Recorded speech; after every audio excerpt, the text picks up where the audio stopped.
actually a dinosaur. I just say that because people get confused. Give me a few seconds. I'm testing still a few things. I have changed the setup a bit. This will make this stream for YouTube higher quality, way higher quality to my expectations.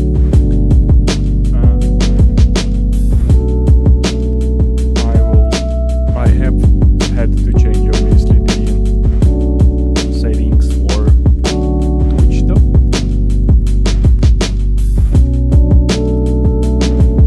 And that one will stay at the same quality, but it will not have the option. I have a run that will not have an option for like mobile devices and stuff. Let me start the stream for Twitch as well. I will go do a coffee, and when I will come back, I will do a challenge. Coding challenge. Daily one. And after that, I will do... Why the stop audio is so high? Is it? I will do it... No. Oh, I understood it. Oh no. Ew. This should be way better now. So again, I will do the coding. I have changed some streaming settings, so improved quality is expected for today's stream.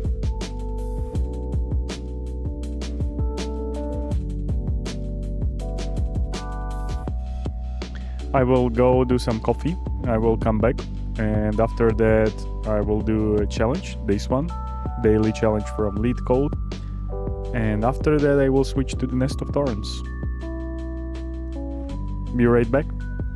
Sorry for starting stream 2 minutes earlier or 5 minutes earlier, depends on my coffee timing.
And I'm back.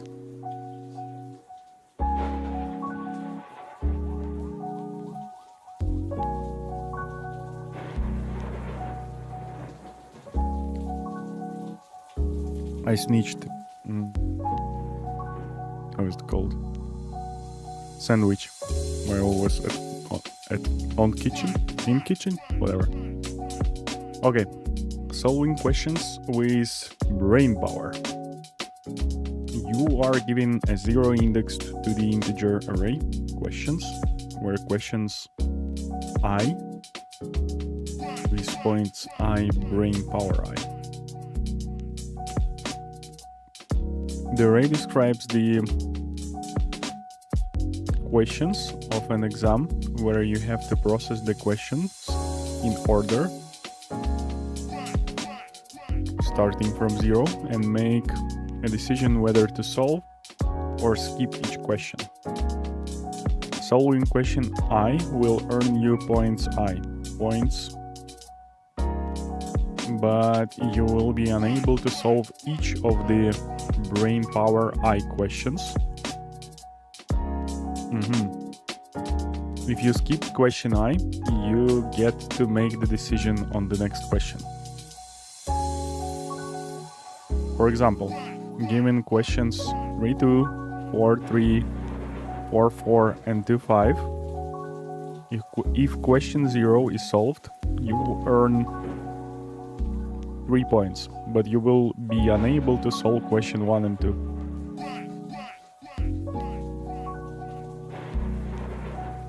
One is solved. Why won't I? 3 points. This is points. This is brain power.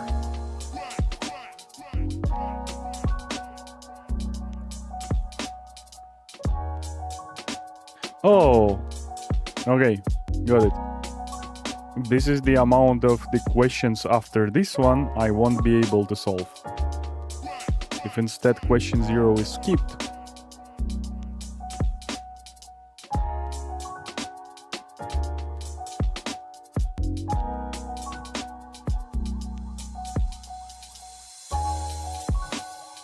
I will restart Twitch stream. Twitch is reporting that the bitrate is too high, even though it's exactly 6,000. We'll put it a bit lower.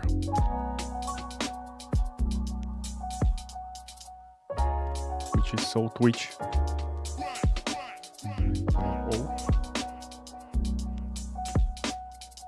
I wonder if that will be enough. Anyway. Oh god, I have 2 canvases where I'm seeing the stream and I received the message. For a second I thought this message is on the stream. But it wasn't. It was on another canvas. Anyway.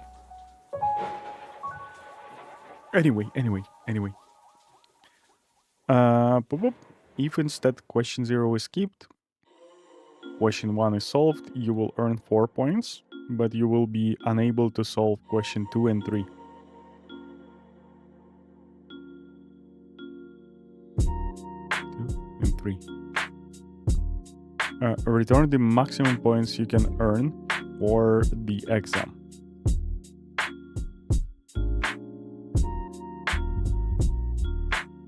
This is exactly this example. 5, which means first one and the last one probably. Yep. The maximum points can be earned by 0 and 3. Solve question 0, 3 points. You skip to the other question. Solve question 3, earn 2 points. Total points earned 3 plus 2. 1, 2, 2, 3, 3, 4, 4, 5, 5. So you do this probably, and then this one. And that will end up in 7 points.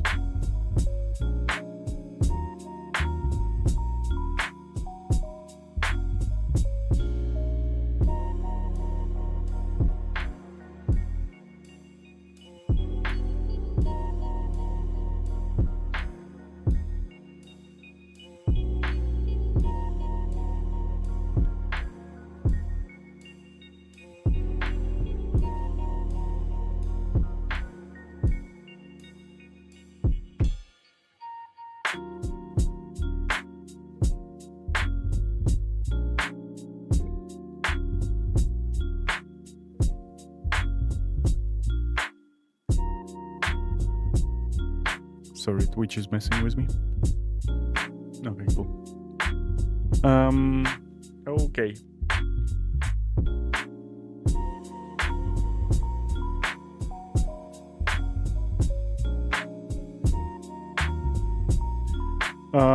So obviously the easiest way is to just brute force through it and try to include first message, then try to skip it, and depending on like and do the how is it called, the recursion basically.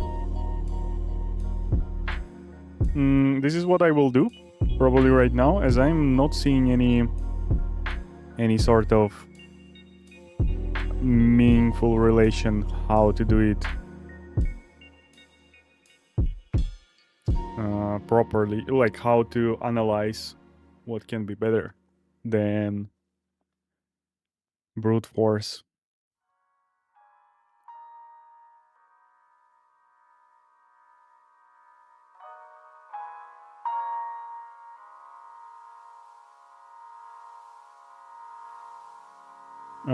Second number, which is brain power, basically, yeah, here the problem here is that I would love to have a bigger example than this. 2, 3. Like again, okay. You can evaluate the cost of these points by brain power, but it is not.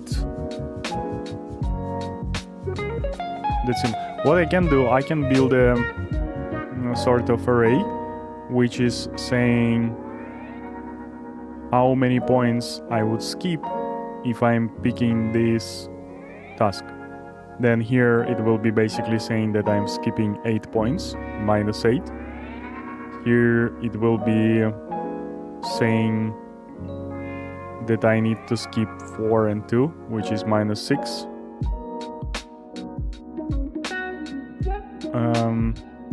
But it also should be including the questions that I can't take for this to happen. So it will be 6 plus 3, 9. Here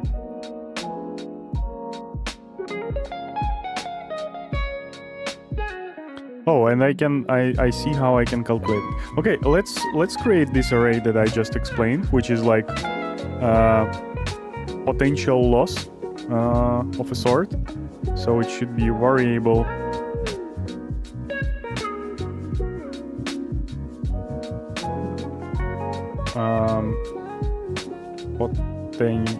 potential loss. So what can I do with that potential loss? The higher the loss, the worse the thing is. So let's see. Here it should be like 9. Here it should potential loss is 8. This potential loss is also like 2 plus 4 plus 3, also 9.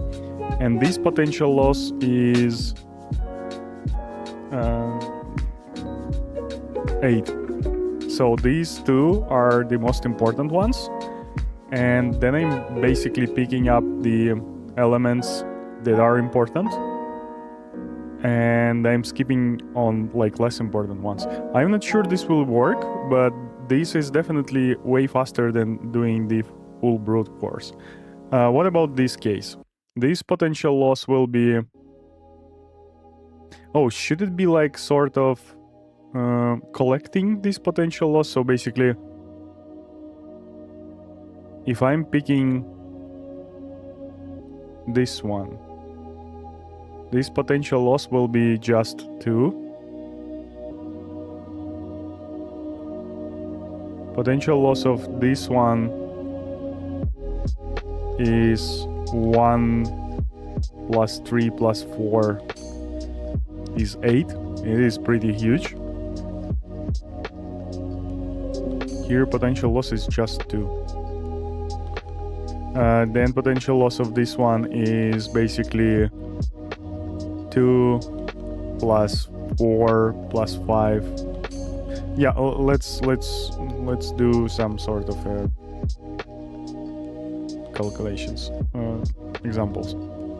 So here it will be basically potential loss 2, potential loss 3 plus 4 plus 1 is 8, potential loss of 3 is basically 2 plus 4 plus 5, which is 11. For 4, potential loss will be 2 plus 3 plus 5, which is 10. And for 5, potential loss is 2, 3, 4.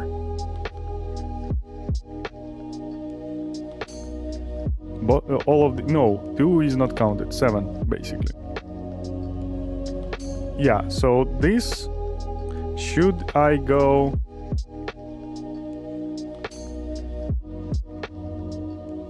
Let's do this another array as well.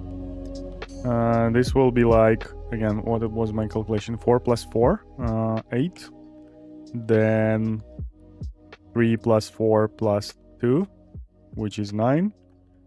I believe, again, 9. And here it will be 8. So maybe I should start excluding.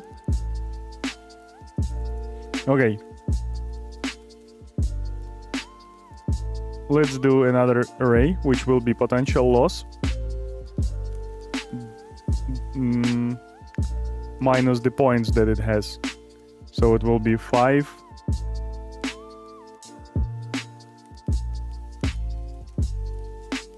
This one will be also 5. This one will be 5. And this one will be 6. So we include this one. Because potential loss is the highest here, or what? I mean, we can also write it down minus 5.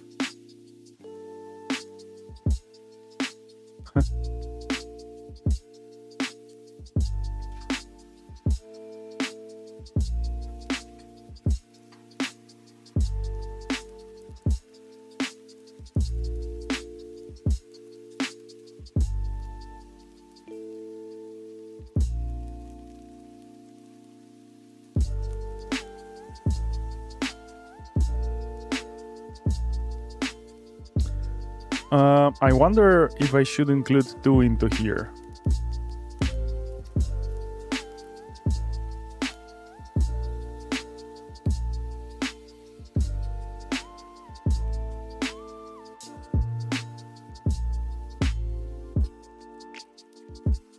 Like...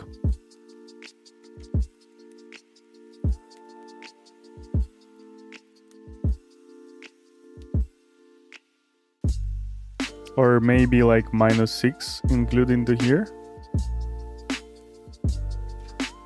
It becomes a bit more complicated in here.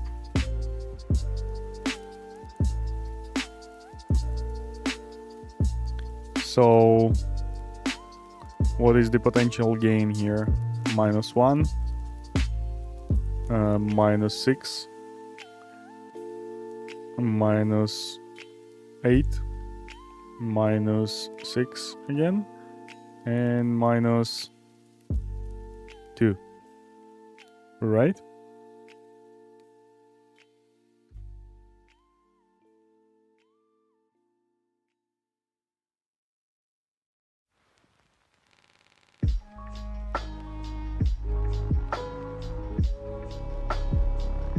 God, is the full brute force is the only way to resolve this? I am like super unhappy with this. I am not jumping to hints yet.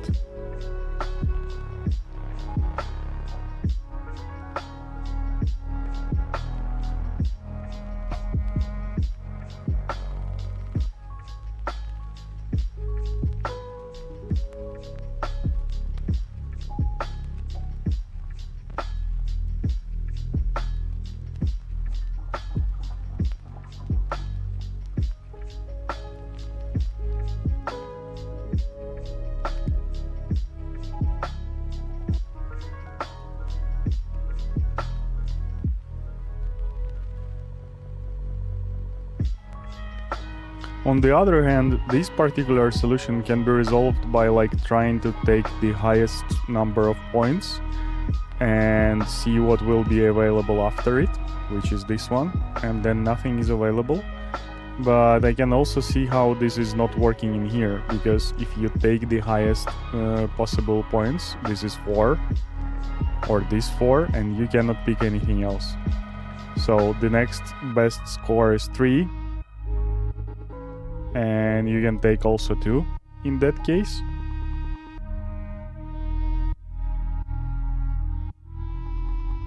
But this is literally brute force for like taking priorities is working as a brute force here.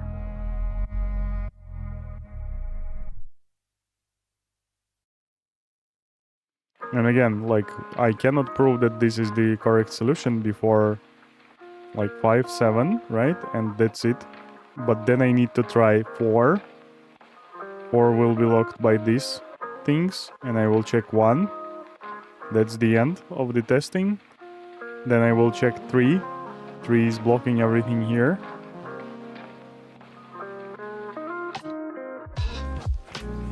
Do I need to have like some sort of a linkage between these things so I'm never going back? This is not like a huge improvement from like perspective of the big goal, but it can be a faster algorithm.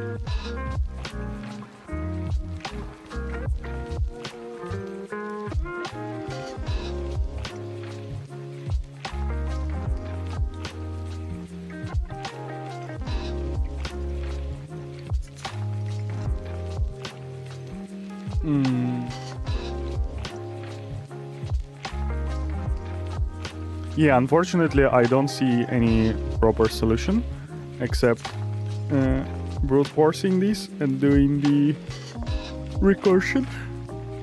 I will try to not at least do a full recursion. I will do like how is it called? Like simulation of the recursion. What I can also do is basically, if I have tested if this is the maximum, like if I have tested that this blocks only here. Oh, I can do the search from right to left.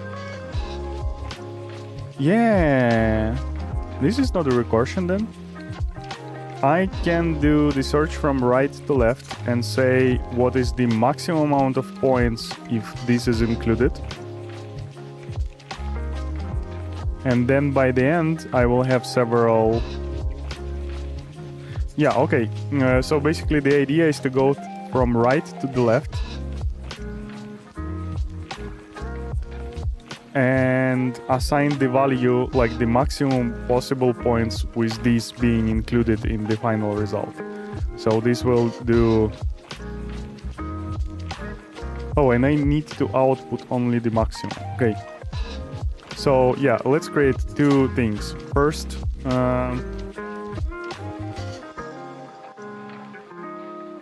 like array. Max points to the max points to right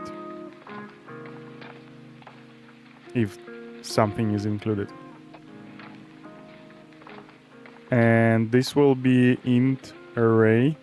It should be long array actually, at least it should be long array of the size of questions. Size. Another thing will be like result, basically. Result. Okay, max points. Max points.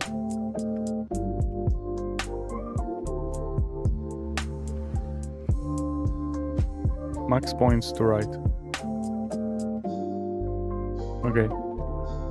And now we are doing for I in questions, indices, reverse. Indices reverse coupling.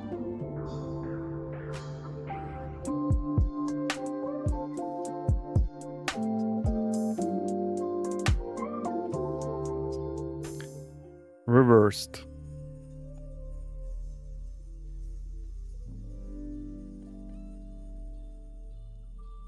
Give me a sec. How to make reversed for loop with array indexes.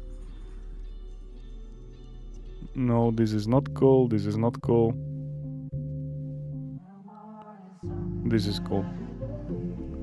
Okay.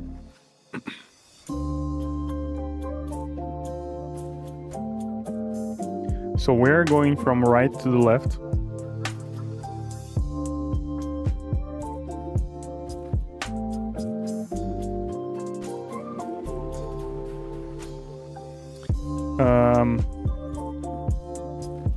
And we said the next thing. We are saying max points to right equals current thing, which is questions I.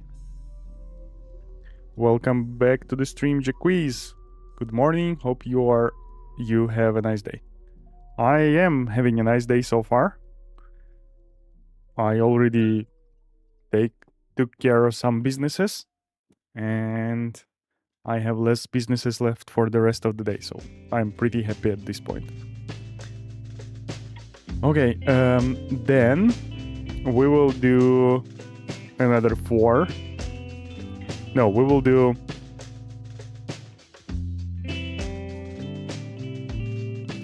like j equal I plus 1,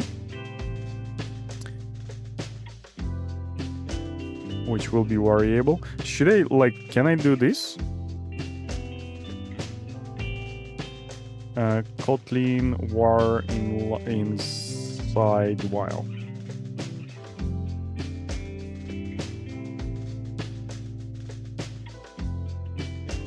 Oh, probably this is a bad idea for many reasons. I can do just 4, right? 4 j in but less than questions last index. I wonder if this will not even enter in case of this being lower than this. That's good. Yes, that is good. Oh, I also modified the settings of the YouTube stream in particular, because YouTube allows higher bitrate and some interesting options that Twitch in particular does not allow. What is this? So the stream, not particularly the coding part, but the gaming part should be looking way better today. I have tested it. It looks better, but I mean, I don't have objective view, definitely.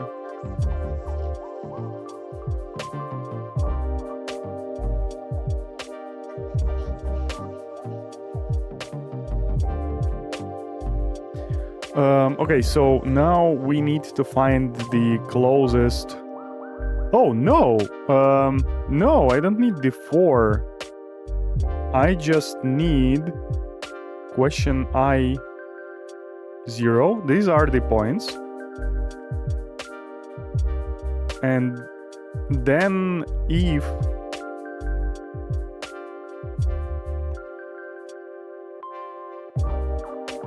I plus questions I from 1.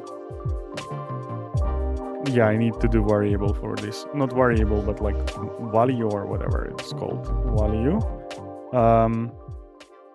Next question. Next available question. Index. If next available question index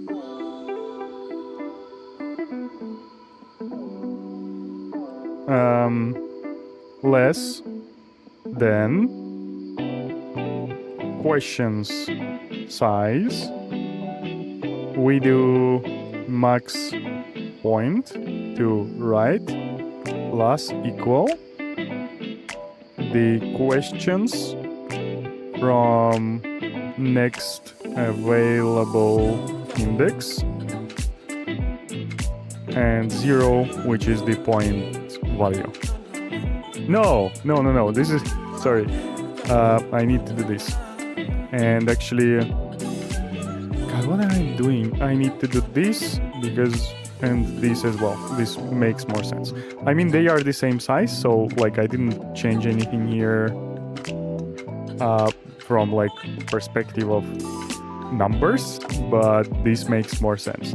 I'm checking if there is a next available question in max points array that I created, and I'm adding to current one the next available options.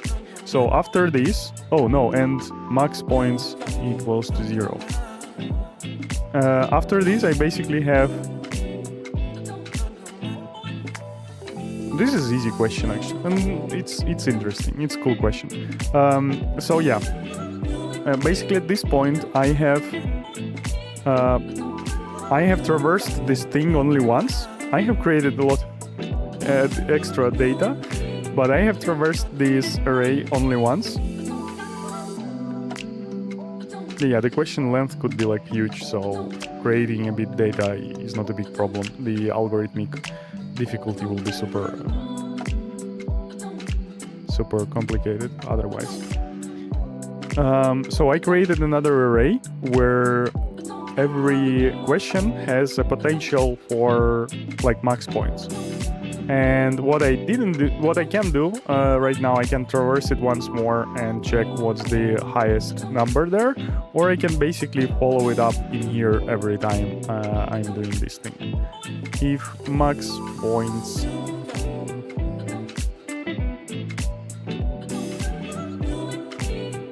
you know what?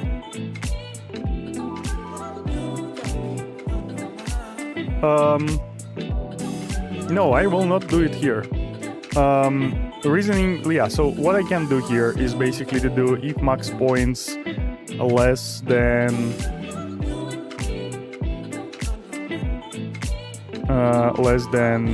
like max points to the right. I forgot the indexes here. Sorry.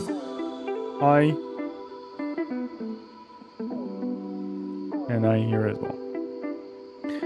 Then do max points equal to max points to right. No, I think I will do this. I will do this. So my line of thought was that like in these particular two cases, like when I filled this array, I can go from left to the right and like yeah, my idea was to decrease the search for how... Yeah, okay, that was a stupid idea, I just realized it. So I won't even announce it, whatever.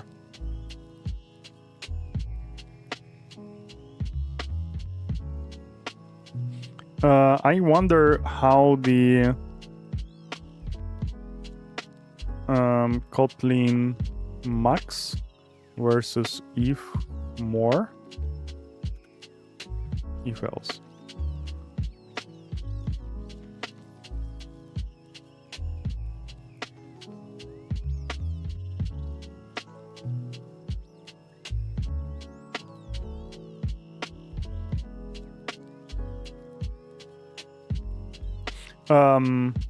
Yeah, I mean, max supposed to make this check anyway.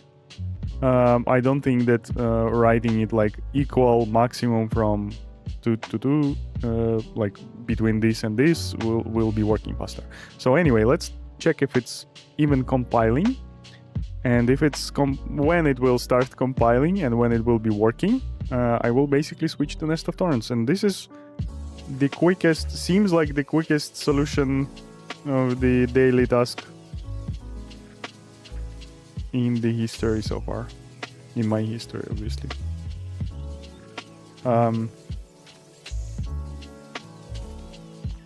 Okay, my OBS got borked for a second, and it's like 37 minutes. And I was making coffee for like 5 to 7 minutes. So let's see what's the problem here. Line end and unresolved reference max points to right. I should change it to L, I guess. Oh yeah, okay, I see why. So let's do another run. I think there is way more problems, but max points. Max points, max points, max points. Hey! Max points, max points. And yeah, indexes should be available here as well.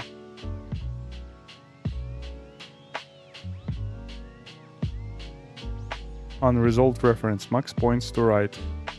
Line 8. Max points, I said. Okay, I didn't copy this thing, but I inserted everything. Awesome.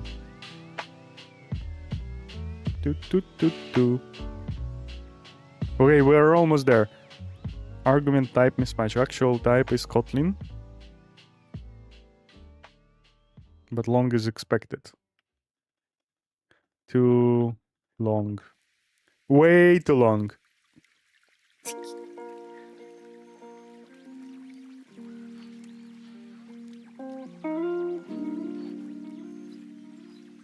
Take an L. This means that it should be long, basically. And first thing is not working. Okay, we need to debug it a bit, unfortunately. But second one worked just fine. So maybe I'm just outputting 7 every time. Whatever. Okay. So how was it working on this thing? So I received an array. I created an array where it's like boop, boop, boop, boop, right? It's like 4 entrances, too many.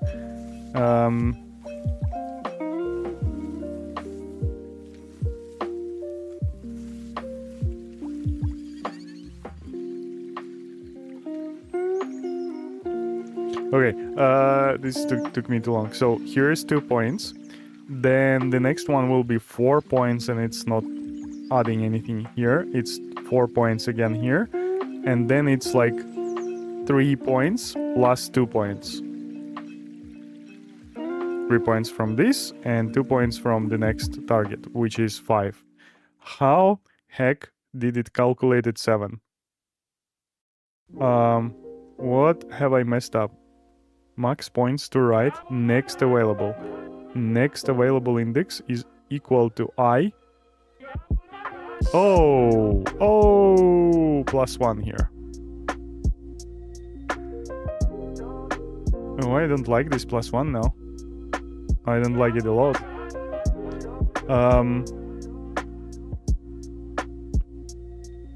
Yeah, that was a bad code.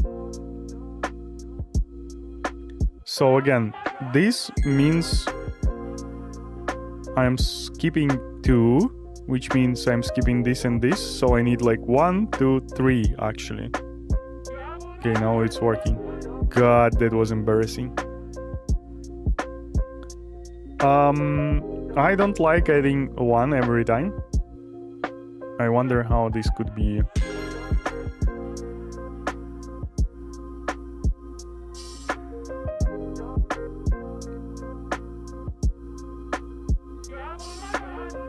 Yeah, I don't think I can resolve this plus 1.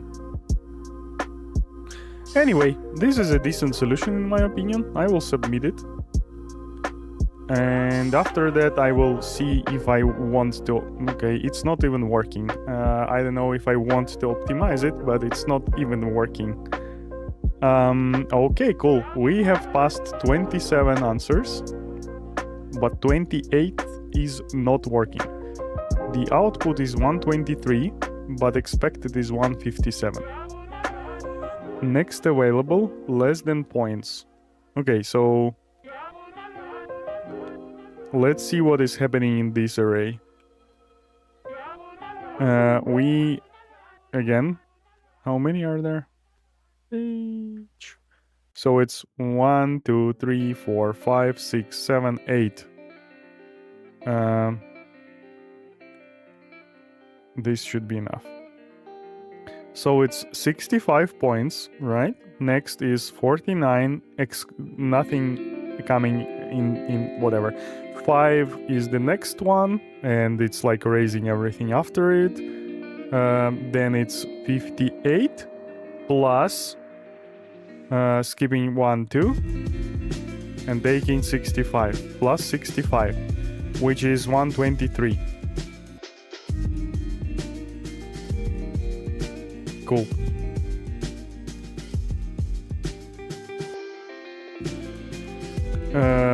After that, it goes 39 and skipping 4 next. 1, 2, 3, 4. Next available is current plus blah blah. Indexes reversed. Okay. 74, skipping 2 and taking 5, which is 79.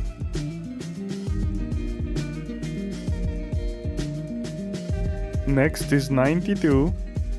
Again, skipping 3, 1, 2, 3, and taking 5, so it's 97. Now 21 plus skipping 5, 1, 2, 3, 4, 5, and taking 49. So it is 70. So they claim they can do 157. What is 157 in here? How did they achieve 157? So I will open the calculator, you won't see it. I'm doing 157 minus, let's do 65, it's 92. Okay. I see the problem in my algorithm.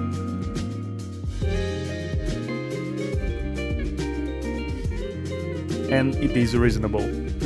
So what they did, they took 3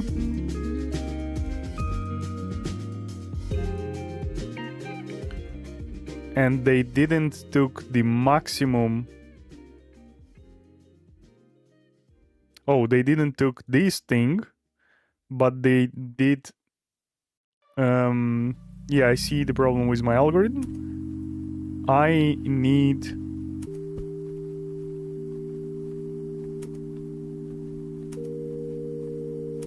need a bit different approach.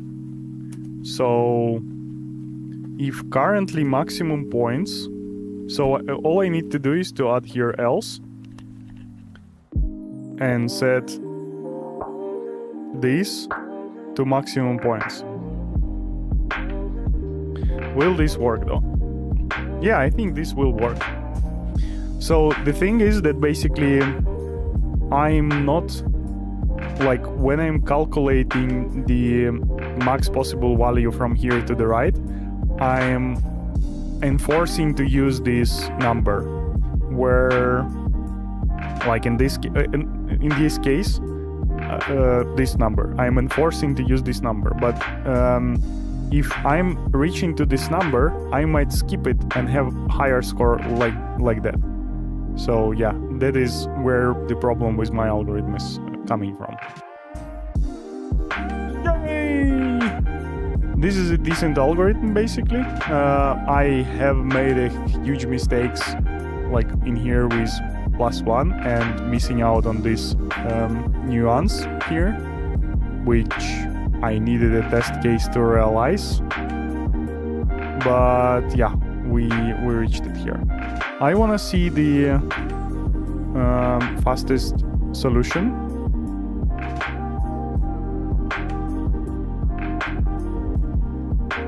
DP size -1 questions.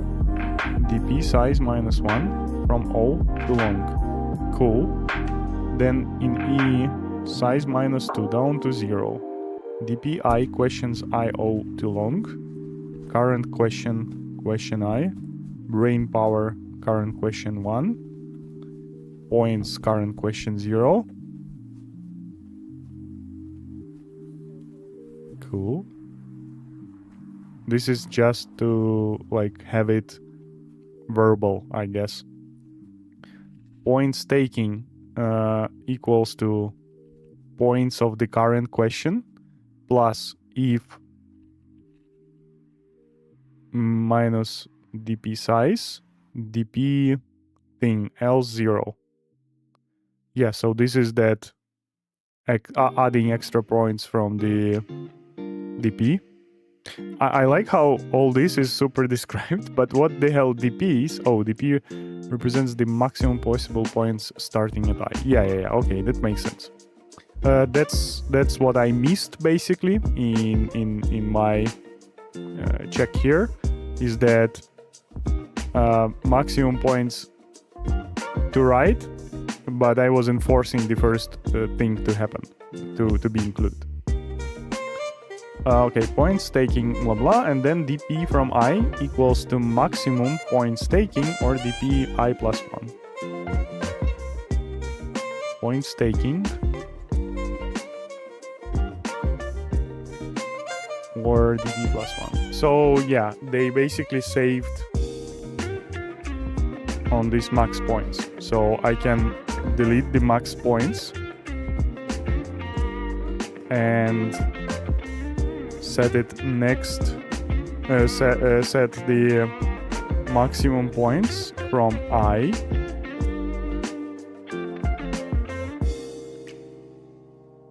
to maximum points from I plus 1. The problem with this, though, here I will have to return 0. The problem with this, though, is I am doing the reverse indexes, and I will have to do the max points size last index -1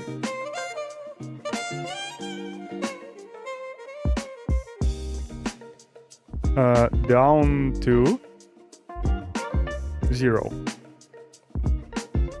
This is, yeah, the same stuff.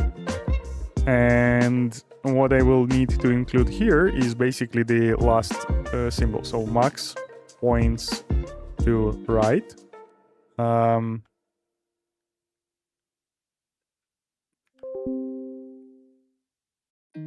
I will do this again. Last index equal questions from questions last index and the amount of points there. So yeah, this is basically now the same algorithm as here, unless it's not working. Questions last index. What do you not know? Argument type mismatch, actual type is Kotlin int. Okay, too long. Now this is the same algorithm as on the left. The optimization here is to not use the variable like current max points, but basically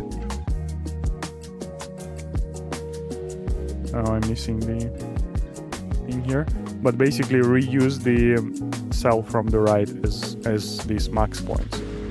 That makes all sense. Okay, it's not working. Oh yeah, I'm stupid. I forgot to do max from this. No, I will actually do not max. I will do if this is less than this, then do this. Yeah, this will be more optimized. So now I have better solution than the one on the left.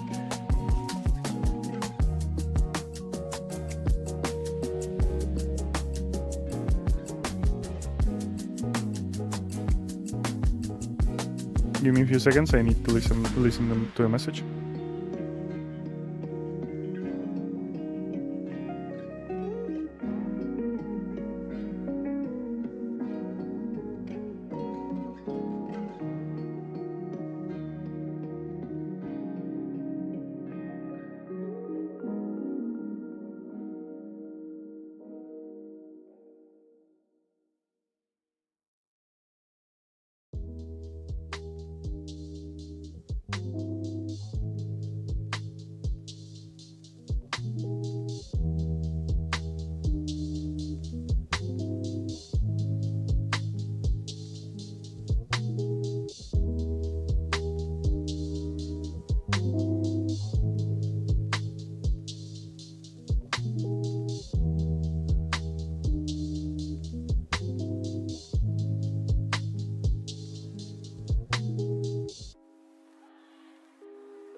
Okay, I see that my previous solution was faster, which is super weird. Why it might be faster is I have noticed in the past that like for loop for indexes is working way faster than for loop for like from to something. I'm wondering why this is working just fine then.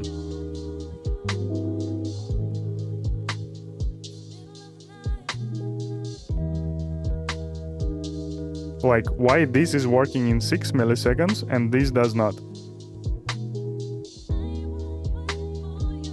Maybe this has actual optimization. Maybe I'm not aware of something.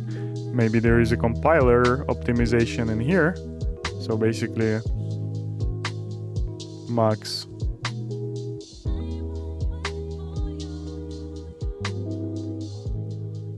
Yeah, I will test this now, 16 milliseconds, right? I will test it locally.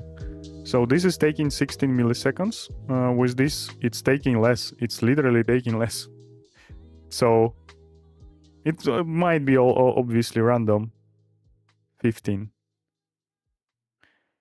Yeah, I don't have money, I'm sorry. Okay, I will revert this. So it was like taking 12 to 16 milliseconds. I don't think the max is like anyhow optimized. But this is what I want to do. So, and now my algorithm with this like indexes is taking 0 milliseconds. So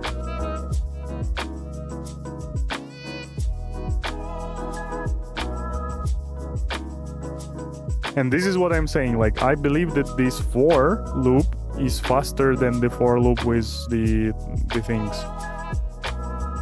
Yeah, I will submit this. I'm super surprised that one is working so fast.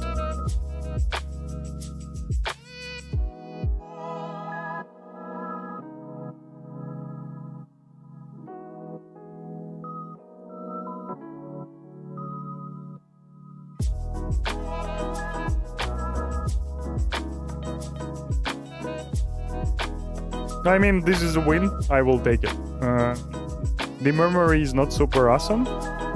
This one was crazy on memory, but again, this is a virtual execution. There is a runtime compiler present here. Is it compiler? No, it's like runtime something. I mean, it's like being optimized. The code is being optimized by the virtual machine as the virtual machine decides it needs to be optimized. So it's like working as a script line by line, and then when virtual machine decides that this needs to be turned into like machine code, it does this transition. So at least this is how it was done in Java, and I believe Kotlin is like reusing some of the Java stuff. So whatever, I'm pretty happy with my solution. I have made some investigation into other possible improvements. I see how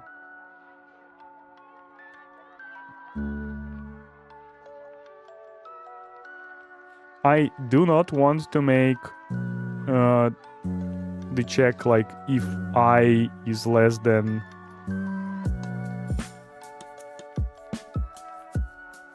Wait a moment. If I will do this, I can remove this. I can return this. And here. I mean, but I'm not saving anything then.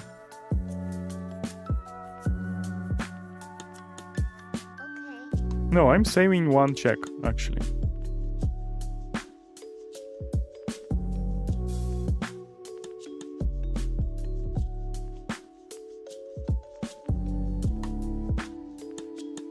I just need to be sure that this is 0. This is such a cheat, though.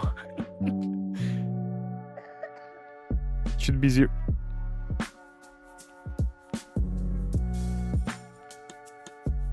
What? What is missing where? Line 61. I'm sorry, I don't have such line. The hell? Okay, I will delete this.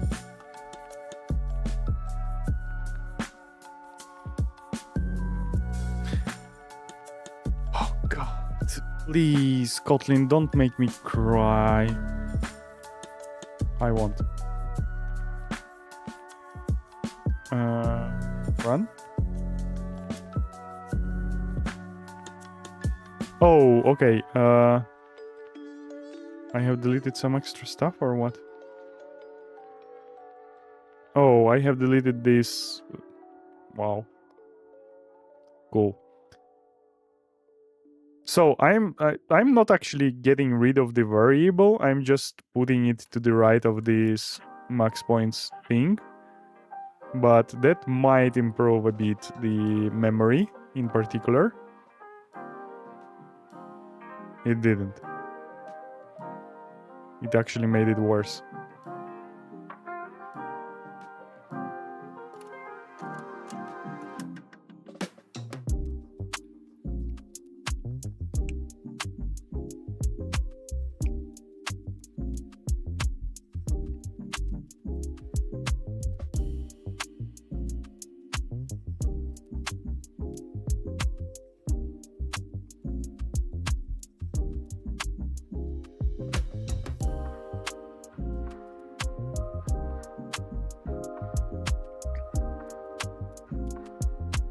I'm thinking about any other optimizations I can apply.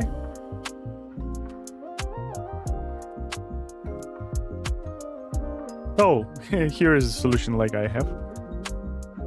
Questions. Oh, if, else, skip, dp,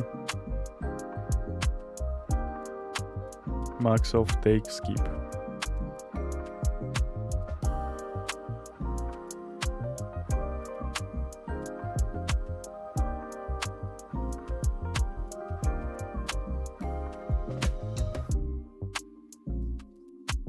Filling it with zeros, I think, is overkill.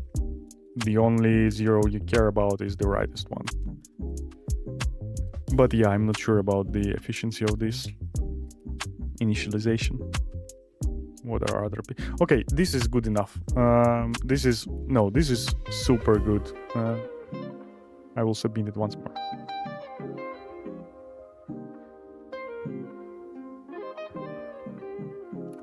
God, you kidding me? Really? Like, having another variable is better than this?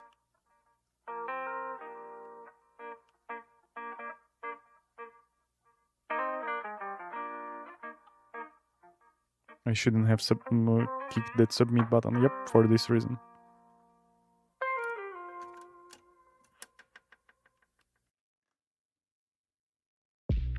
Now I have a failed submission in the history.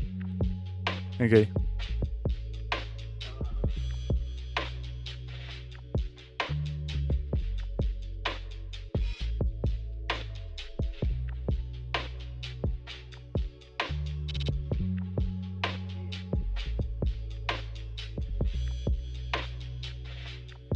I do actually like the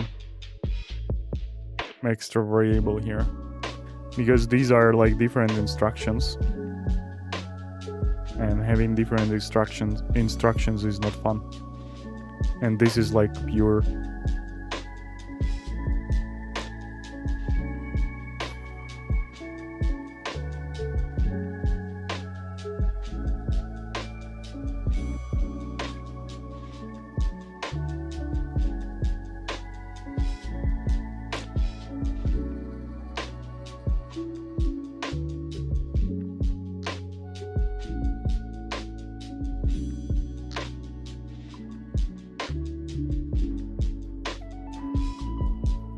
Again, what was this? Like if I plus question plus 1 minus n.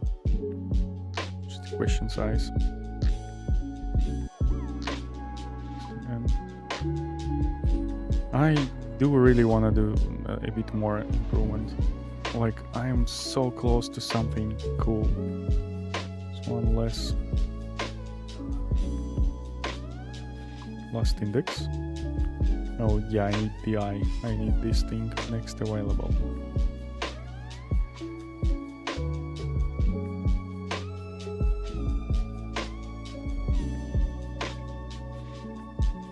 And again, like I don't understand it, like why it is working better for these people. Like if I have the 4 like this, like could it be that they are like sort of premium users and they use different compiler or different execution for them? Speed up. There is a button speed up that requires like premium. Anyway, I know how work around that and I'm happy with that. Here's I plus questions I1. 1 plus 1.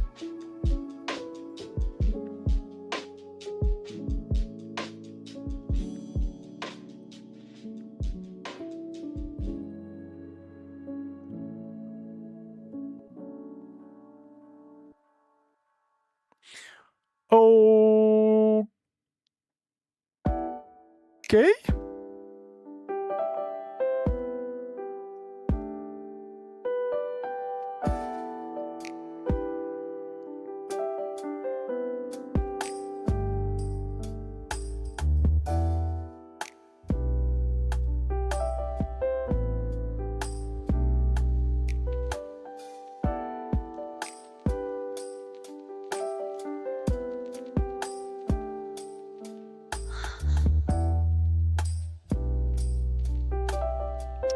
I found it.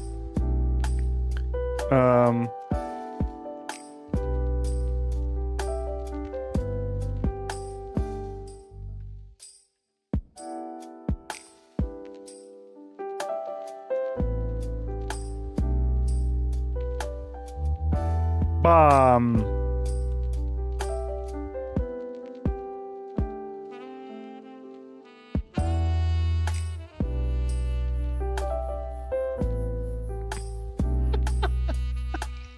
This is so stupid. And it's not working. So I decreased the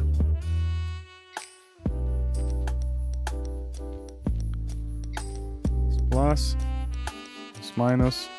What I can do is like to replace this with like a while, setting the variable I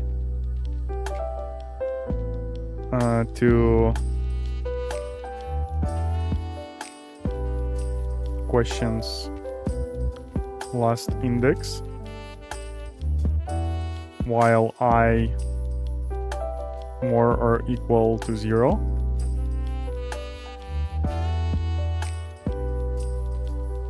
Do this whole thing, then make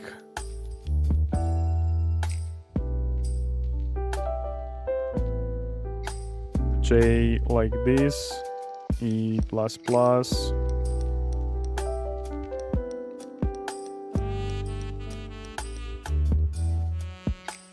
I, J,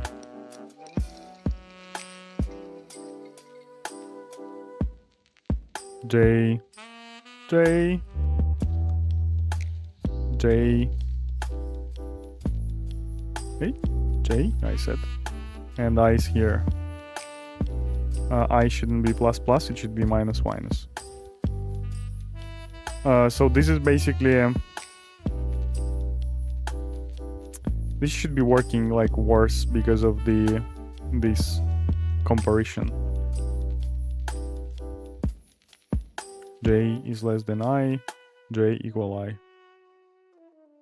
Oh no.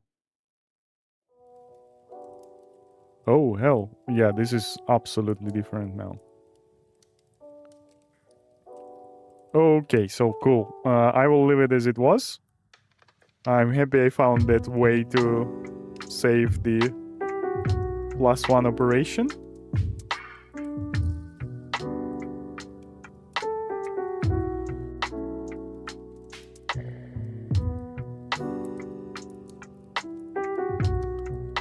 I still so much don't like it.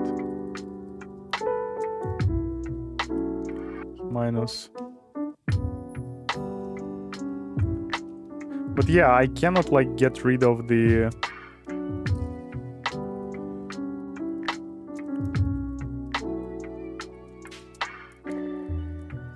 I cannot get rid of this J, like extra value basically. I made it so it's not happening here. +1. And it's +1 as well here. Getting rid of one of these variables would be amazing. But this is needed 100%. This will be evaluated once anyway in here. And I mean, if I will insert it, it will be evaluated twice. J is used in 3 places, at least in 2 ones. Reducing I is breaking this whole idea, as I need to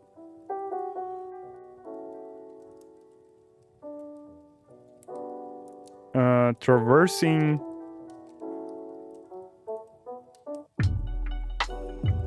other way around also is not working. Okay, whatever. This is working very nice.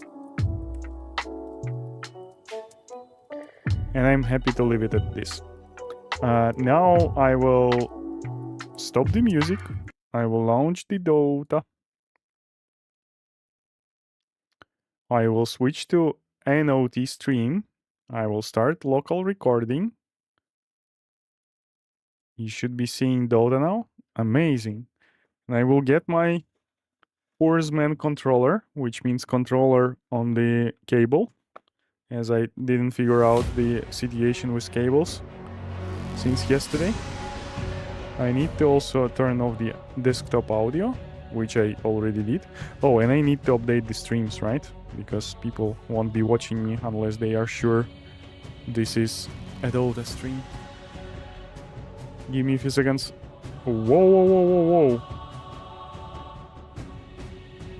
I started losing the frames as hell.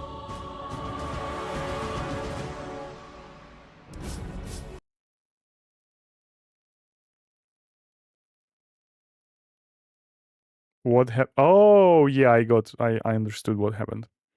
It's not because of the Dota.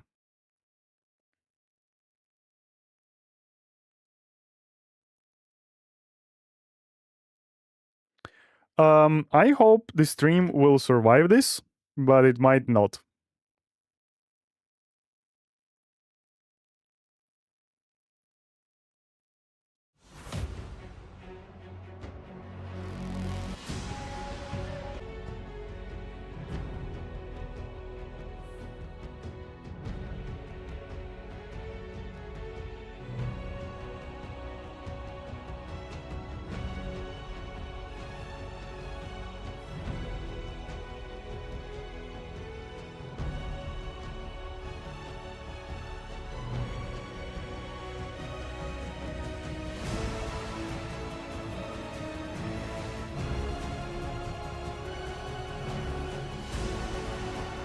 Okay, I should be back and running. Yep.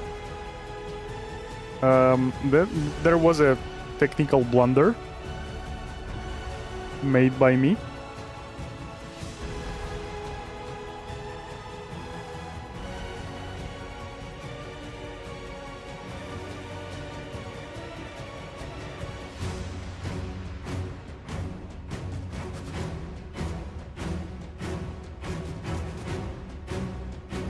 which should be restored now.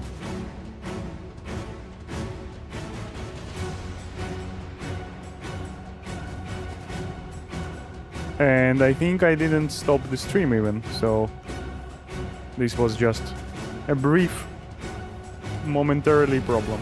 Cool. Anyway, I will need to launch another OBS here to make a local recording happening. What is this?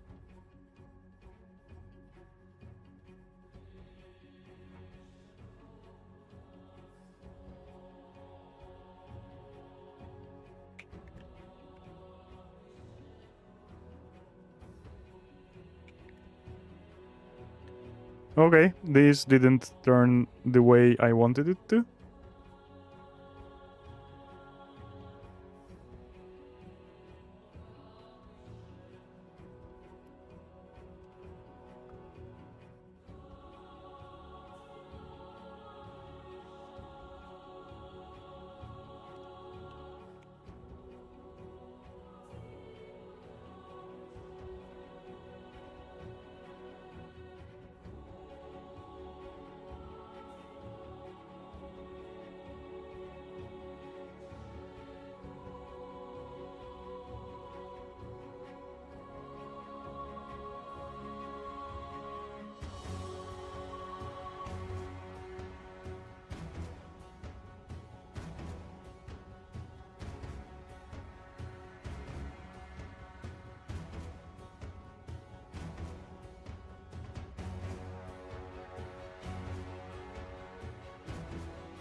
God. Sorry, give me a few seconds. I need to figure out...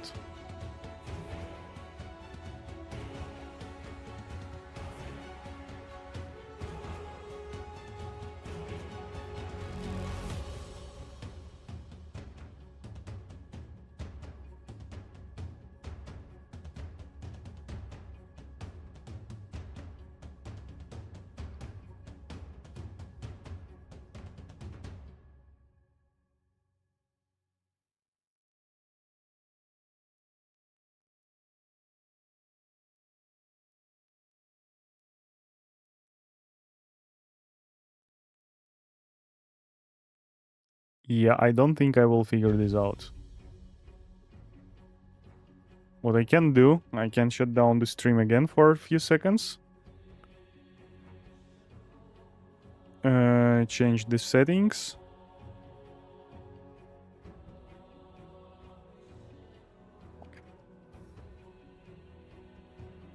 And start recording. Or...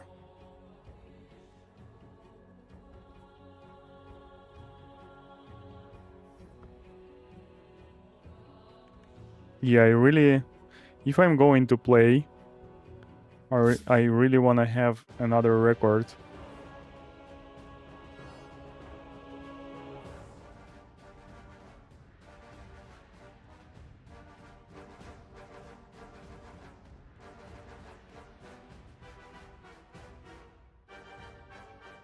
In high quality.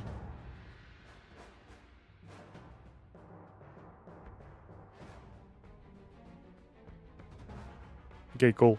I will have to shut down the stream, hopefully for a second or two, and then I will come back, and I hope I will be able to proceed with the stream.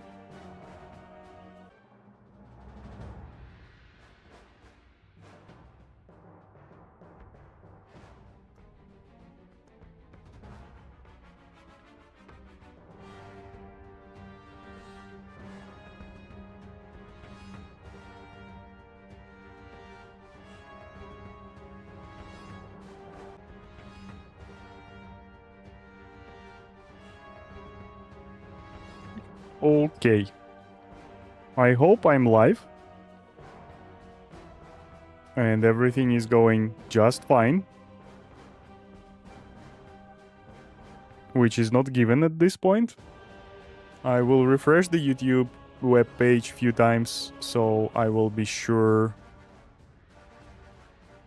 Don't go. No, I'm not going. Yeah, YouTube should be able to pick up everything as it is, like without losing the stream, basically. Of a sort. Twitch is also up. I'm sorry for these technical issues.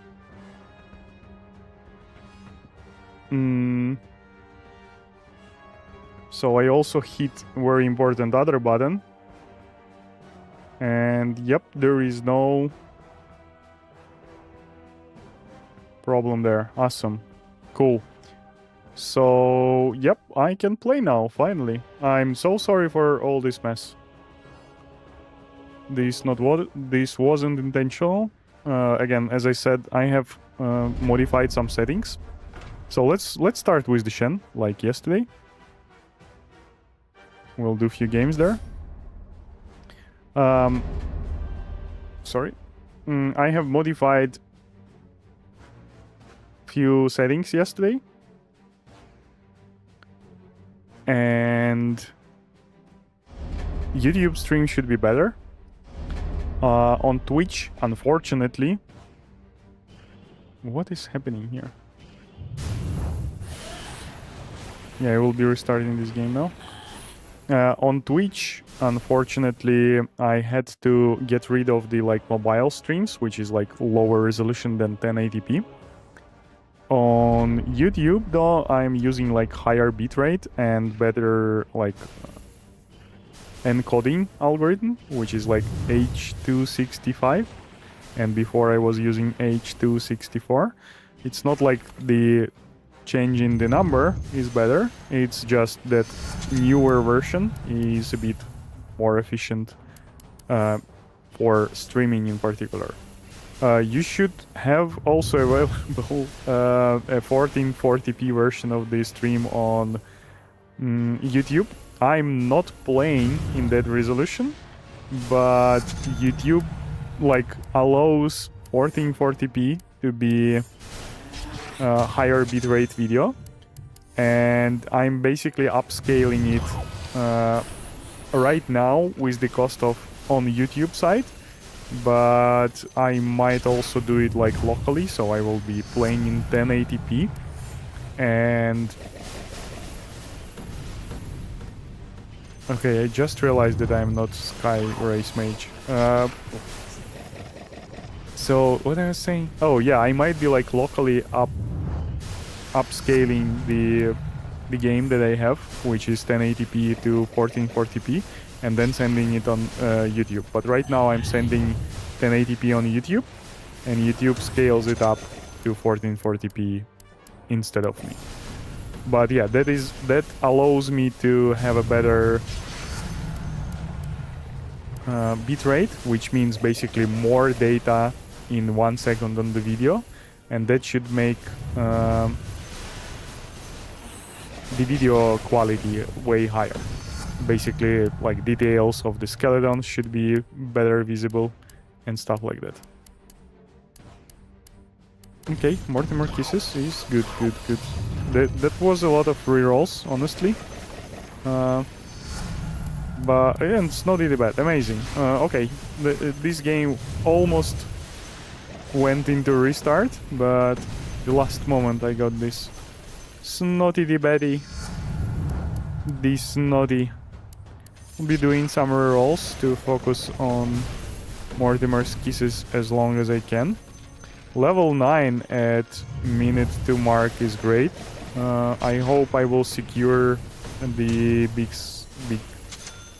satyrs, which I am securing right now.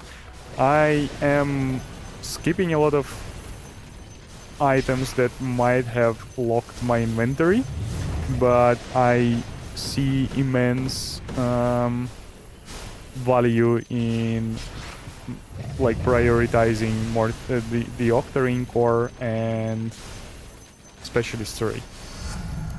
It might mess up my game in the end, as I won't have enough rerolls to secure all other items, or Aghanim Scepters or anything. I only need to secure Aghanim Scepter on Bounty Hunter, to be honest, so it shouldn't be that big of a deal. But yeah, this is basically a trade I'm making for like having a chance of super high score against having a decent chance of finishing this game with a decent score, which I will always take. The mini boss is super far and super not fun one. I will take Yasha lowly here, as I will have to run through entirety of the map. Mortimer Kisses is maxed out only now, which is not ideal, but might work just fine. So ending 330 with 330,000 points is like nothing impressive. Aloha Pilgrim, hope today is the day for 2.7. Yeah, I hope about that every day. Welcome back to the stream, Justin. And thank you for the wishes. I really appreciate those. So yeah, this seems like a restart to me, honestly. The magnet will recalibrate the score a little bit, but I don't think it will be enough. Also, to be honest as well, like current minute, like if the Mortimer Kisses will be super successful here, I might get super high score after this minute. Which is, yeah, pretty plausible outcome. I wouldn't be super surprised with that. Which doesn't seem like happening right now, to be honest.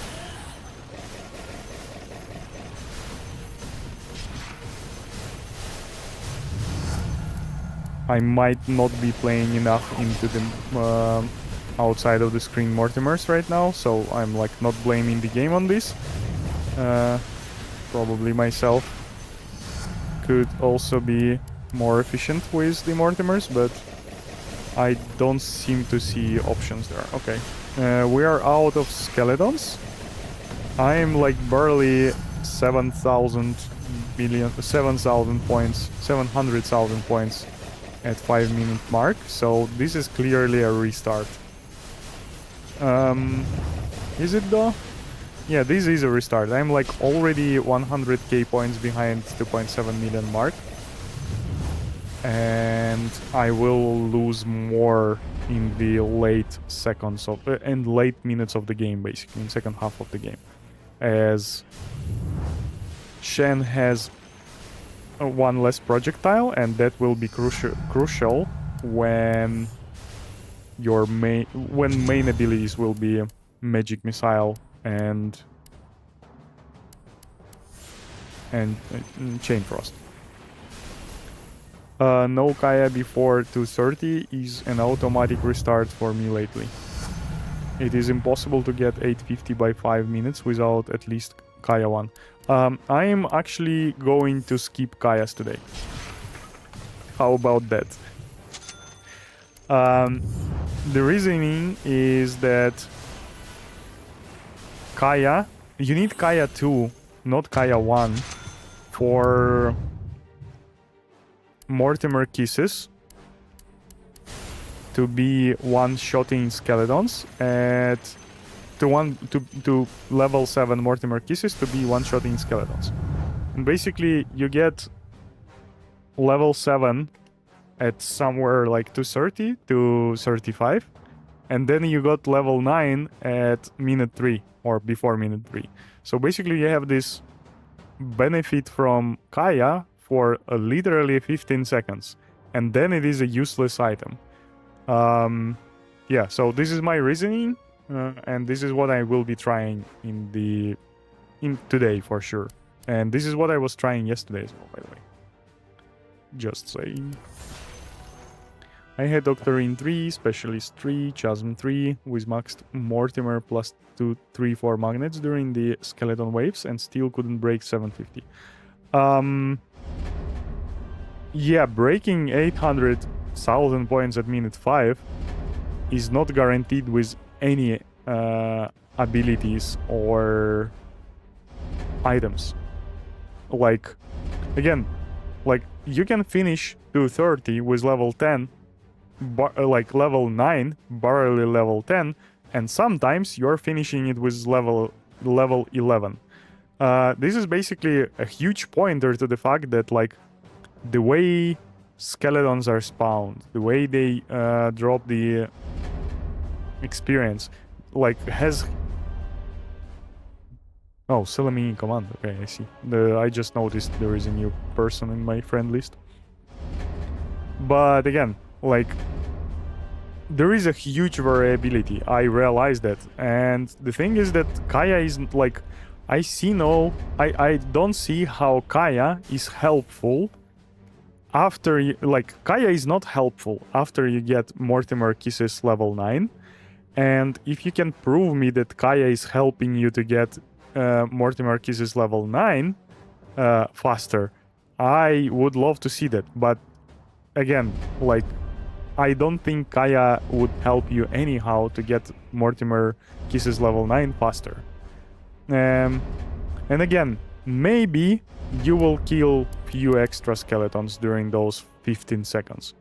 But having any other item will be helping you through these 15 seconds, maybe not to the extent that Kaya 2 helps you. And it will be helping you after those 15 seconds. So, like, total benefit from not having Kaya and having, like, Octarine Core or, like, extra level of Octarine Core or Specialist Array is, like, almost certainly, like, I believe... I will bet 9-1 that having extra level in Octarine Core will turn into more benefits before minute 5 mark than having early Kaya. That's my stance, basically. I do see how I might be wrong, but again, I'm making an assumption, I'm analyzing this assumption, and I'm ready to bet that it is true.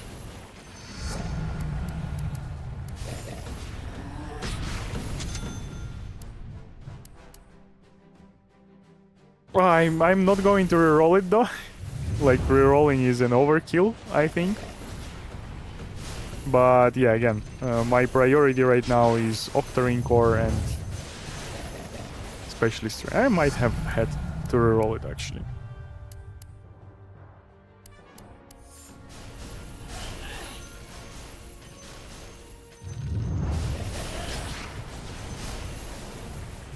Okay, for a second there I was pretty sure I borked one of the skeletons, the big ones, but I didn't, because I am a professional that is super lucky, and that's all. It's not about professionalism, it's just about luck in this case. And again, like, I've been in a camp of Kaya, don't get me wrong, but like over last month I have realized that there is a lot of things that just feel good, like Frostbite, for example. I know it feels good, I tested it in the past.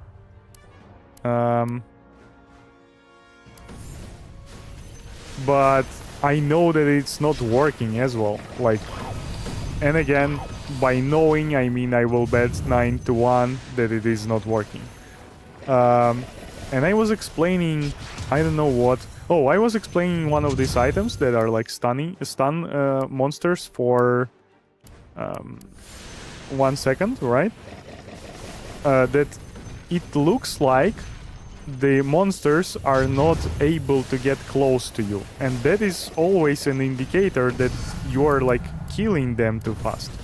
But in case when they are stunned for 1 second every time the magic missile is flying next to them, is the thing that is making them far from you. But you're not killing them faster, it's just how it feels like. from like perspective of the player.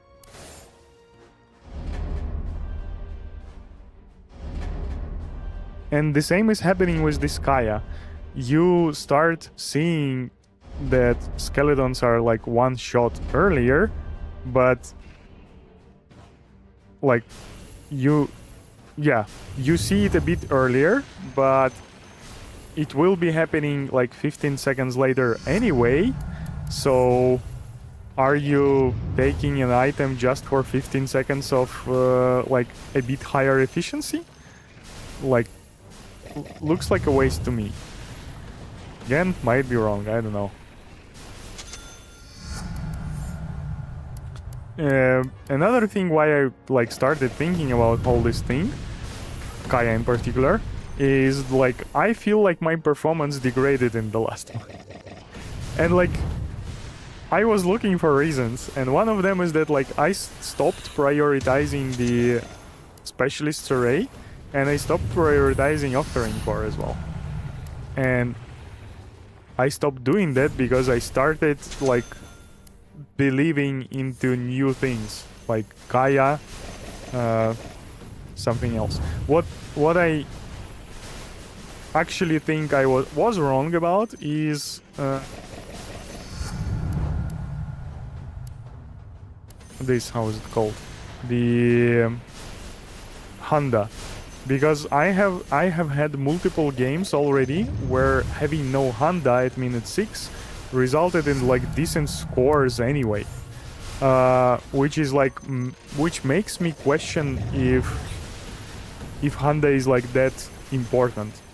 I see how Honda could be still super important in those minutes, for particularly Magic Missile Aghanim, extra damage, which means like Magic Missile is not killing monsters at minute 6 mark, like ogres, I mean 6:15. But having Honda will allow it to kill extra monsters because of the critical strikes. So basically, it is not directly influencing the score, but it will influence the effectiveness of the Magic Missile over time, which might then influence the score. So it is like not an immediate result from Honda, but if you are taking the, and you should take the Aghanim on Magic Missile always from second or third minute. So basically having Honda at minute 6 makes, probably should make, I'm talking for too long, should make Magic Missile kill more monsters, and those make the extra damage higher. By how much? Well, that is the unclear part. Sorry. Oh god, coffee. Where's my coffee?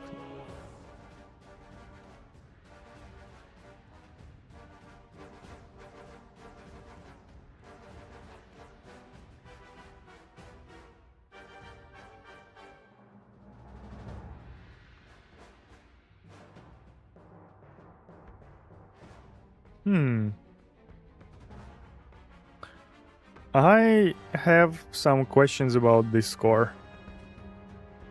Give me a few seconds.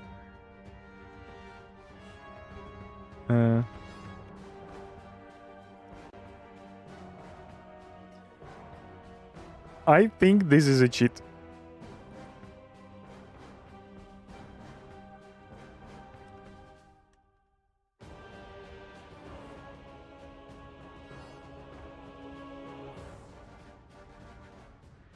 Yeah, like that was my thought process basically. Like if I'm degrading, like maybe some of the later things that I am doing are wrong. So let's see. Salamini Commands came yesterday to the stream. I've seen him before around here, And I think this is a this is a cheat score. This score is impossible. Do you people know why? Can be checked with the calculator. I don't want to keep it. Or okay, I made a mistake. How did I made a mistake before? History. Okay, it's not a cheat. I'm sorry. Oh, I missed 1-0. Okay, that makes sense. If you remove 1-0, it's not being divided by 80. Like all the scores from echelon 8 are divided by 80, and all the scores from echelon 7 are divided by 7. Like the base score for everything is like 10 multiplied by echelon. I believe you can get like some multiplications of 80 from some items or yeah, from some items or kills maybe even. But the base score is always 10 multiplied by thing. Sorry, Salamini commands, if you will review this video afterwards. I know you're not online right now. But yeah, I was just curious for a second there. Sorry. No offense again, like... It's not like I'm looking for cheaters all the time. Am I not? Yeah, I made it. I didn't pick up that magnet.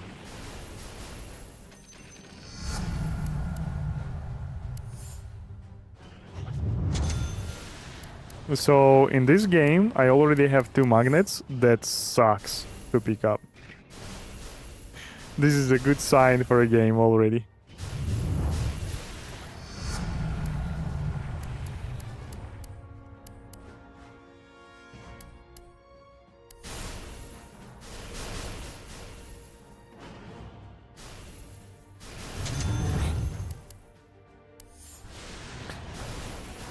Yeah, I'm restarting this.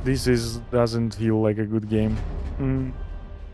I'm not getting abilities. I'm not really getting items. I mistakenly took the Cup Radius item, which like it won't hurt. But again, having playing Shen,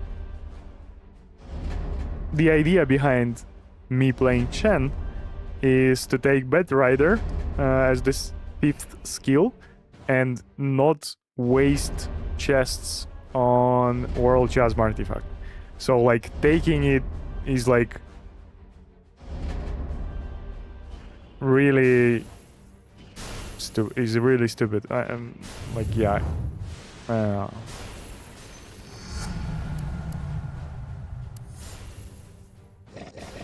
Yeah, I think that is crucial, basically. That's my point.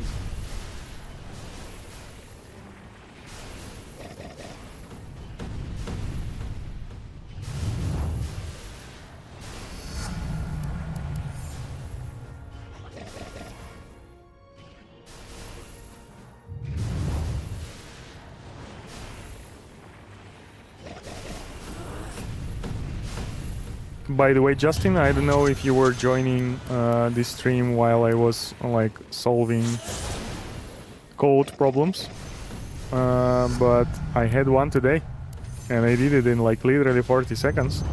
It's 40 minutes, actually less than 40 minutes, like in 30 or something. Then I actually spent some time like resolving problems and tweaking the optimizations, but yeah. It took faster than on average. Yeah, okay, I will save reroll with this MM upgrade, MM level up, whatever. I was more than level 5 at 1 minute mark, which is great. I don't quite know why that happened though, but that happened. Maybe, I don't know, maybe Mortimer's landed well or something. I was like 5 and something. This is not usual for my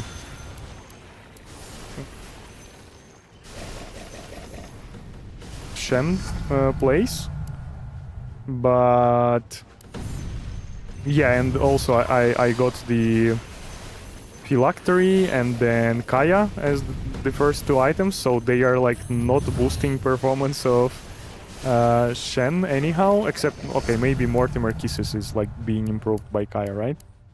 Okay, I will take Snotty the Bat, one level up. This is like already super bad, but like I had a decent level, like not like one extra level, but yeah, I feel like I might work this out. The Bat level 2 is insta-killing the skeletons, so it's like, it's not the worst investment, but obviously it's not the best either, so I will see how it will work out. I had games with basically Snotty the Bat level 2 in the past. They weren't perfect, but like I can't say they are unplayable or something like this. There is another magnet on the top. I will leave it for later. Yep. Thank you, Justin. I'm improving for you, so you don't need to see me do coding challenges. I know most of you are here not for that, but rather for a gameplay of this mode.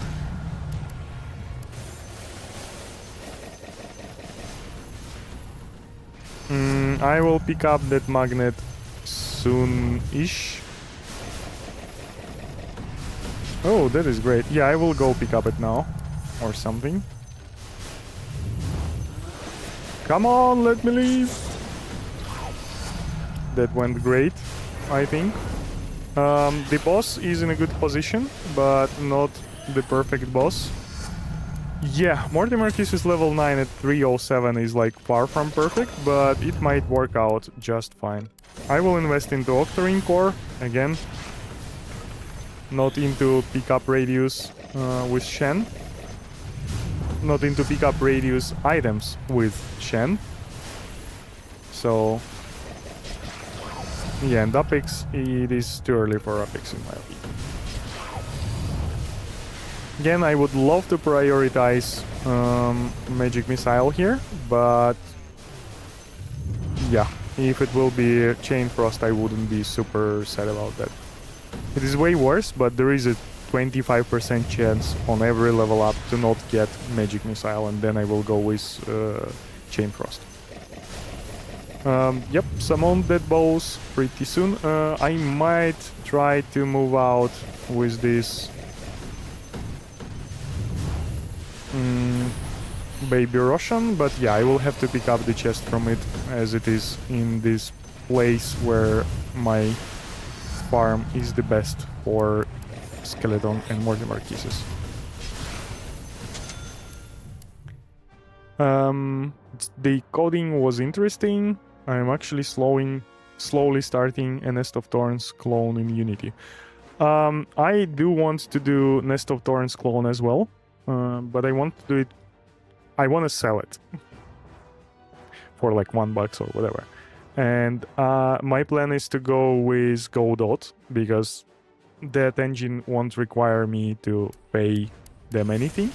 It's not like I'm not willing to pay for the engine, it's just that I don't want to get bothered with paying for like installation fees and like initial release, because like I'm not expecting to make millions from this thing, and like if I will make $1,000, like I would love to pay Godot like 100 or whatever, $10, I don't know. Like I'm used to donations for like open source stuff. This wouldn't be my first donation, but yeah, being basically having a contractual obligation to pay Unity for work I haven't done and I didn't made my money back from, I'm not up for it. And Unity is like not that great, to be honest. I mean, Unity is pretty great, but again, like their whole fiasco with payment that they requested recently is like reason for not coming back to Unity ever. Obviously, taking into account the fact that there is such solutions like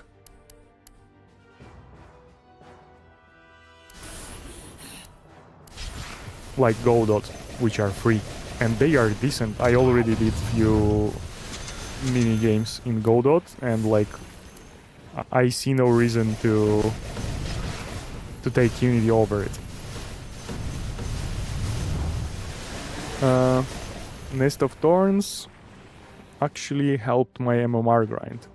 Helped me untilt in between ranked games. I hit 5k MMR for the first time while grinding for 2.7 millions. That is awesome. Well done, Justin.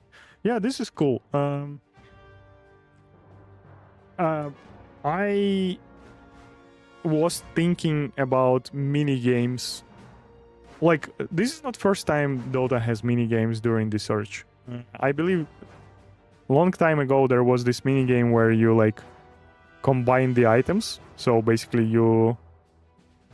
there is like a quiz where the game shows you the final item and you need to select the ones that are combined from it, or like choose the price. I think this is great because matchmaking in competitive games for certain areas or times takes a lot of time, and having mini game in between is awesome. Obviously not forcible mini game, but something like this. So this was great idea by Valve, as often they do. I don't know just why they removed these mini games after some time. Makes sense, yeah, but Unity did backtrack on that horrible plan they had with licensing a year or two ago. I've been working in Unity for many years. If I ever do change, I will probably go redot. Yep. I mean, like, I don't know. I've been doing some projects in Unity, but not commercial ones. And Unity has a lot of cool features, but like right now, as I'm looking for a job, I am like really. It's not like I have a lot of propositions to do Unity stuff. I'm up to. Don't get me wrong, I'm no Unity expert, but I don't care which engine to use. I worked on proprietary engines that like will never, that I will probably never use, or the experience from which will ever be useful. But like I'm looking at Unity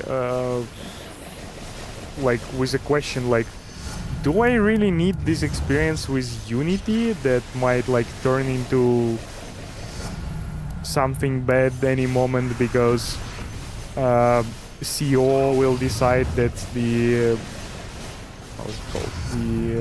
shareholders are not pleased enough? Like, no, this is like a huge risk, like for the business that is making games, and this is a huge risk for developers who are building their career on top of the like knowledge of Unity. So yeah, that misstep was huge in my opinion. I should have taken Apex there, by the way. Yeah, but this game is like pretty bad already. I missed like more than 200,000 points at 7-minute mark. I know why I'm playing them. Yeah, I will be restarting this. I will switch to Dragonus. I've been playing Shen for half an hour. Let's do some Dragonus. It's true what you're saying. It's a risk. They have done it once before. Yep.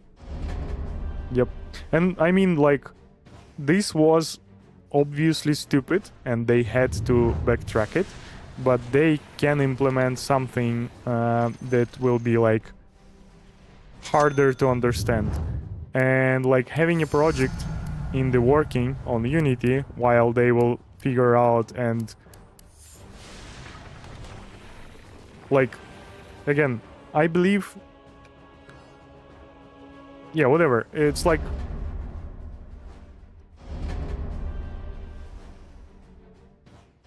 If you are not signing the deal with them on your own, you're using like public terms of services. And those can be updated whenever they want.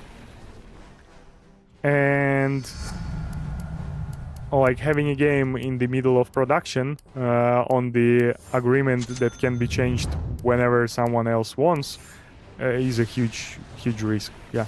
And I mean, like, again, making Godot popular will be beneficial for everyone. Like, this is an open source project. Making it more popular, like finding bugs there and even better fixing them, or like creating tools, free or non-free, for that project is way better than supporting freaking proprietary engine that has already tried to take more money from you. And again, yeah, it's like, I mean, choosing between open source and non-open source, like when there is like no obvious differences in quality or like features, like I will take open source every time. I'm using GIMP, for example. I'm super happy with it. I'm no expert in like picture editing or anything, but like all the skills I have are in picture editing are on GIMP, and like even if like GIMP will decide for some reason to become a proprietary thingy and start selling stuff, like there is a lot of versions of GIMPs on the internet and there are a lot of forks of it. Like the thing will never become retrospectively thing I will be forced to pay for. So yeah, I think we're on the same page. I don't know why I'm ranting about this so much. Sorry. The crystals disappearing if the number count is too big is because of what is called object pooling in game development, by the way. Object pooling. Pooling or pooling?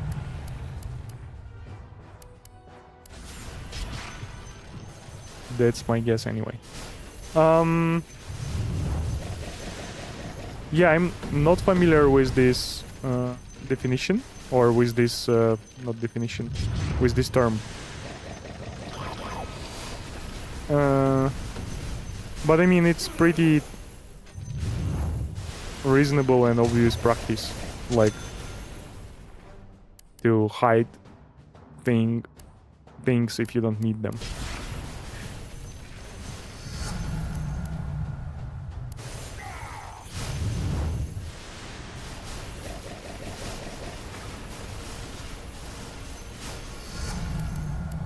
Yeah, it is.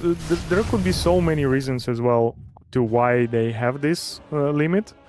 It could be like some innate thing of the Dota, or maybe while testing, they noticed that there is like a sort of memory leak, which is connected to the fact that there are like tons of items on the floor, and they... Oh, I'm sorry. And they already had a limit for monsters, so they introduced or reused limit that like similar limit for the items on the floor.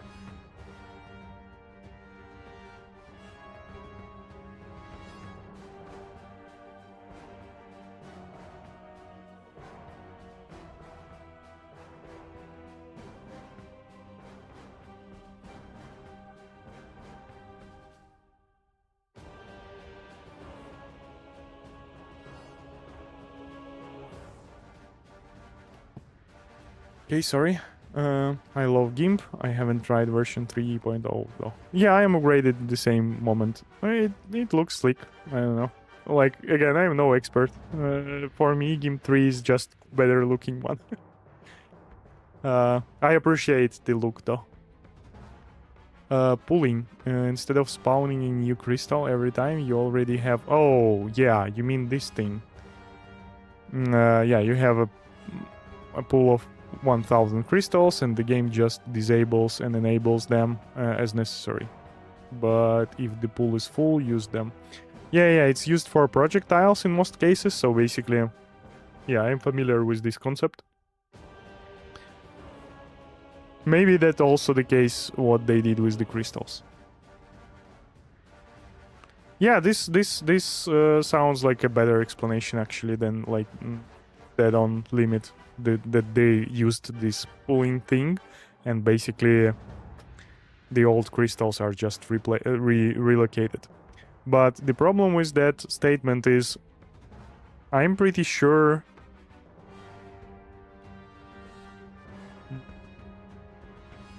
I don't know how to test it, but this pulling should be separate for experience of one color or another. Unless those are the same instances and there is like a check mark which is saying this is blue or purple or something.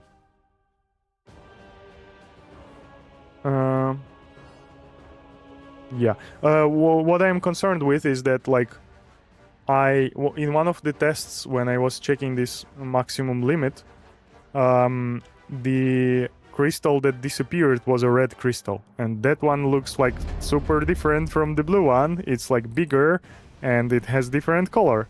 So like obviously depending on how the pooling is organized, those could be like the same instances. But like, is the gold also the same instance? Like, is it like literally drop on the floor? Instance of drop on the floor? Then like, why would you be instancing that if you need to reinitialize the how is it called? Something? If you need to reinitialize the mesh, for example, which like again, maybe mesh of red and blue crystal is not that different. It's maybe like how is it called? The mesh is the same, but the scale is different, and the texture or like literally coloring is different.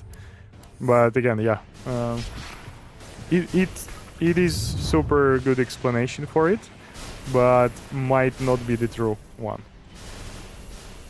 Not because it's bad, but just because there are questions I have that are a bit contradictory to the pooling. And I also pretty sure that the gold is in the same pool with the crystals, which is like making like even less sense from the pooling perspective. Like you are reusing the same object. Or I don't know, maybe they are spawning the drop with like all the meshes already present there, and just like that is like also weird, super weird solution. I am playing Skyrest Mage, so I don't need the butt.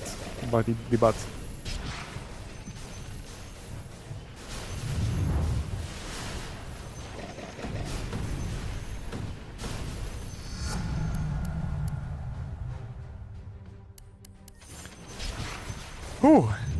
You're raising difficult topics, Jacques. I literally phased out from the game for quite a while now. I need to get my brain back into this. At 1:45 the skeleton spawns ends, so I will collect all the stuff on the floor and return into the corner. Where is my place? And at minute 2 mark there are big... Maybe the purple crystals pools is smaller and it is god spawn. No, it's definitely not small. It is not that small. So again, to explain it, in the testing that I did on stream, when Justin suggested to do the stuff, so I killed like this big satyr, which is or 2 of them, whatever. And it's like 1 or 2 red crystals, right?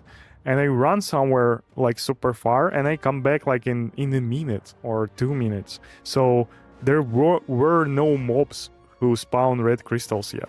The catapults spawned the purple ones, and again, like the time of catapults is like 6 minutes. So like, or there are catapults with the zombies. So yeah, my point is that like there were no red crystals on the map, and I came back and this one disappeared. And like at minute 12, there is this big satyrs that everyone is dropping red stuff, and there is a lot of red crystals on the floor. So like the limit is definitely higher than 1. I hope. So yeah, it's like either they are doing some weird pulling stuff, or it's like literally rather a limit than a pulling stuff. Okay. Oh. Yeah, I don't know. Level almost 9, almost 10, sorry.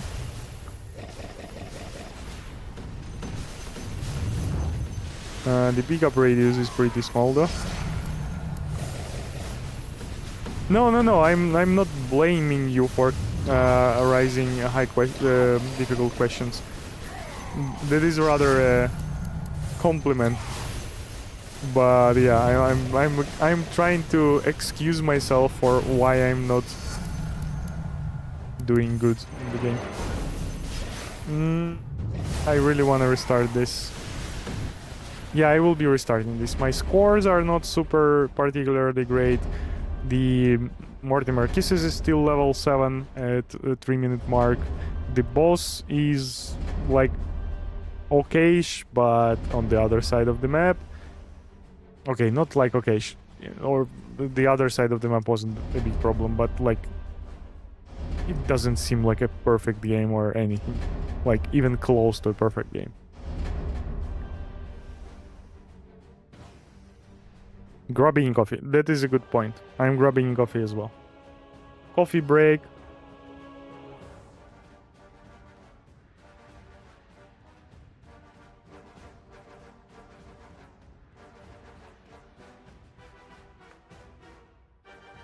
I wonder if increasing your shader cache to 100 gigabytes will make a difference in the Nest of Thorns object pooling. Well, I mean, shader is the shader. I don't think that the crystals are like instances of effects. Yeah, they are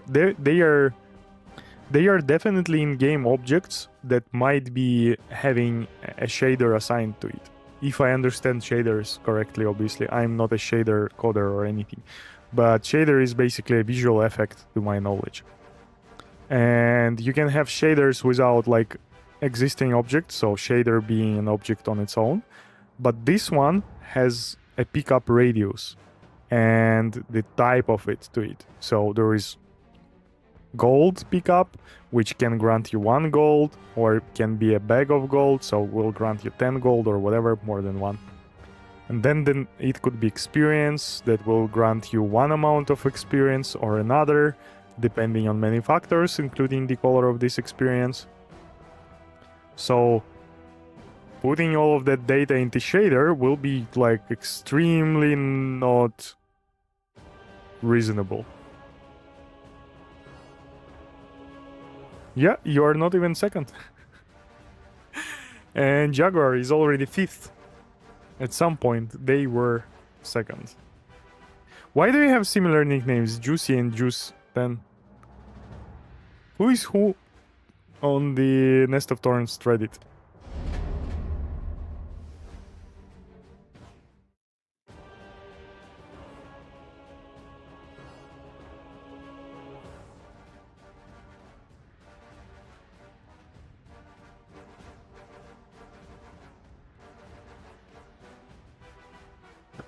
Okay, pop. I think it's more of limit in the pools or a hard limit on objects rather than an external or hardware limitation.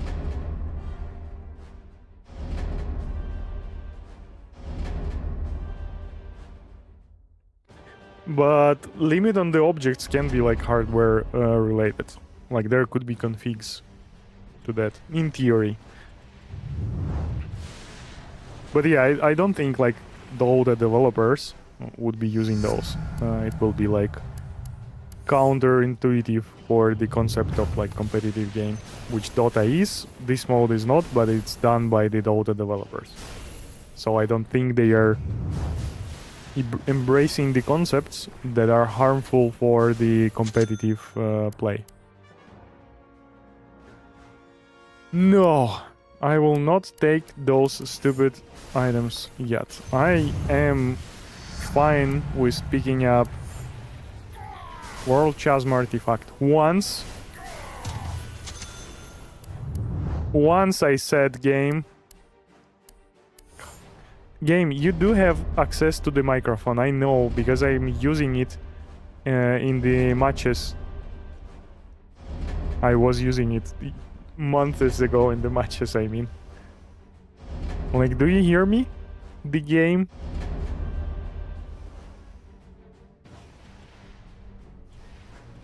Justin. Okay, I see.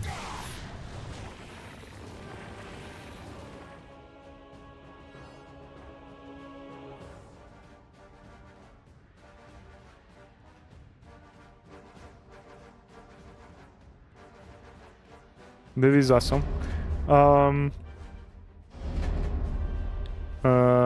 Justin is saying that they were using the Juice 10 nickname since the university. I've been using different nickname that I'm having right now since university times, but this Pilgrim part is like from the school years of mine. So I returned back to that nickname for reasons. Thanks for clarifying. I'm going to set my shader back to 10 gigabytes. Where are you setting it? Like in NVIDIA config or something? Or it's like part of the Dota configuration? Or is it in settings?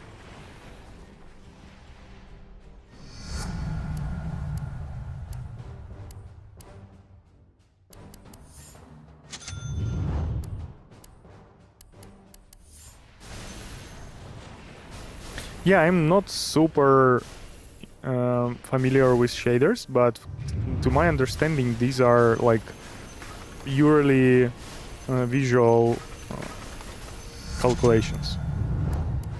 They are, yeah, they do not have any influence on how the game is played. So basically, like let's say,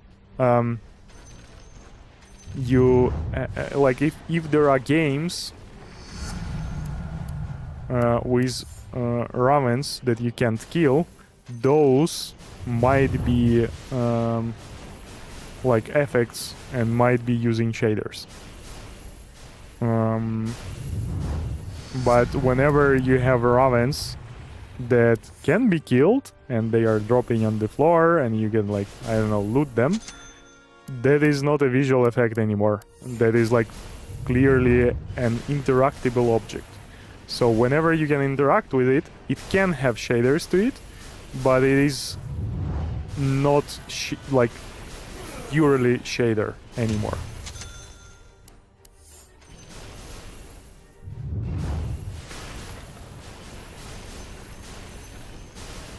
Pilgrim stream, you should set up your YouTube community channel subscriptions.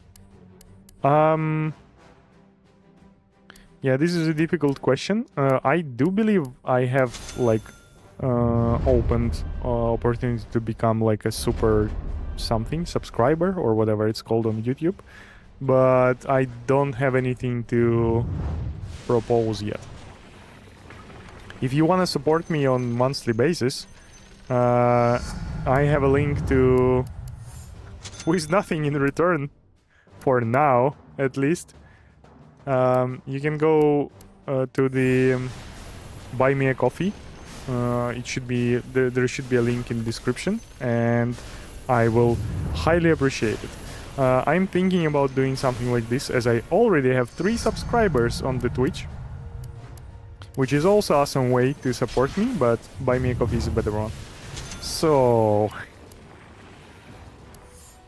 yeah, I'm thinking about like obviously creating like a Discord and having like different statuses there, or like even access to different channels maybe for subscribers. But other than that, I also thought, like, I have friends who are streaming, and they do like sort of how's it called, the mini tournament you have in the Dota. So they are basically doing the mini tournament once a week with subscribers.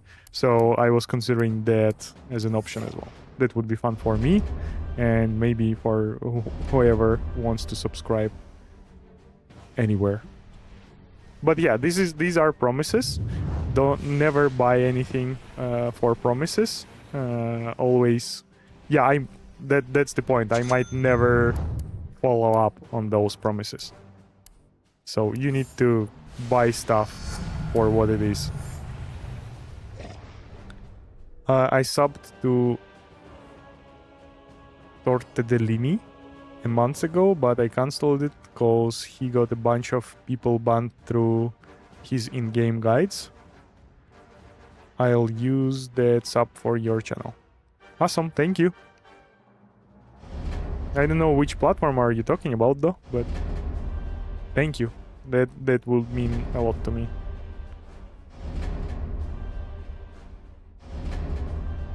I mean, right now this stream does not yield high potential for me for anything, but I do enjoy speaking with people. I do enjoy playing video games. I can prove it with amount of hours I have in video games on my Steam account any moment. So yeah, to become a streamer is something I think I will appreciate. I can also be a guru for people. I have some life experiences I can share with. I don't know, yeah. So that would be an awesome option for me, but yeah, for now it's rather like, let's say, side hustle or just doing for fun kind of things. So yeah. Hi, Techis MVP only. Welcome to the stream. Welcome to the stream, Miarski. It is good to get Magic Missile Aghanim in this patch. Yeah, Magic Missile Aghanim is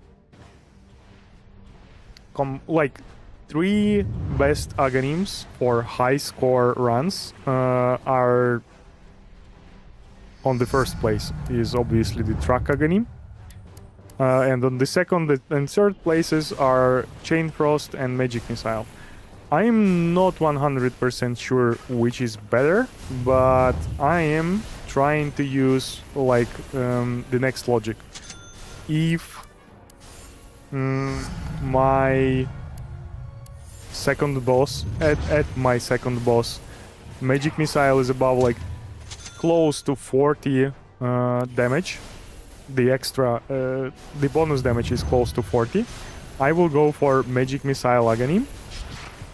Because that is like huge amount of boost damage, and that will also create an effect of very weak but a decent effect of snowball for this extra damage, because like extra damage will lead to you killing extra monsters, and extra killed monsters will lead for more extra damage. This was working crazy good back before the nerf, which nerf did extra damage from 0.04 to 0.01, so it's like 4 times slower now. But yeah, right now this effect is still present, but again, it has prerequisites to be in play, let's say. And if that damage is like 30 or less, like I'm considering I can still pick up Magic Missile, or I can, like, if the game won't show me Magic Missile, I will pick up Chain Frost upgrade. So it's like they are equal to me in that moment.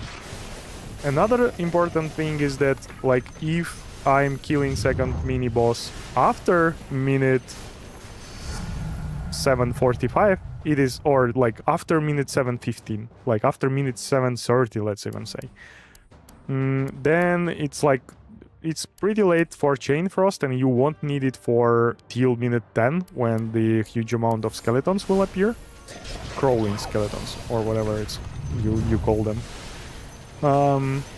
So I would take Magic Missile over Chain Frost then as well. But if it is before 6:15, let's say, or before 7:15, there will be this huge wave at 7:15, and like the wave at 6:15 to 6 to 7 minute mark is also pretty big, of ogres and satyrs. And Chain Frost during those waves is more efficient than Magic Missile. So basically, to make it simpler, if Magic Missile's damage is above 40, I will pick Magic Missile in all cases. If it's below 35, let's say, I would consider it if it's too late. So after 7:30, let's say, or 7:20. And if it's like at 6:15 or 6:30 or something, like before 7:15 basically wave, then I will take Chain Frost over Magic Missile upgrade. So yeah, that's pretty much the logic I'm using right now. But in either case, none of them is like way better than another one. It's like depends on circumstances by a lot. Distribution of Mortimer was pretty awful so far. I'm level behind because of that. I will force another Mortimer level up here.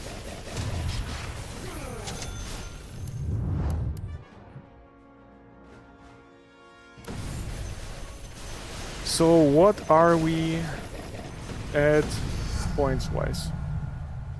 Yeah, I'm no way making 460 till minute 4. So yeah, I will be restarting this game, and I don't have perfect items. The score is already below normal, so yeah, I'm not going to try hard that game anymore. I would rather save some time for the next theoretical opportunity.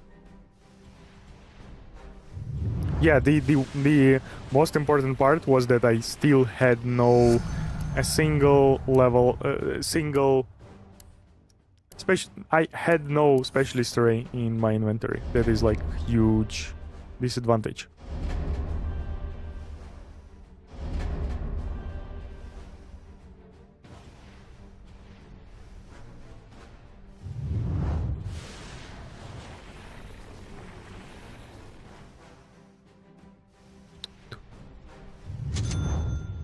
Justin, Jacquees, how do you like the stream today? Is it looks better? Does it look better? Because it should. It did look better when I was comparing it to yesterday.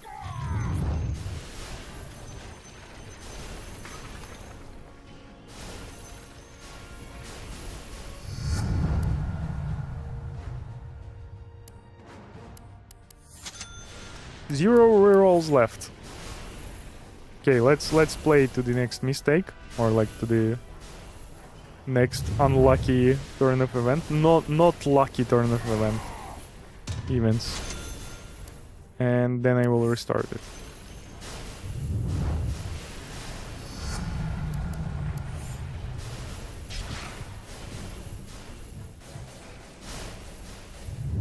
I feel like a waves of bots adds a lot of score, and I don't see actively going for them. Am I wrong in my thinking? I wouldn't be surprised if they give like a normal amount of points like Skeleton do, They do not provide any experience from what I have seen, so this is a huge minus. But yeah, like, I mean, what do you want me to do? Like, I don't see the way to target the bots. Like, if Mortimer lands in front of them, that is cool. Trying to kill them earlier, from what I can see, it doesn't seem like they have the same like spawn pattern. They just appear from time to time and fly towards some objective, like the white ghosts. I don't think there is a limit of white ghosts on the map. I think their spawn works like, hey, this is the timing for this like wave that is going from one place to another, so they will be spawned like every, I don't know, 5 seconds or so. So yeah, if you will tell me how I can target those, I might consider that, but I don't think that will be a huge improvement, even if possible, I mean. You can start with Vengeful Spirit hero, then you will get much damage and stacks. Vengeful, so there is an innate ability of Skyra's mage, which is Dragonus in this game, and it's that it has additional projectiles with all of his abilities. And most of the abilities I'm using has projectiles, in particular Magic Missile. And this innate ability is basically equal to additional level up on Specialist Array. And in late game, in the last, like after minute 6, your main source of the damage is Magic Missile and Chain Frost. Those have a single projectile natively. They have 2 more from the upgrades and 2 more from Specialist Array. So basically those are 5. And for Skyra's mage, there is one more over 5 projectiles. That is 20% more projectiles. Every projectile has the same damage, so it is like 20% more damage from those. And again, yeah, when you choosing Shen, you are basically avoiding this innate ability of the sky, and that means that you are avoiding 20% extra damage. I did play Shen today in the morning. There is a interesting, in my opinion, first of all, it feels for me interesting to play Shen, and there is an interesting approach for Shen, which is basically taking as a 5th item the Snotty the Bat, which effectively increases your pickup radius. I'm restarting this, and that frees up the slot for you. But yeah, Shen has advantage, in my opinion, that the games with Shen are more consistent, but her potential is lower than the Sky's potential. Then is like, to make it simple, more games with Sky are worse, and more games with Shen are better. So if you like have a limit of 10 games and you want to make as much points as possible in those 10 games, you go with Shen in like every of those 10 games. But if your goal is to like make the highest score among your friends and the limit of games is like rather high, like 1,000 or hundreds, then you go with the Sky, because Shen's limit, let's say, is 2.7 million and Sky's limit is like 2.8 million or something like this. It is like not a huge difference, but the difference is there. I believe it is. The stream looks good. Thank you, Jaquiz. I'll just actively run in front of them if I can. but my high score is 2.3 millions, so I don't think my theories will help you. No, theories are good, always.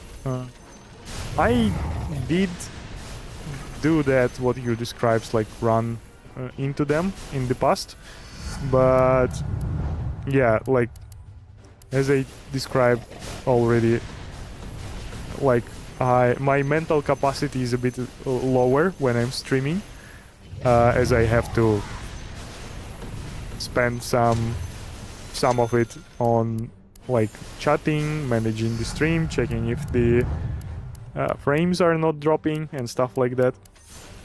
And yeah, blocking the bats is something I am dropping when I don't have this like extra capacity, basically. And it's happening naturally, it's not like I'm thinking about it. It's just like not in the priority list, if that makes sense.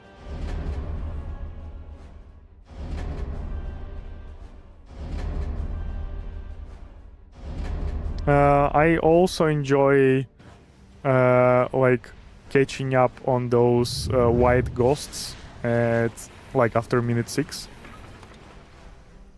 And it is way easier with the sky because this, what's it called, Arcane Bolt. Thank you, game.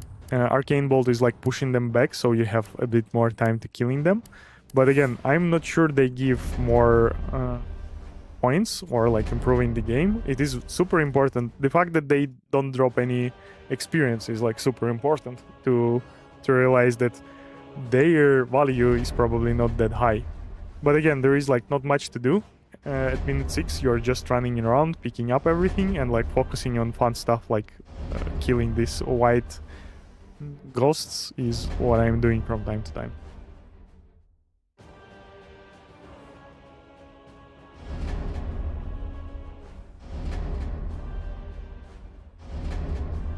You know what? I'm streaming for 1 minute and 12... God.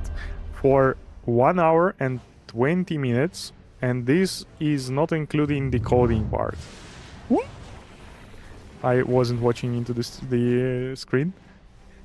So I think I will do a stretching pause after this game, let's say. No matter the fact if it's good or bad. And I would recommend you to do the same. Physical activities are good for your heart,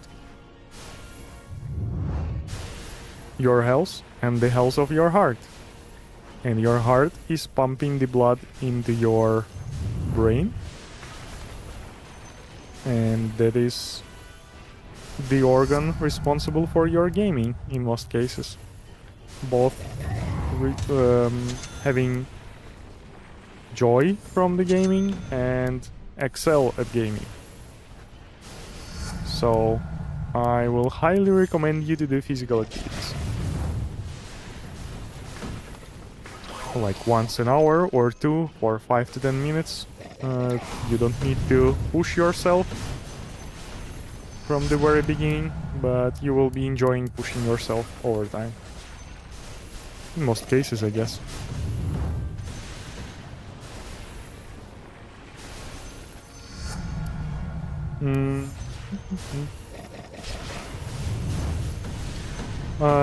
Yeah, having this World Chasm Artifact level 3 wasn't on my list of the best starts, but I will allow a little bit of slack space for this game, as after it, as I told, I will be doing some like 5 to 10 minute pause.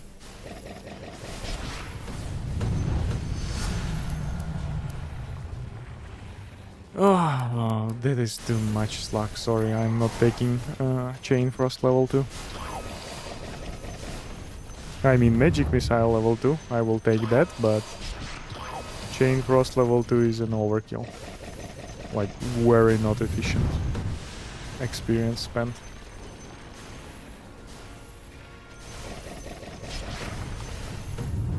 Come on! That were bad bounces of Chain Frost.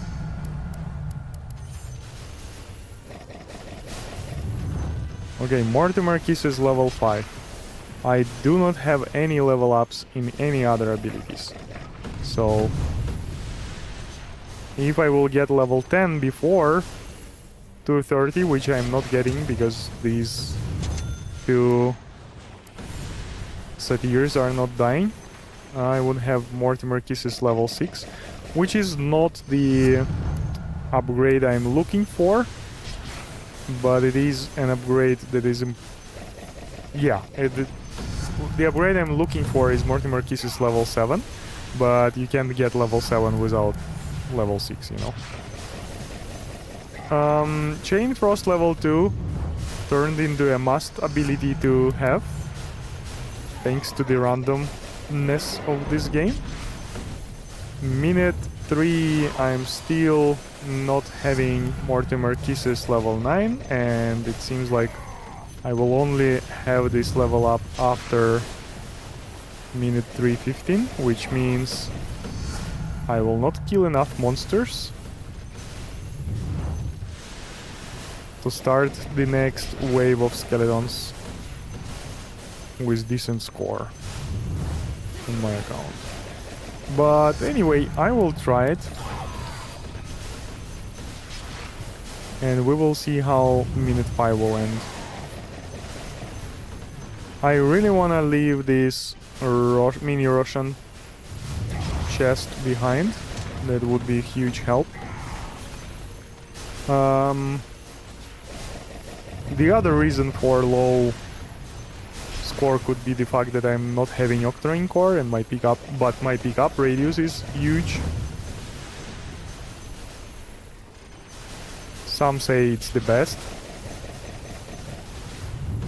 Okay, there was a good Mortimer flying to the right. Let's see if that will give me the edge I need from this game. Come on, let me leave. There definitely were a few decent Mortimers here and there.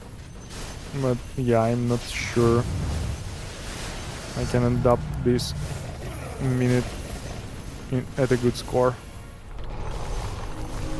I will try to shift to the left right now before killing the mini Russian. Yeah, I already picked it up. The huge pickup radius has its negatives attached to it. But yeah, I really wanted to pick up everything from the right anyway, so this is like not a huge loss. And again, this game is maximum 2.6 million run, so I will be exiting. Sorry. And this is time for stretching pause. Everyone, let's go do some physical activities for 5 to 10 minutes. This is important for gaming, including it. You got a lot of butts there. Sorry, yeah, I wasn't paying attention to the hordes of bats. See you soon. See you soon. I will make a short pause.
I'm back.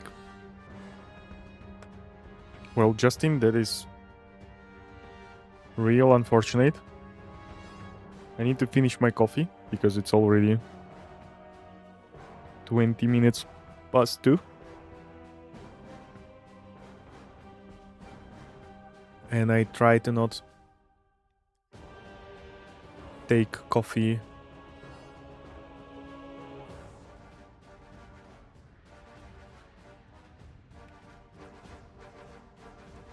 after 2 p.m. I believe it messes up with my sleeping.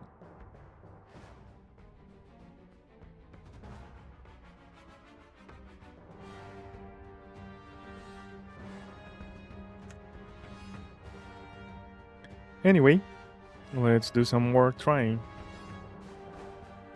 I will switch back to Shen for now.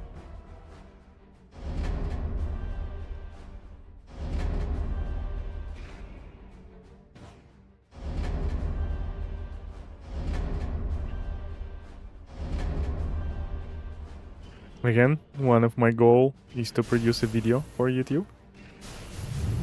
And I think if I will land like a 2.6 million run with Shen, I will share that to YouTube.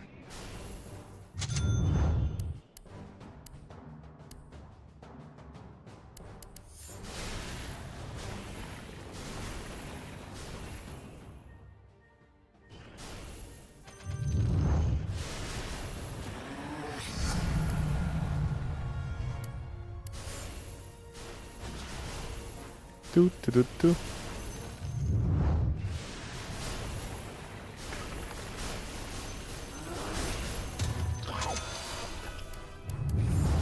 Sorry. Got a little disturbance in my room.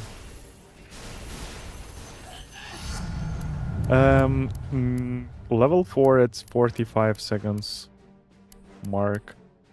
Seems decent, but level is good, but the abilities had to roll all of them. Now I'm forced to take this Crystallis, which is not super terrible, but the efficiency of the Crystallis at this point in the game is exactly 0. Okay, maybe not 0. The... how is it called? The Bounty Hunter's track can trigger the critical strike, right? And if and when I will get Snotty the Bat also can hit the critical strike. Okay, I will take Yasha for the same reason as Crystallis before that, to like lock out the slot. But yeah, I'm clearly not needing that at all. I need Chain Frost and I need Octarine Core ideally right now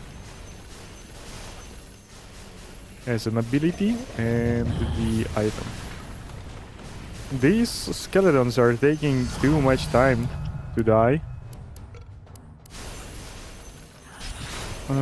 Magnets. It was too late when I saw it. It was already picked up. Well, if I will get all the level ups into Mortimer Kisses right now, this game could be a decent one. I'm finishing minute 2 with like 115,000 points, which is a huge amount of points for minute 2. It's like 10,000 more points than my estimation for this minute.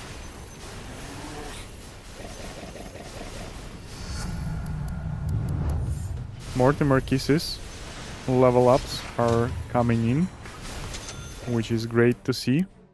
Octarine Core, great. That is exactly what I needed 2 minutes ago.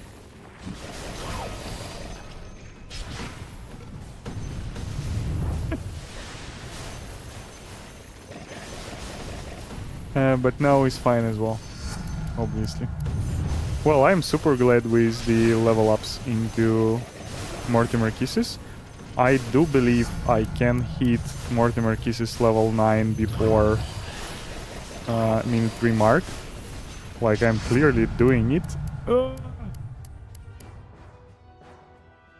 I will level up Snotty the Bat, as this thing can one-shot the skeletons now. And Mortimer Kiss is level 9 before minute 3.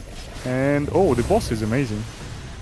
So okay, I might suffer a bit points wise, but I will kill the boss super fast. And I don't think my points are that bad. I will take... I took the phylactery as it will lock the inventory. What are my my points are fine, more or less. I mean, it should be like 400,000 points at 330 for 2.7 million mark, and it's like 30k behind or so, but it's not terrible at all. The boss is super cool, so I will get Aghanim Scepter on Bounty Hunters ability sooner than in average game.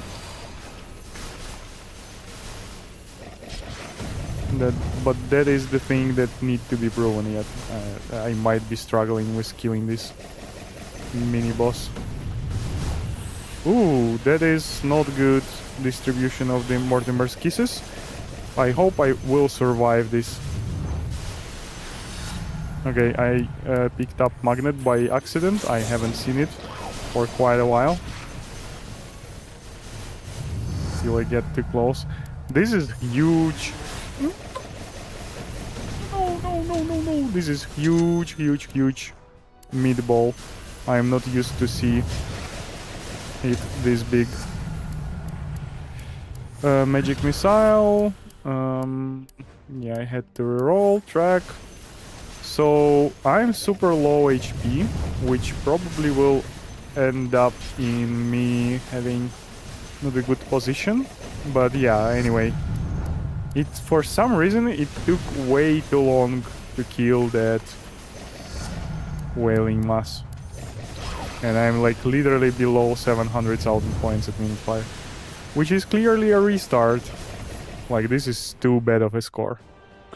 My YouTube chat has died again. But thank God I have another one opened on my tablet. So...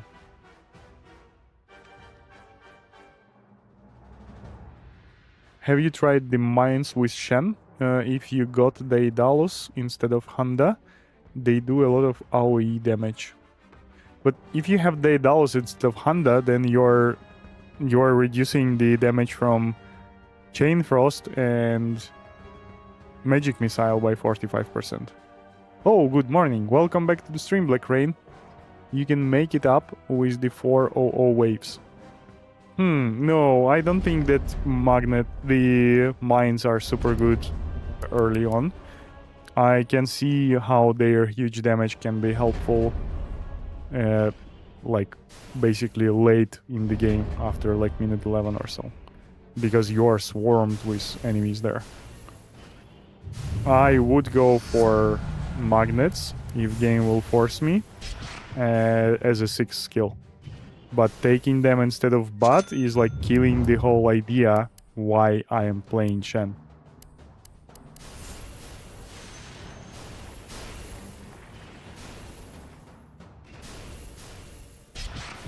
I mean, I will take mines if I have no other option. I mean, I might take mines instead of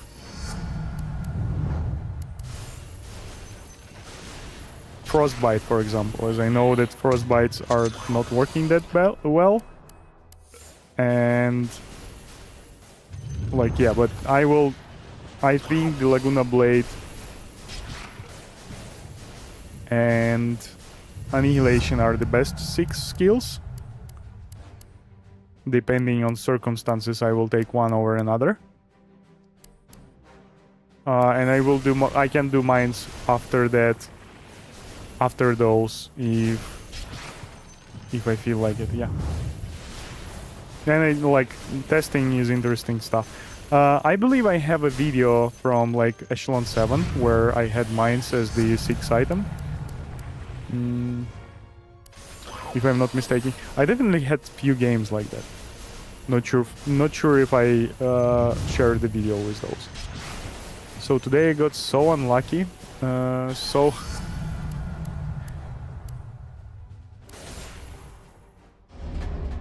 Yeah, I will explain why I laughed a little bit later. So check this. I was level 6 with all skills without any reroll. I lost where I was reading without any roll. Yeah, here it is. It was perfect, and then to get Crystallis for Honda, I used all my rerolls at around level 20. So unlucky. After that, luck at start of the game. Yeah. I was laughing because of this luck at the start of the game. Like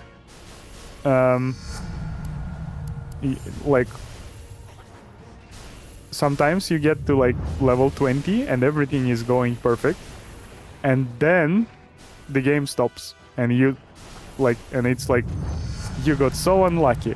Well, it's hard to justify because you got so much luck before that. And yeah, I understand the feeling again, but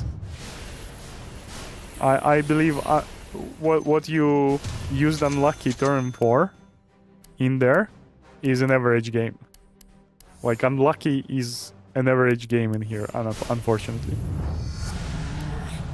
I had a game without Honda, which I finished with 2.5 million or something. I was super surprised with that result, to be honest. Yeah, that's probably it. That's all I wanted to say.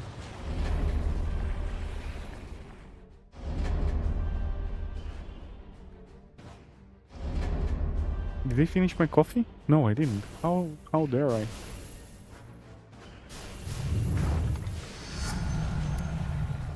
Oh, I got happy. I got Magic Missile on level 1. I forgot I am Shen.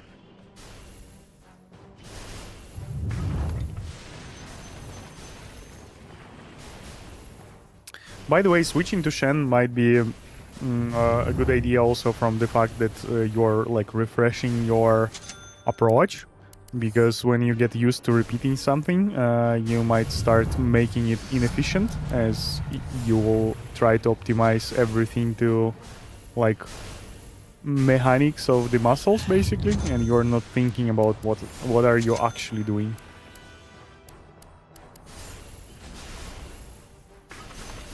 Okay, next item should be Specialist Ray.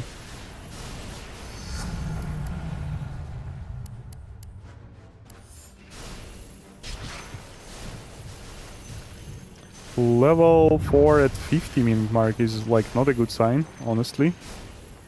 I don't think I will hit level 5 in 10 seconds.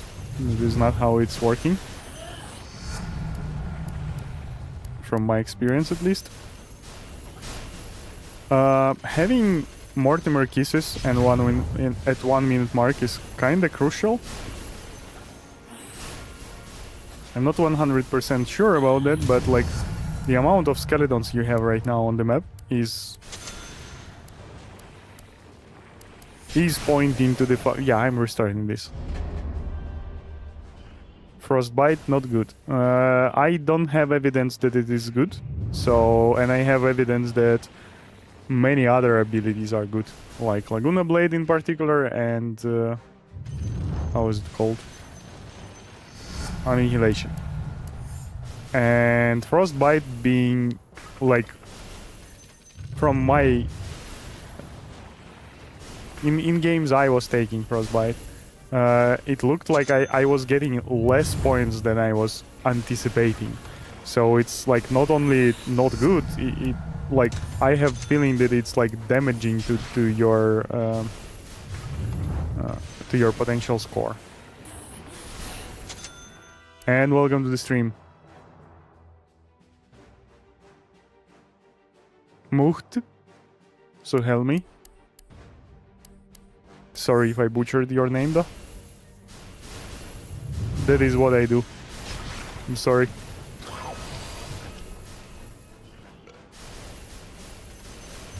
I have seen people reporting that Frostbite made a huge deal to them, for them, but I think they are mistaken with having a single good game and attributing it to Frostbite, where in fact they had a good game and Frostbite just happened to be in it, and in fact it was detrimental.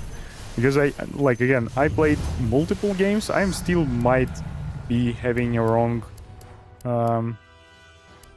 data, but yeah, like some other people also reported that Frostbite is like detrimental to their performance. So I'm sticking to this part of the discussion for now.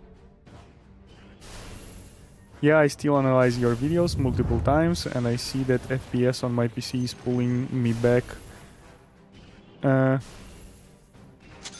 with the score a lot. I had exactly the same build as you and the bosses, and still was behind with almost 150k because of my FPS. Even the monsters was almost like 2-3 seconds same as your max points video. I observe that the most points that I lost because of my FPS are between minute 10 and 11. Until minute 10 I am almost 1.7, 1.8 million points, but after minute 10 because of my FPS I lose a lot of points compared to your run. I'm pretty sure there is way more monsters at like minute 4 and minute... minute 10, yeah, exactly. 1.8 millions. Yeah, I don't know what to tell you about FPS. Could be the case, but like... Not every game I reached minute 10 with 1.8 million ended up being a good game. So... It might be FPS, it might be something different, and it might be just randomly not happening for you. I don't know how many games you had there. Yeah, my FPS at like minute 10 should be, like, with huge amount of monsters present on the screen, would be somewhere in like 50s, let's say, 50s, 60s. Sometimes higher, sometimes lower, depends on many factors. I think I will hit level 5 before 1 minute mark. Or I might not, just because of the circumstances. But it is... Is it fine? No. What do I need? I need... Bounty Hunter's track, right? Cool. Yeah, it took way longer than I was anticipating for level 5 to arrive.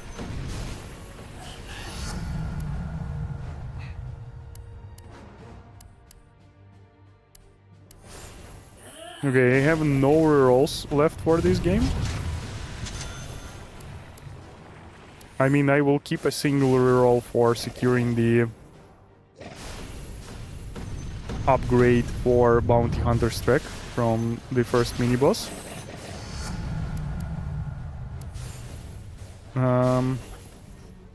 I still don't have the Specialist Ray, which is a huge loss for the...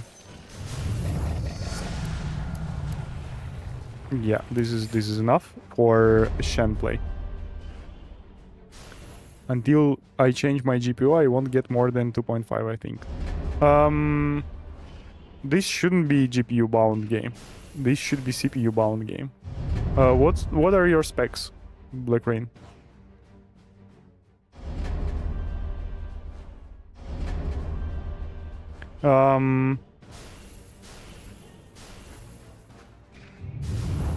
More than 2.5. Yeah, what are your specs and what kind of like frames do you have actually?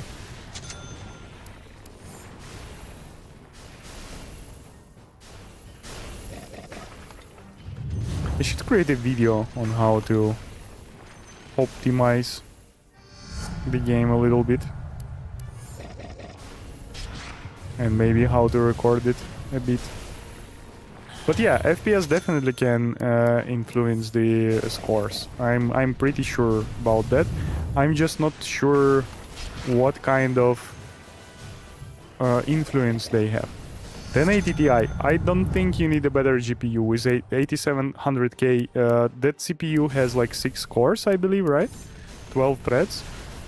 Yeah, like, no offense, but I don't think that the frames are stopping you. After minute 230, it's 40 FPS. Did you reduce the quality of the game, like the Dota one? Because 1080 Ti is a decent GPU. It might be requiring you to lower the settings a bit, but it should handle Dota and as well this mode, not on the highest settings to a very good degree.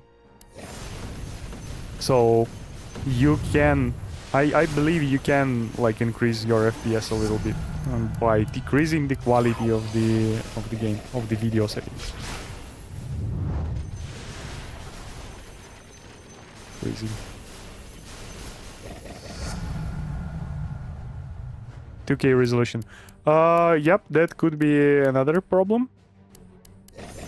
You can basically set it to lower resolution, even on the screen with higher resolution. So yeah, try those things. You don't need a different GPU to try that. It might look ugly, you know, but like, you are clearly playing for points and not for the look of this game.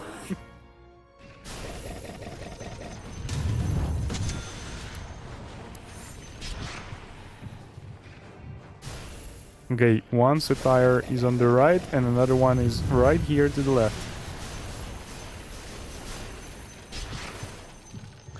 Come on! Like, again, Chain Frost was just consumed by this spirit of death and hatred. Okay, I don't really wanna spend my HP right now on killing these satyrs, because like in many times I need to navigate through the waves of the skeletons, and I like, for that I will need to use my HP as a resource. Come on, game, I need Mortimer's Kisses. Like, I already used like several rerolls for those. Give me a few for free, please. The chance I'm not getting Mortimer Kisses is like 40%. The chance I'm getting is 60. I should more often get those than not get them. Minute 3, I am at level 8 only with Mortimer's Kisses. Wow. Okay, whatever. How am I points-wise? Decent, I think. Skeleton Waves has finished. I will collect a little bit of experience here, and we'll run to summon the mini-boss and bring it to the corridor. Wow. So I had 3 level ups in a row without Mortimer's Kisses. Nice. At least there is a magic missile in them. It could be just Chain Frost and 2 others. I'm lucky enough. Okay, I'm back into the corridor for efficient skeleton farming. And I'm killing this meatball. Okay. Yeah, this can't turn into good result. Like, I won't believe it. Track. Awesome. Another level up in Mortimer Kisses. No. In Magic Missile, no Mortimer Kisses. 4:30. I'm restarting this, thank you. Games won't... Give me a sec. Oh, yeah, if I put settings to very low and low resolution, I can increase the FPS a little bit. Games won't use more than 16 gigabytes of video RAM. RAM, I mean. So the 48 gigabyte of RAM doesn't really affect anything.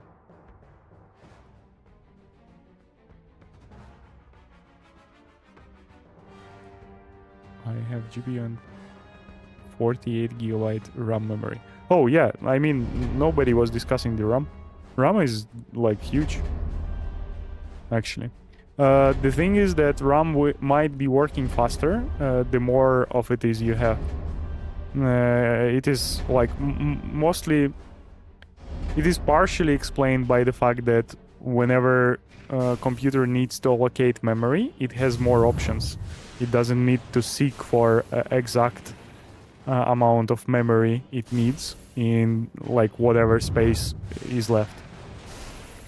It's like basically having a warehouse and being able to find a place for a new box faster, because like if you have a single shelf and it's already like filled with something, you will have to find a place that is big enough for this new box.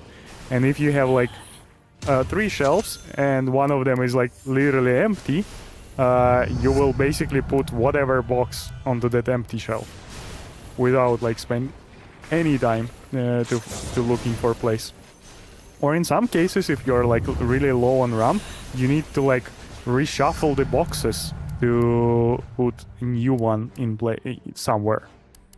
So yeah, extra RAM does result in a better performance pretty often. Like it is measurable. You might not notice it with your eye, but like whatever measurement tool you will be using, the performance will be there. It will be more than 1%. It's okay. I don't know what will be it, if it will be more than 1%. Depends on many factors. But it is measurable. That's my point. It is measurable consistently, let's say. Okay, I'm no expert in benchmarking, so I'm not sure about terminology. But measurable should be in the list of terminology.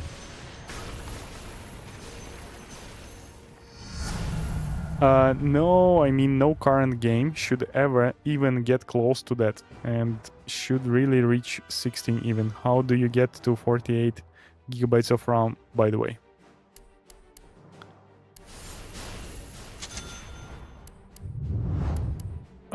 So first of all, this is not a game. This is a mod for the game, and this mode is using some mechanics that are not used for the Dota. And they clearly has limitations on the stuff on the floor, which is taking memory basically. So again, if you will get some mode for Dota from like third party, like whatever, the mode for Dota can be using so much memory that it will go over 16 gigabytes. You obviously, like if you are making a gaming PC, yeah, getting more than 16 gigabytes was overkill for DDR4, and the way DDR5 is assembled and shipped, you shouldn't have more than 32. But like if your workload doesn't end on the gaming, you might have bigger benefit from more RAM, and the gaming will receive some of it as well.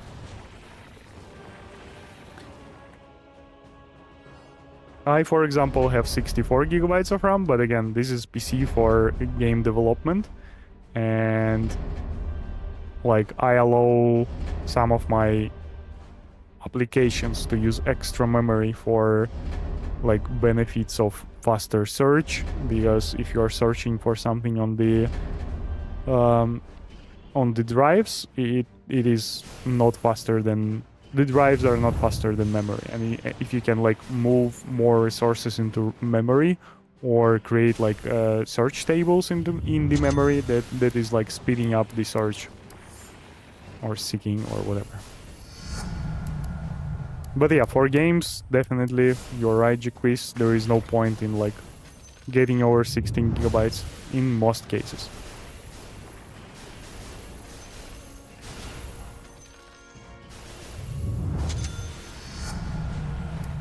Yeah, the games should not use that. That would be an overkill.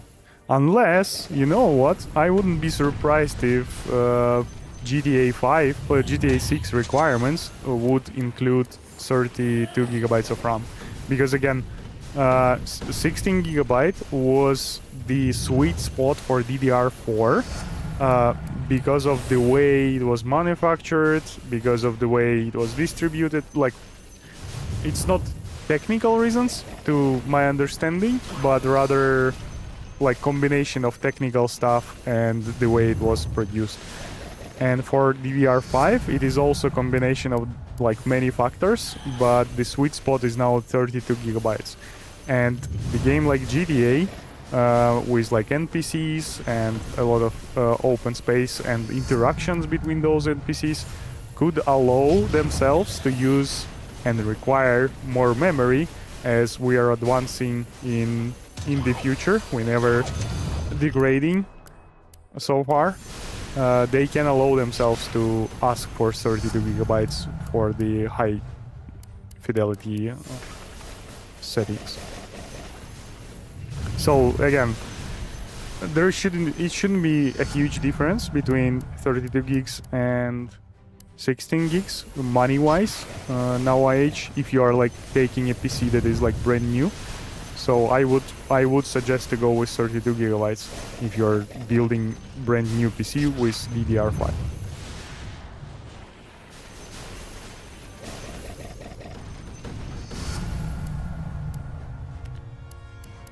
Okay, this is the second game in a row where game is like doesn't want to give me level ups of Mortimer Kisses.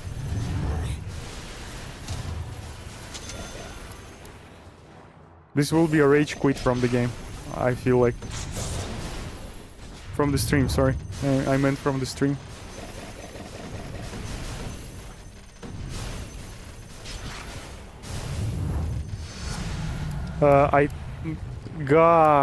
Okay. I think I saw on my screen how the vase just spawned on the top left. So it means that the radius of spawn is like barely bigger than the diagonal of the screen in 1080p at least.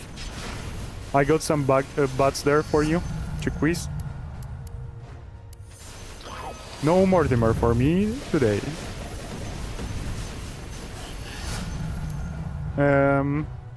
Okay, I guess.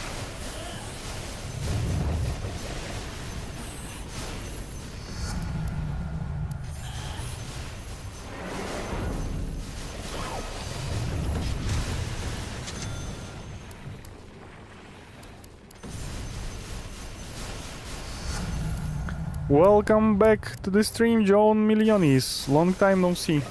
I'm doing great. How are you doing? What were you so busy with that you was not visiting my stream, huh? This is unacceptable. I need an apology written up in Nest of Thorn Reddit.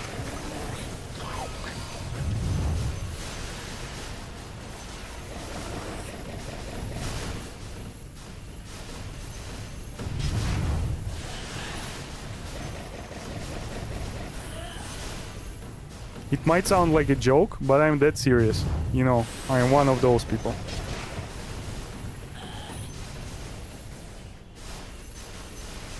Yeah, by the way, today the quality of the stream should be higher.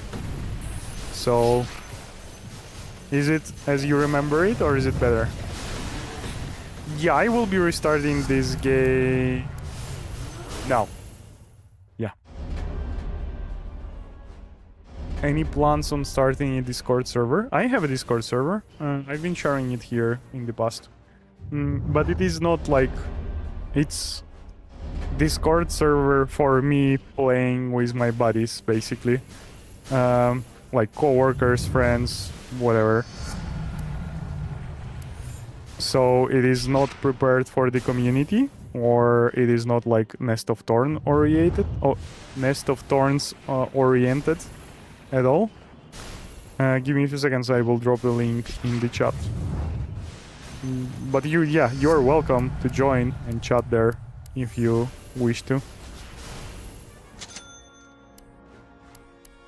I am considering turning it into the like how to call it, into like community server for whoever follows me. That might make sense. Is Vengeful Spirit new meta now? I don't believe so. I believe that Vengeful Spirit is more consistent. I also do play it a little bit differently, not by huge amount, but like different items, different abilities. A single different ability and a single different item, which basically means I am taking Snotty the Bat as ability to not take the World Chasm artifact as an item. So that's pretty much the only difference. It is pretty consistent, the games, but I think that the potential of Shen is lower than potential of Dragonos. We need to create a stock simulation of like heroes of a Nest of Thorns, and basically create like limited amount of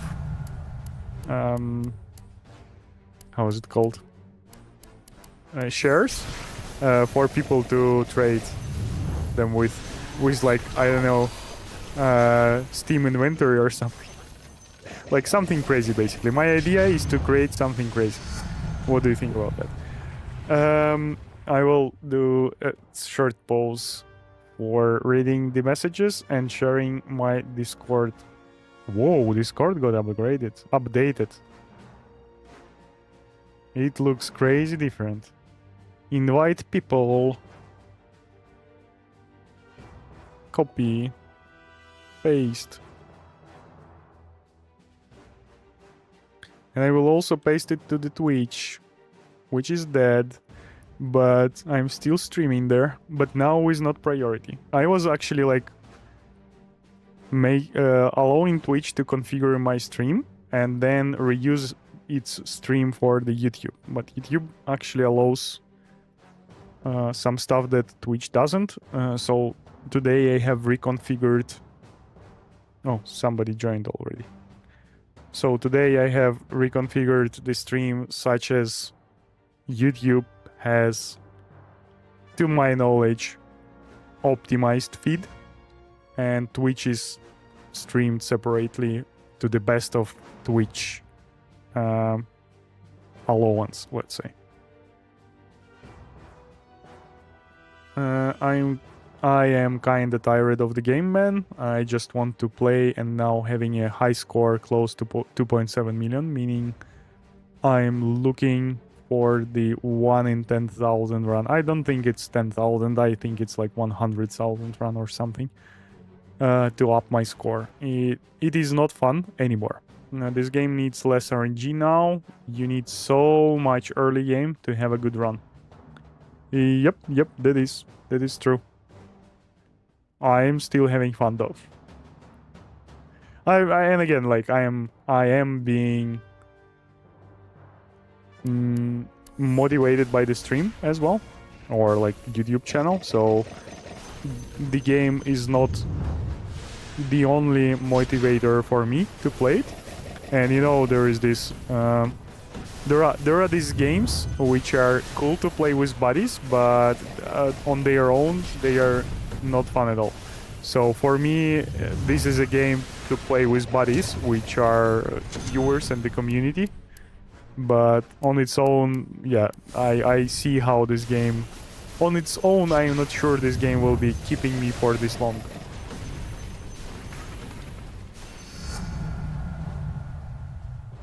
Even worse. Yeah, I am saying the chance. I think the chances are worse than that.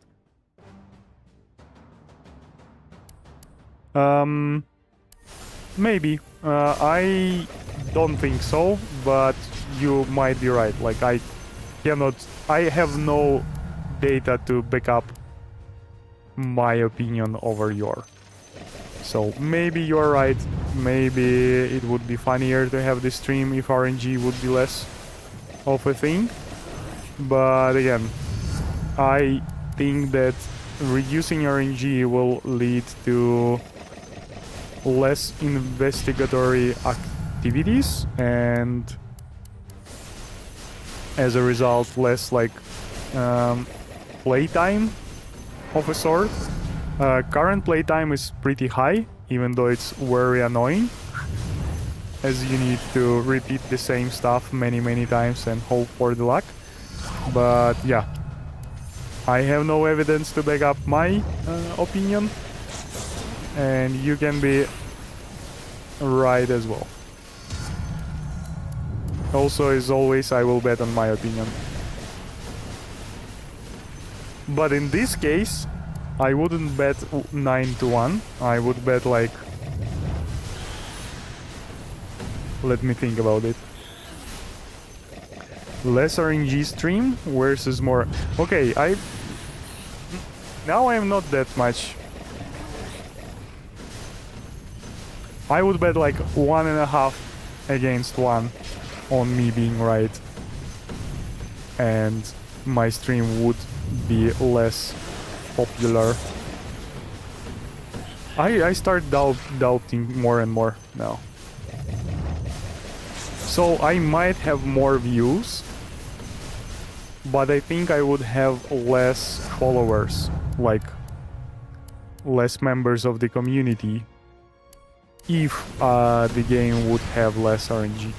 So like there will be less invested people and more people who wants to recreate success, being high score in this being high score as a definition of success, and then just never think about this game ever again. So yeah. God, where I was? Yeah, I will read the next message and try to focus on the game. I don't know. I had like 3 extra magnets where I literally could get the same results from 1 in this game, so this looks weird. The points are okay-ish, but definitely not good. I might consider restarting it already, to be honest. I have a chest on the left side of the map. Do I restart this or...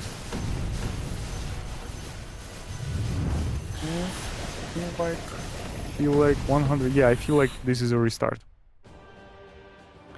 I had a buddy who we used to compete each other, and he gave up for this reason too. Yep, I see that how that is happening. But again, that's also my point, is like you were competing because replayability was super high because the randomness. And like, let's assume that you can learn without randomness, you can learn all the aspects of this game a bit faster. I hope you will agree on this statement.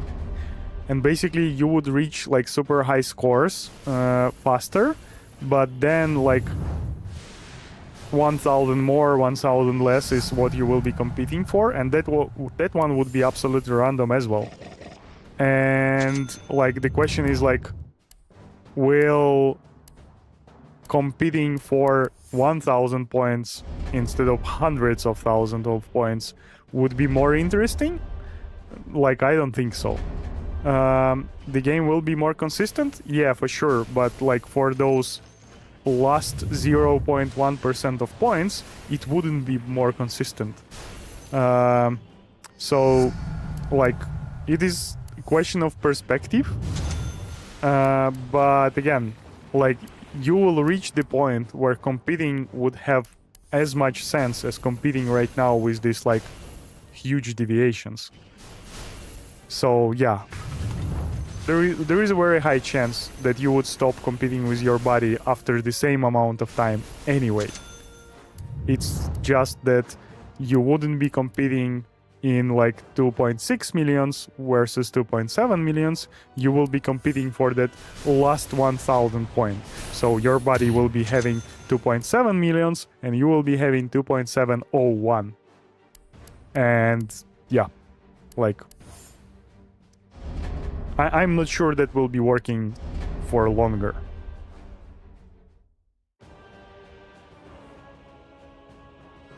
I understand what you mean, but like, again, like both of you has 2.7 million, but one of you has 1000 points more. So now you are playing, every game you are playing is above 2.65 million, because randomness is not, like, randomness is decreased. But reaching 2.701 is still super random. Like, your consistency wouldn't be, like, wouldn't feel better. It's just that you will be fighting for 1000 instead of, like, the spread of 100,000 points. Yeah, game...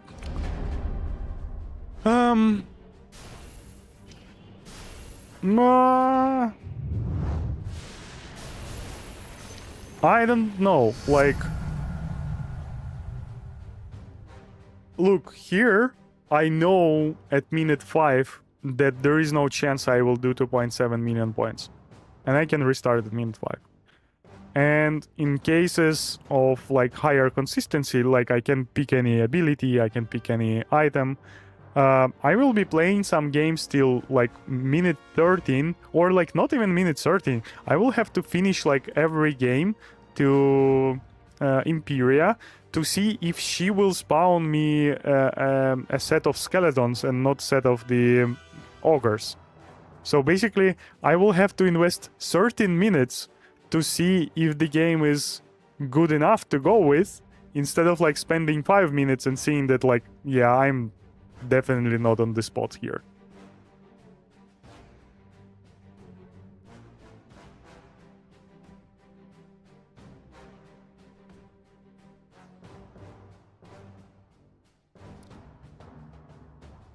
Yeah, yeah, I see what you mean as well.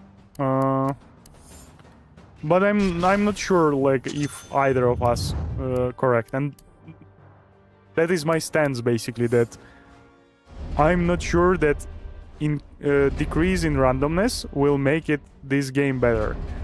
I do feel that increase in randomness that happened with Echelon 8 and the latest update was unnecessary. I do feel that as well, but I'm not sure that decreasing the randomness will make it better. That's my point.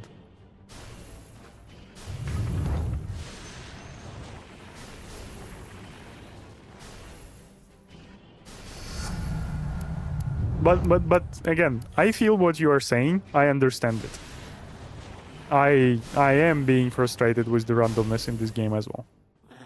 Oh god, sorry, I was reading my phone.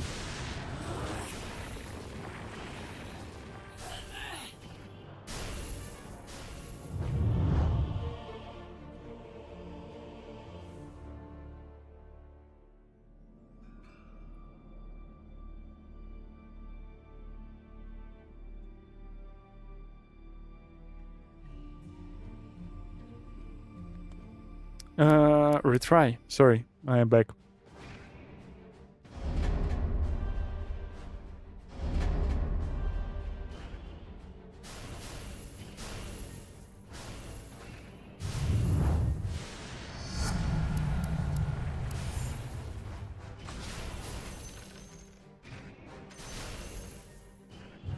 Again, God, sorry, give me 1 second.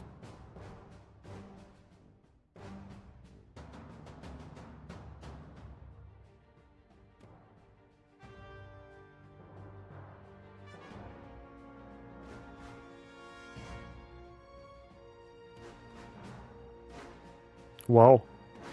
I received a call from a bot that is claiming that they received my resume for work.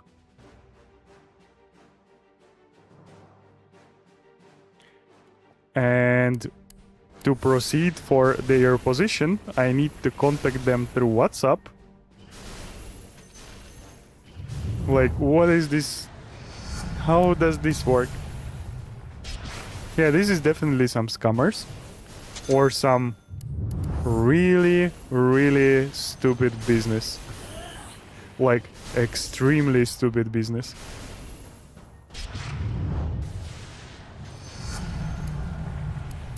In both cases, I'm not interested in that, obviously. Okay, I'm out of rerolls almost. I will lock Octoring. Nah, I don't know. Maybe I should have taken the Specialist Array, to be honest. But I felt like locking Octoring Core for a moment there is a better option. Now I regret that decision, honestly. Thank God I will not figure out if I made a right decision or wrong in that particular game.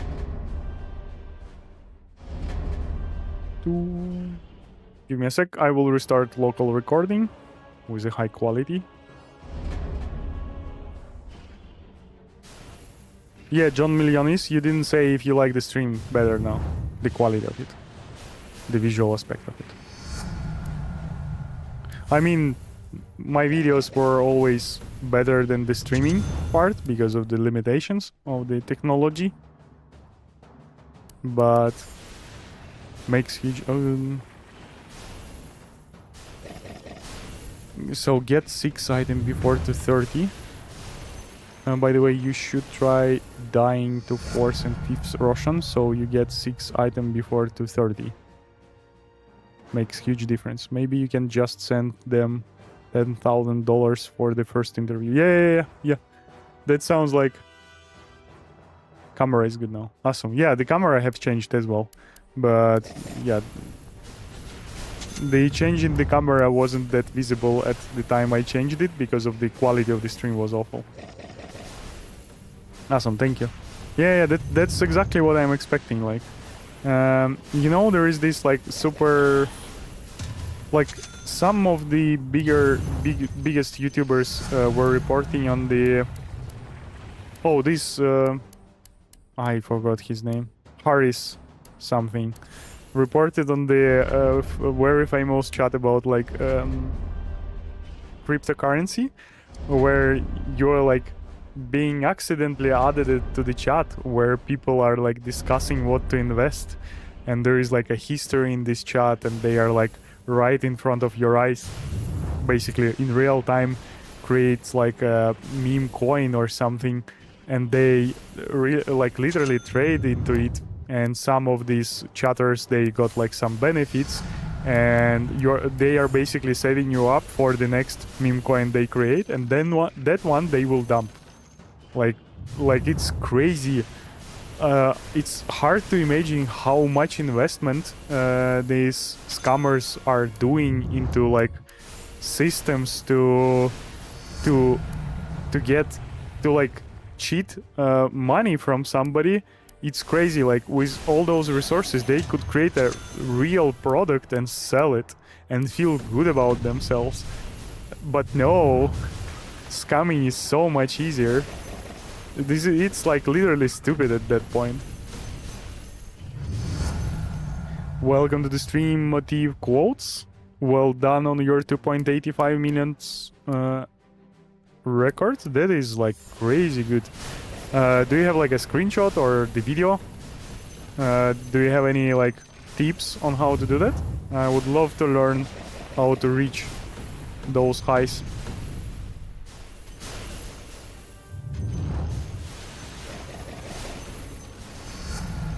By the way, everyone who is right now enjoying this stream, don't forget to hit that like button on YouTube.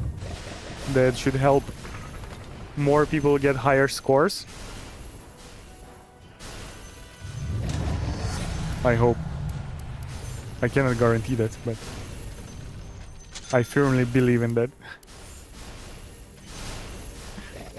Oh, it's April 1st. Okay. Maybe, I mean, I don't know. This is the first joke I received today. If it is a joke, I don't know. I mean, I do believe you can make 2.85.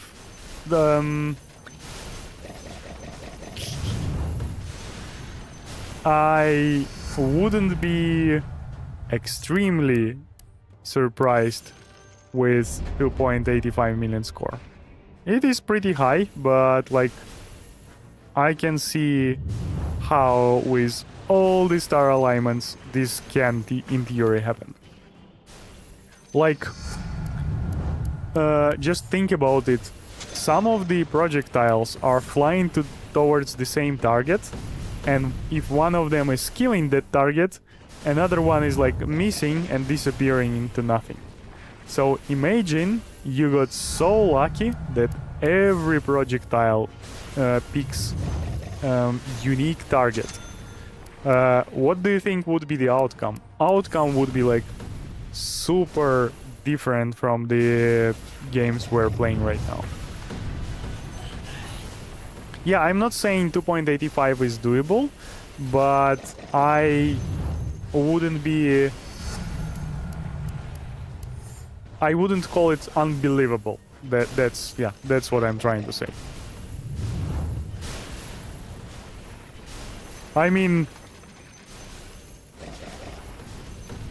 I would rather bet it is a cheat than a real game, but it could be a real game. Like, I'm not excluding that possibility.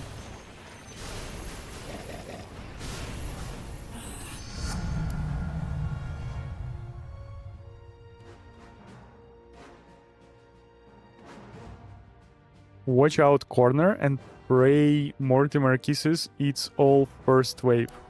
Yep, that would be nice.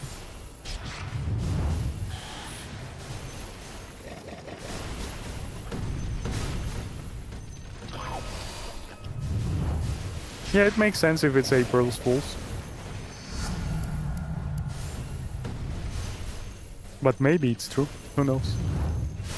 This is the whole point of this day, that nobody knows. Like in real life. Nobody knows. You'll have to figure it out.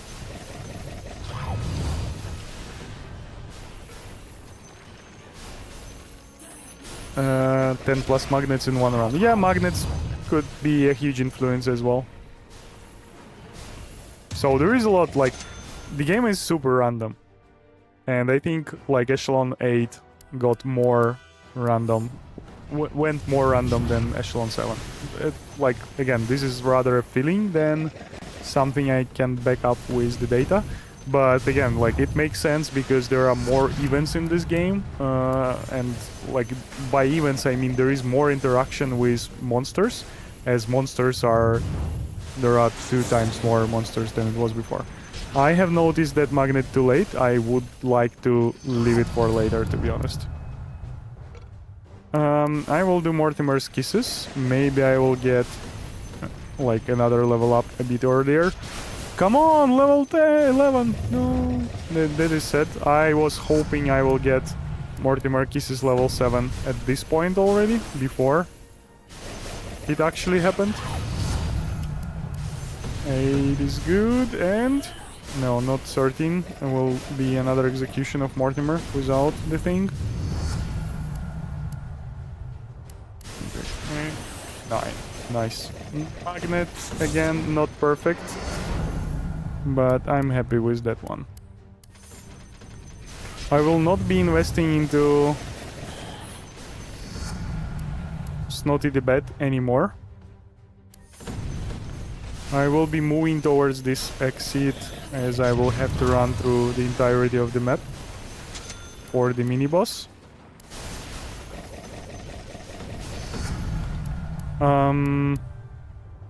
Yeah, not sure what to do. I will probably summon the mini-boss and then pick up the magnet. Yeah, this game felt good, but then the boss spawned there. Although from the points perspective, this game is not good.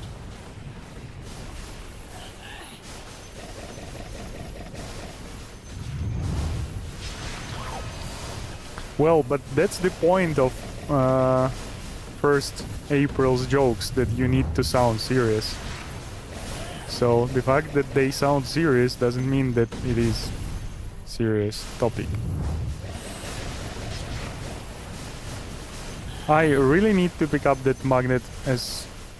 How did that happen? Okay, that was a lot of wasted time and probably experience, as I spent too much time getting close into that magnet. I wonder how much stuff will fly from the bottom. It's a decent amount, so maybe not that late. But I do think I have wasted some of the experience from the bottom. And points as a result. Oh, let me get another level up and I will read the chart. Or something like this. Yep. 4 would be enough. No, 4 wouldn't be enough. John Milonis, I don't know if you've been present when we figured out that there is a limit of items on the floor, which is like 250 to 300 items on the floor.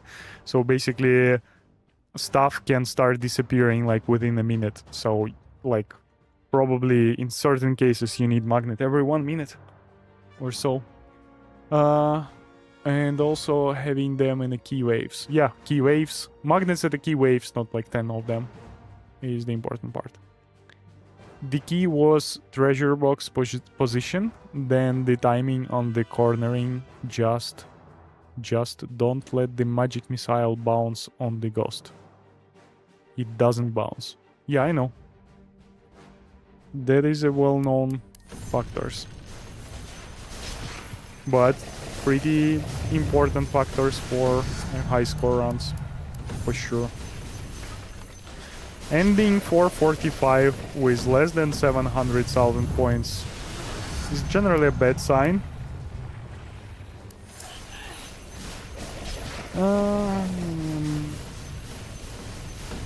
But I have early Aghanim for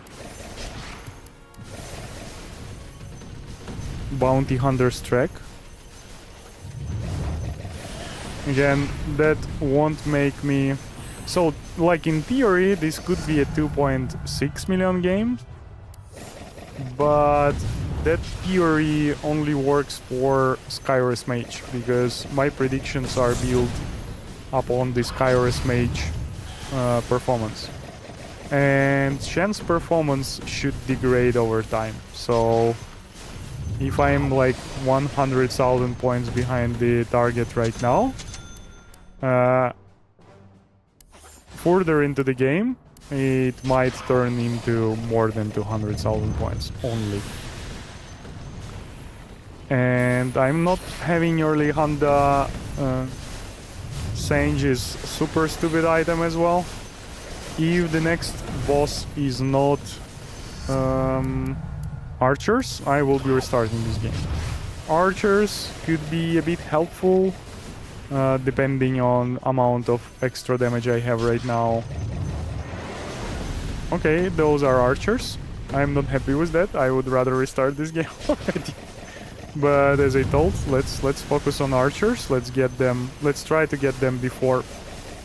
This is a really unfortunate one. Before 6:15, which is already not up to date. Phylactery, that's great.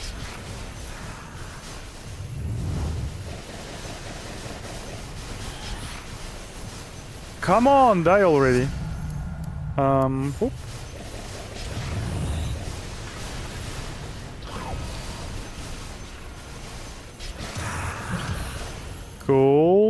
Cool. Do I reroll here? I do want to see the damage on magic missile, although I don't think it's high. So, like, if it's not high, I don't want it to be used. And more like Chain Frost will definitely deal more damage right now. So yeah, I will go for Chain Frost. That's the whole reason why I wanted to have archers, to get Chain Frost upgrade as soon as possible. Most of people nowadays won't celebrate April's Fools. We old already for that kind of stuff, lol. I wouldn't call myself old. Also, I do that pretty often, to be honest, as well. So, I had boss on the top, I spent some of the time on the bottom, so there could be some cheese here in the corner, which I would appreciate to get. Yeah, I'm like still a lot of points behind the schedule at minute 7. Should be at least 850, 900k second wave. You should have picked Kaya here 100%. I'm playing without Kaya early game right now. I have like the reasons being that like you need Kaya for like level 7 Mortimer Kisses, let's say, and you get level 7 Mortimer Kisses, maybe level... I will do this. I will get Apex. Basically you get the most benefit from Kaya from level 7.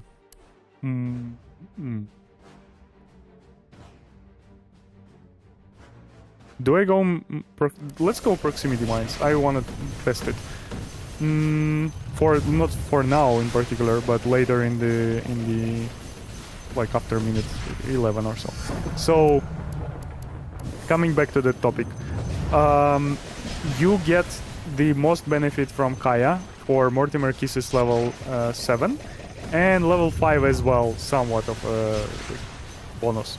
You get level 5 at like 10, at 2 minute 10 mark, let's say, and you have level 7 at 240, and then you can get like the earliest you can get level 9 Mortimer Kisses is somewhere around 248 to 50, and the latest that is still considered successful is 3 minute mark.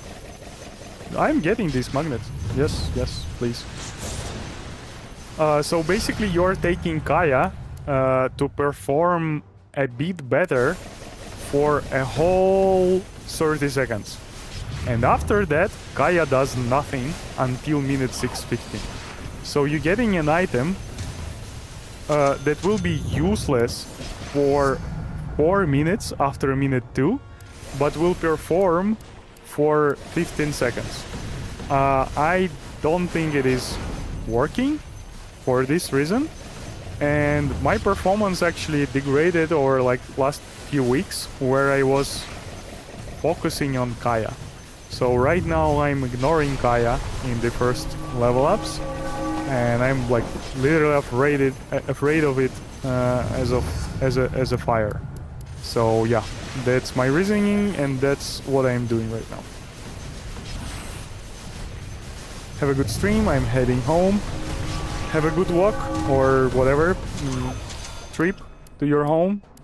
Jacquees, thank you for being here. I did appreciate it a lot. And come back later. See ya. Level 9 Mortimer does not one-shot skeletons. Level 9 Mortimer does one-shot skeletons. Like, if I'm wrong, that is a revelation for me. But yeah, I'm pretty sure it does. We can check it in the next game if I will be playing next game.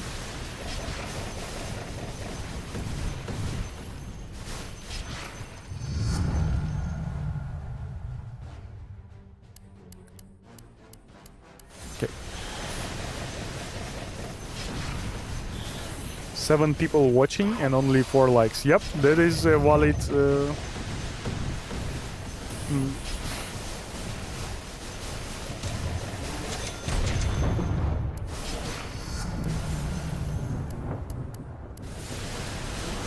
how's it called? That is a valid point. Please press that like button. It's not 4, it's 14.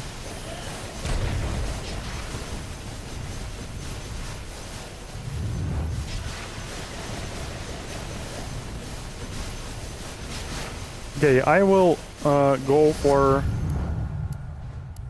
Will I go for magnet or I will leave it for later? This is 10:30. I don't really want to pick up the magnet right now. I think I'm pretty good with the pickup performance.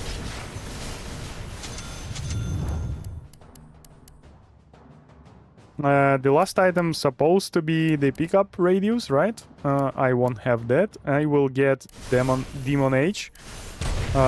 It will increase the damage of mines, not significantly, but still will increase the bat and the track. Again, it is not significant improvement, but it is better than the chainmail for sure.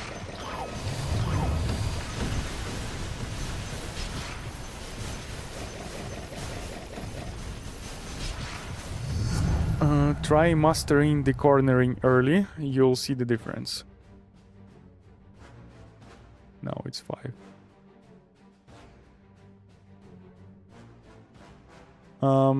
Justin, yeah, I've been keeping Octoring at level 1 or 2 and my score have dropped. I haven't reached 2.64 again since.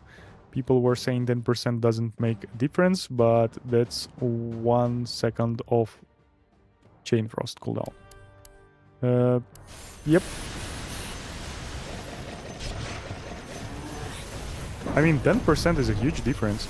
And yeah, keep in mind that these are additive 10%, and they are negative 10%.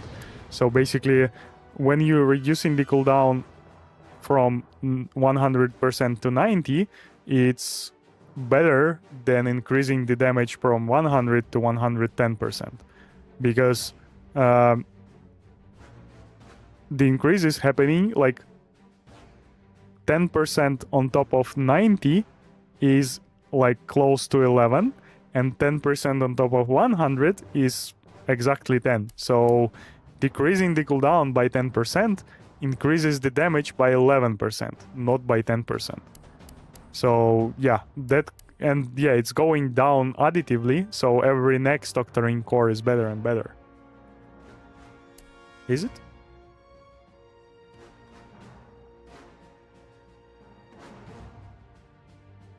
Or I'm missing something.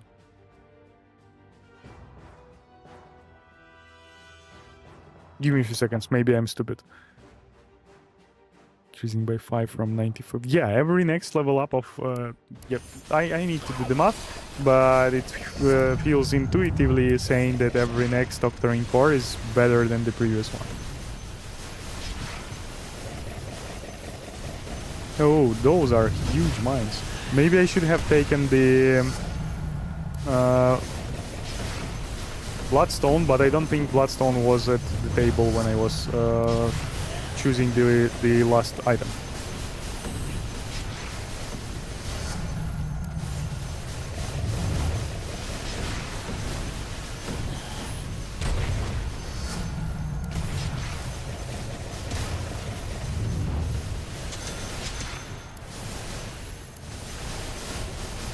Yeah, the problem with these mines that like when I come close to the like particular enemies, they receive more damage than the ones further away, and yeah, the efficiency of the mine is not as good. But here, after like 12:15, 12:30, the radius of monsters will be way closer to me, so maybe mines will help here. So that's how I have seen it, and this is how I see it right now in practice. I feel like I'm missing a lot of damage for some reason. I'm not killing enough of this. It's... oh, I'm the Vengeful Spirit. Need to keep that in mind. That is expectable result at minute 8 for Vengeful Spirit.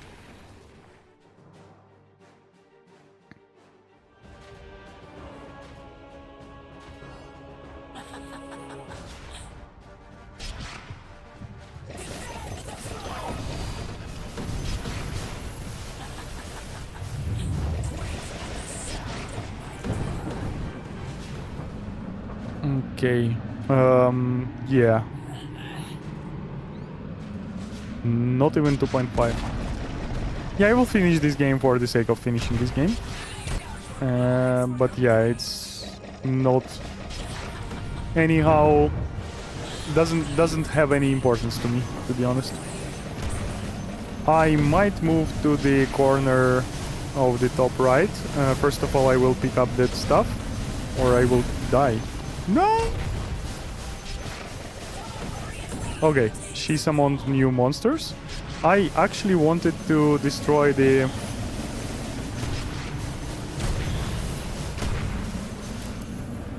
Oh god, I just died at minute 12. Yeah, I forgot about that. 2.4 millions.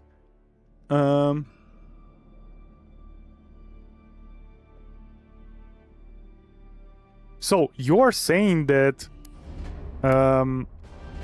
Mortimer Kisses level 9 doesn't one-shot the skeletons, right? Let's see if that is true, because I'm pretty sure that is a false statement. I'm pretty sure level 9 Mortimer Kisses insta-kills the skeletons. But I might be wrong.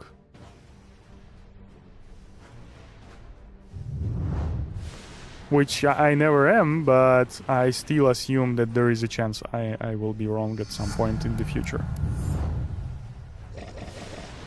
Yeah, picking Mortimer Kisses is not what I wanted, but yeah, this won't be targeting at the high score run. This is the check if Mortimer Kisses level 9 kills the skeletons from a single...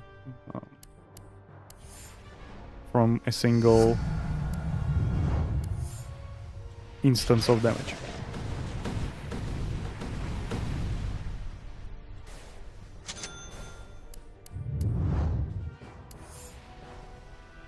And I won't be picking Kaya in this game, obviously, to test that statement.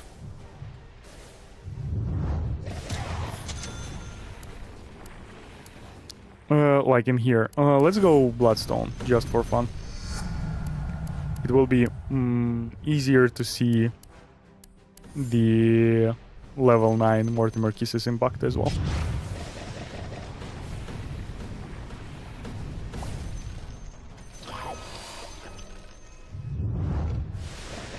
I mean, if Mortimer 9 doesn't kill skeletons from one tap, my logic doesn't make sense. And then, yeah, Kaya level 1 is like super important before Mortimer Kisses 1. Mortimer Kisses 9.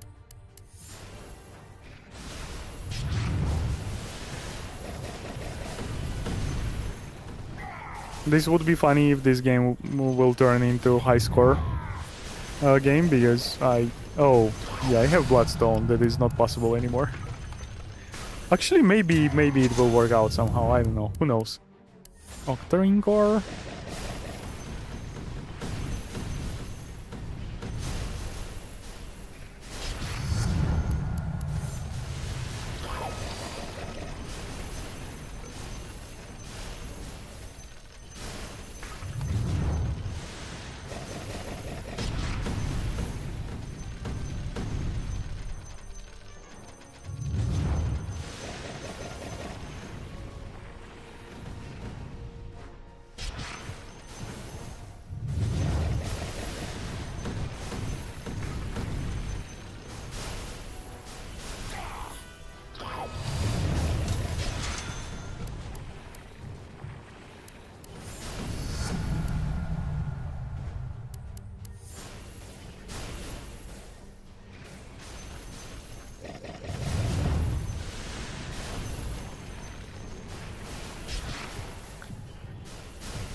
Okay.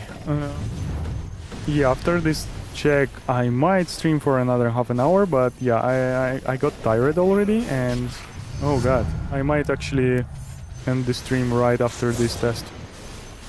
It's pretty late into the day.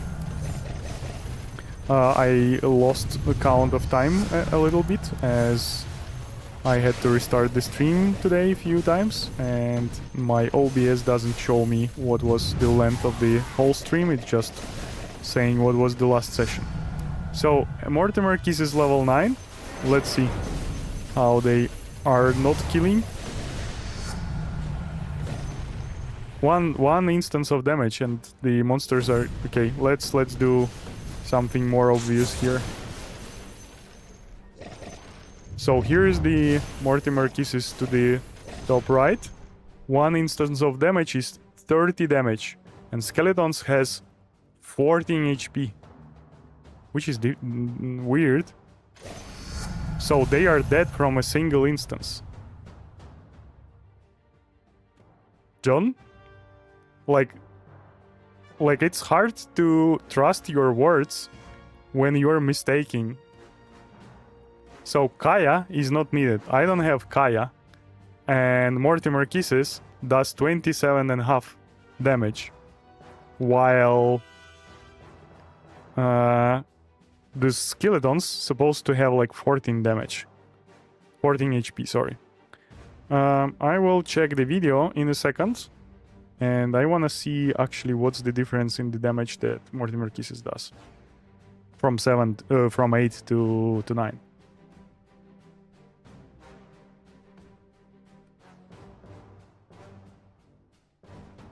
Media player.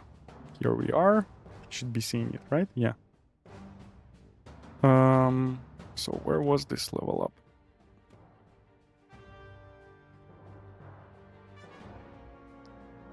So this is level 8, and what will be the level 9?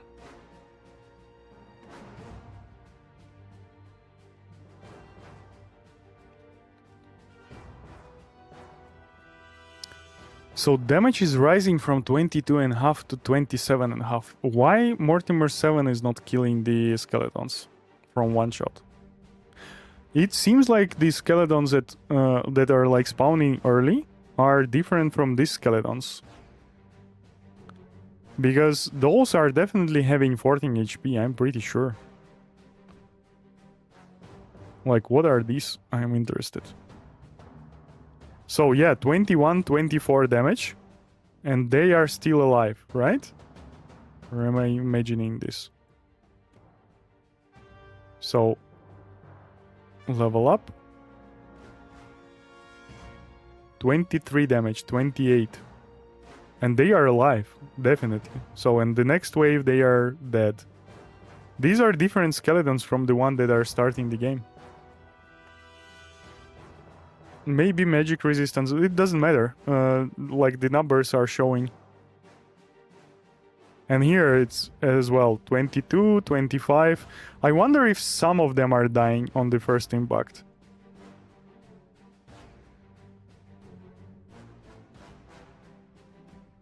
It's hard to see here. Yeah, some of them are dying. Can you see this one? This one definitely wasn't impacted by magic missile because it's like behind others. God.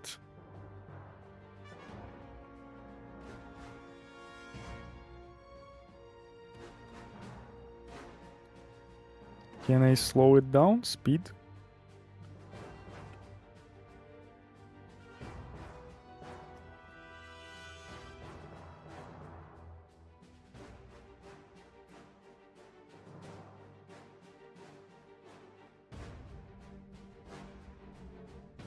Yeah, it seems like they are.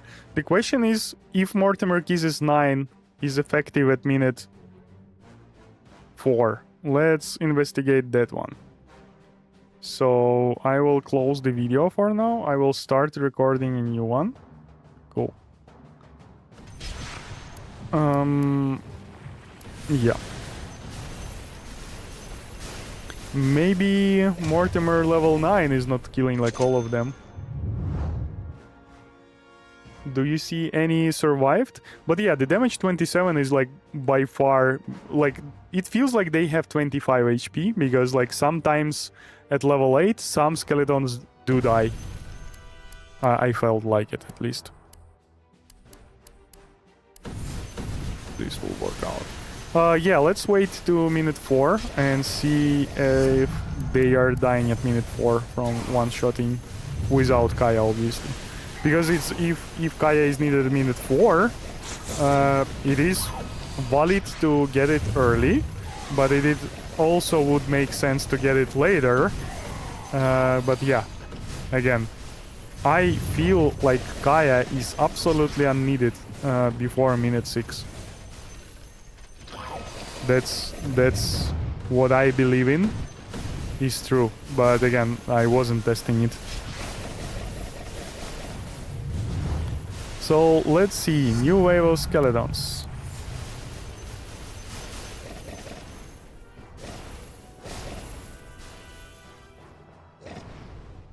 All of them died in this area, and all of them died on the top. So yeah, Kaya is not needed before minute 6.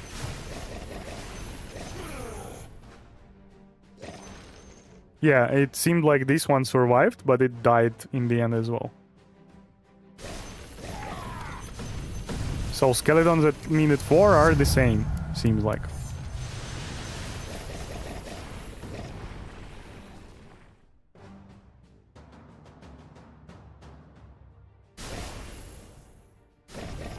Is it more damage in the center and less damage in the, like, further from the center?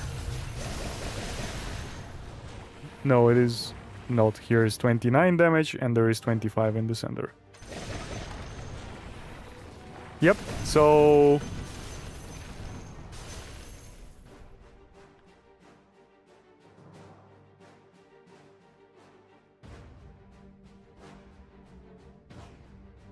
to 30 are... you also have to check points-wise. Not all, a few survive. A few survive. But that's my original point, is that when I started to value the Kaya, which happened 2 weeks ago or so, I noticed the degrade in the performance of my games. I was like finishing way less of 5-minute marks. So yeah, I consider the points. I understand that there might be some holy ways the Kaya is working in, and we will never understand it, but points will be in the place. But they are not. That's the reason I start thinking about what have I changed and what leads me to like lesser success in the first 5 minutes of the game.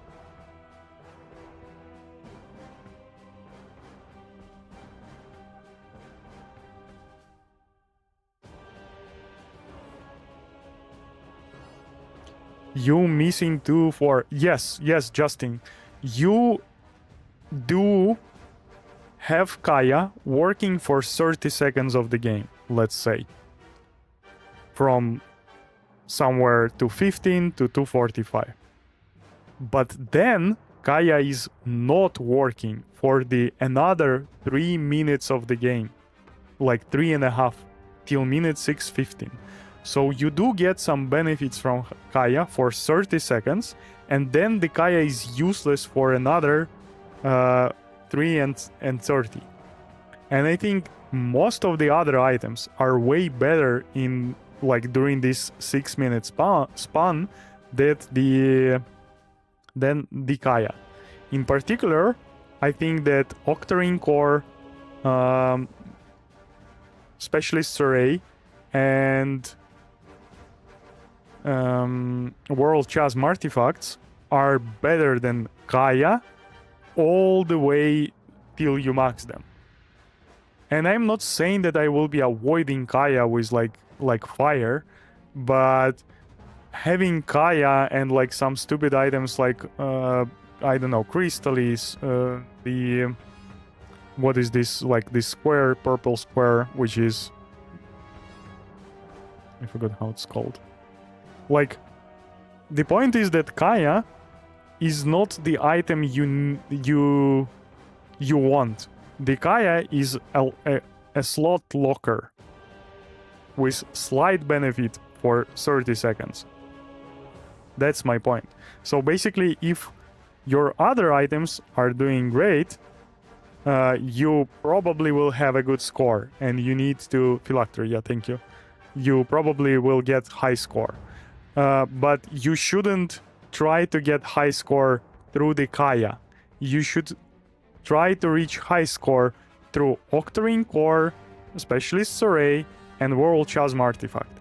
And if you get forced into Kaya, you can go and take it, and you will yield those 30 seconds benefits from it. But this is not the item you take over those other 3 items that has 8 levels total. That's my point. And to be honest, I would take Kaya 1 over like World Chasm Artifact level 2 or 3. In some cases, I'm not sure about that one. But Octarine Core and like all 3 levels of Octarine Core and all 2 levels of Specialist Array is way more important than Kaya 1.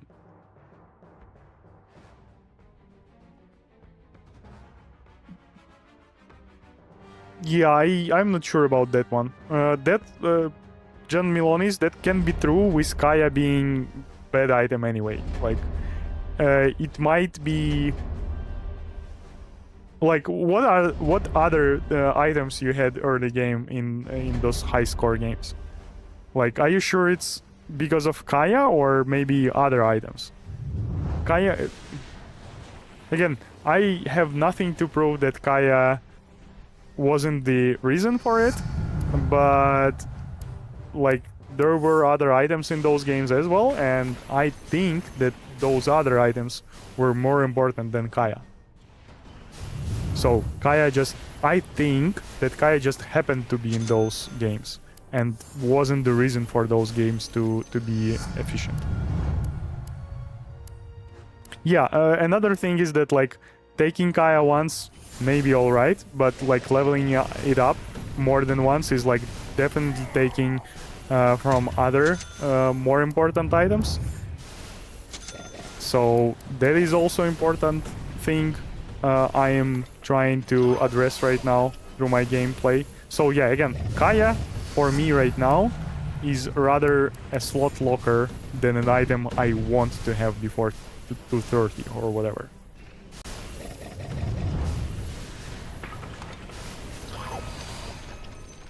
If you're going to X Octarine Core... Okay, let's go do the math, because I'm not sure about this, but... Oh, I already did the math. Give me a second. Top left monitor. So, here's the math about Octarine Core.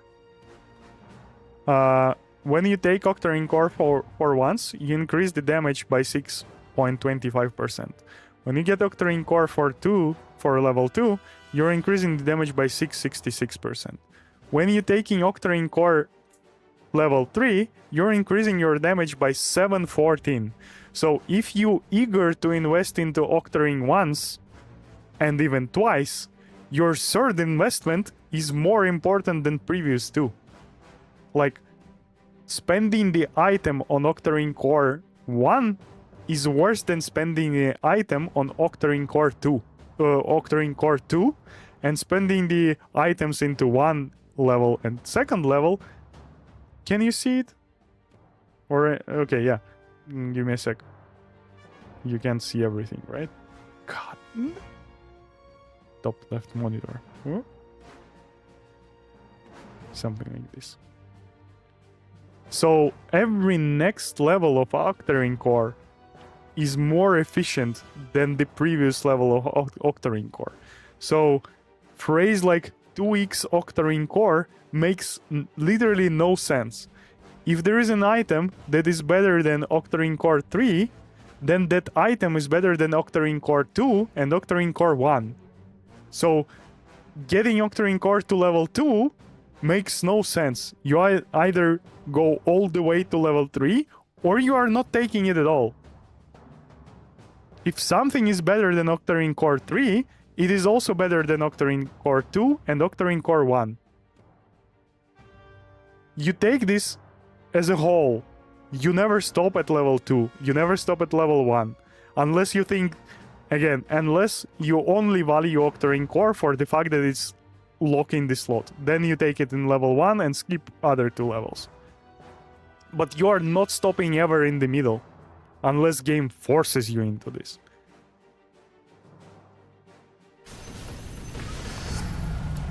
Like, the sentence you are saying, Octarine Core level 2, is a feeling.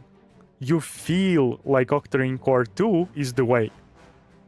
Or, yeah, go forward and explain why Octarine 2 is better than 1 and 3 at the same time.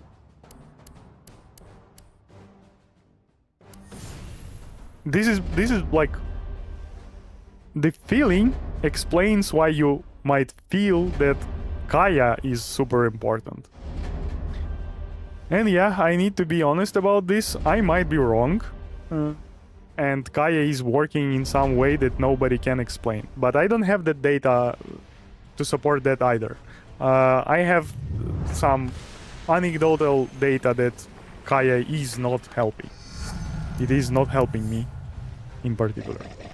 And again, my anecdotal evidence, anecdotal data is not better than your anecdotal data that Kaya is working for you. So I take it at what it worth. I'm just prioritizing my opinion over your opinion. And those are just opinions, unfortunately. We don't have anything to prove either of us being right or wrong. I never said you don't need Octarine 3. You just said it like 2 messages below. 2x array and 2x Octarine are much more important. Is true, but you need the combination of them. Like, why? Why did you wrote 2x Octarine, not 3x?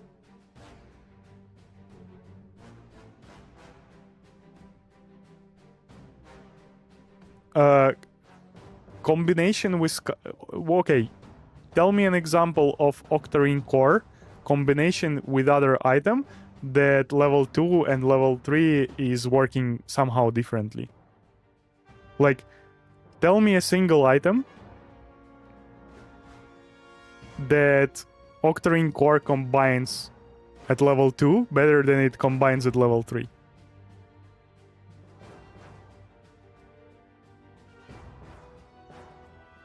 Again, tell me a single item that is worse to have on its own than have it with Octarine level 2.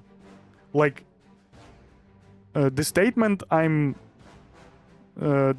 protecting right now is that Octarine Core level 3 is good with any item as well as without it. So I do understand that Specialist Array is better on its own. So I will have it without Octarine Core level 2. Or with Octarine Core level 3. There is nothing that make Octarine Core level 2 combine better with anything else. So if there is an item that works better with Octarine Core level 2 than without it, let me know. Because I don't think there is an item that works better with level 2 than without it. All the items are multiplicative that I am aware of. If some of them are not, then this case that you present makes sense, that the combination of items is better. But I'm not aware of a single item like that.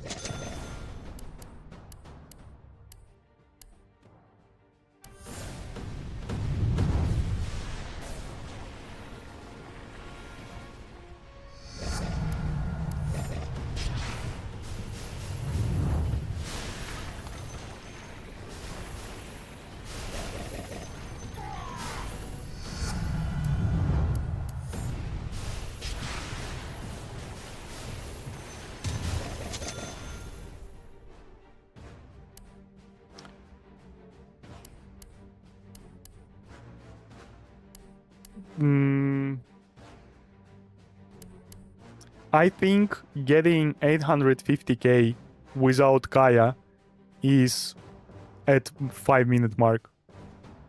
is... No. I think that getting 850k at minute 5 with Octarine 3, Spec 2, and Chasm 3 as the first 7 items is more probable than having Kaya instead of one of them, Justin. So what you're saying is true, but it doesn't mean that Kaya would be better in these circumstances. I'm 100% sure that 2x Array and 2x Octarine and 1 Kaya and 1 Chasm at 230 will yield more points than 2x Array, 2x Octarine, and 1 Chasm. And I'm pretty sure in the opposite statement that 2x Array, 3x Octarine Core, and 1 Chasm is better than having Kaya there. And again, you're not... John, you're dropping sentences into the chat that you have nothing to base them off. Like, you just said that level 9 Mortimer doesn't kill skeletons at 230 or 4 minutes. Level 9 Mortimer does that. So that was your assumption, just your feel, basically. Now you're saying that Octarine Core... Later you said that Octarine Core level 2 combines with some items better. And you cannot support that claim. I do understand that you feel that that Kaya is better, but... And I won't be like fighting against that. Yeah, you do feel that. And I feel that Kaya is not that good. I think that I will prioritize Octarine Core 3 and Specialist Array and World Chasm Artifact over Kaya every time.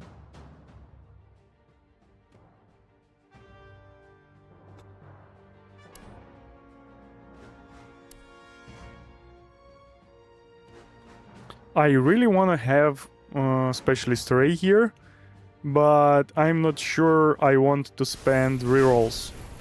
I can spend these rerolls better on forcing Mortimer Kisses level ups.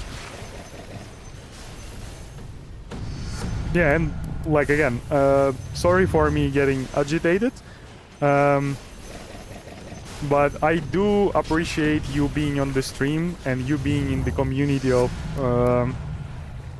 Nest of Thorns, but I do not appreciate you saying things that you cannot back up with any logic or facts, and them turning out to be false. And like, I mean, I would probably drop something like that from time to time, but you often sound like, first of all, you're sending them in the message. You have time before thinking if you need to send it or not. And second of all, you often sound like super assertive that you know the things that you're talking about. And as I just demonstrated, it often isn't true. And I would really, literally appreciate you to be sharing your feelings as your feelings and the facts as the facts. Like, realizing this, I think, might help you communicate better as well. So this is... I got agitated not because I don't like you, I got agitated because I like you and I want our communication to be better. Yeah, I hope for your understanding. But I will also understand you not willing to understand my position, so...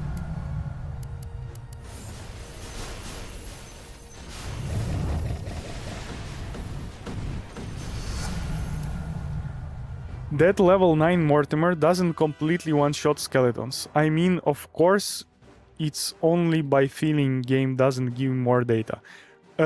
Show me a screenshot or a video where level 9 Mortimer doesn't kill a single skeleton that it affected.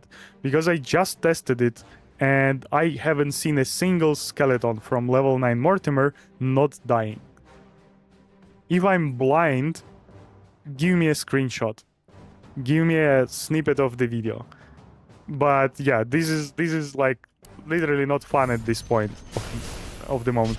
I have spent 10 minutes of my life to check the false statement that you gave, and like you're still staying behind it.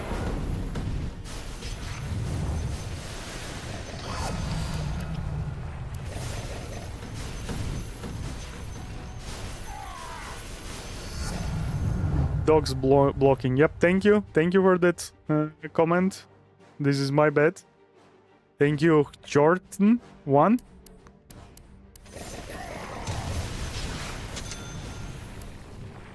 And now my game lags because I alt-tabbed and alt-tabbed back. Dota does have that tendency. Yeah, here I picked Kaya again, but like I don't have rerolls to get a better item.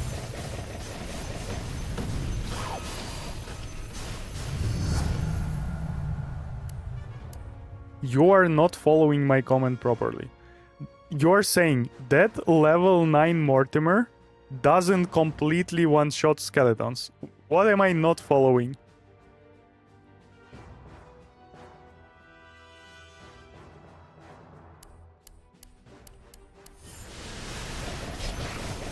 You gave a statement that level 9 Mortimer does not kill one-shot skeletons. I tested it, and like, I don't know, maybe I came to conclusion it does. I showed it in the video live. Have I missed something? Have I not seen something that you have noticed? Or anyone else?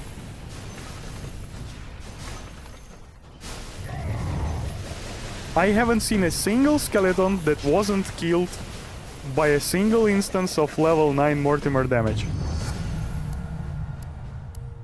But you're still keeping to that point that level 9 Mortimer doesn't completely one-shot skeletons. Like, am I reading it incorrectly or something? Okay, I already have Kaya. Nothing to test in this game.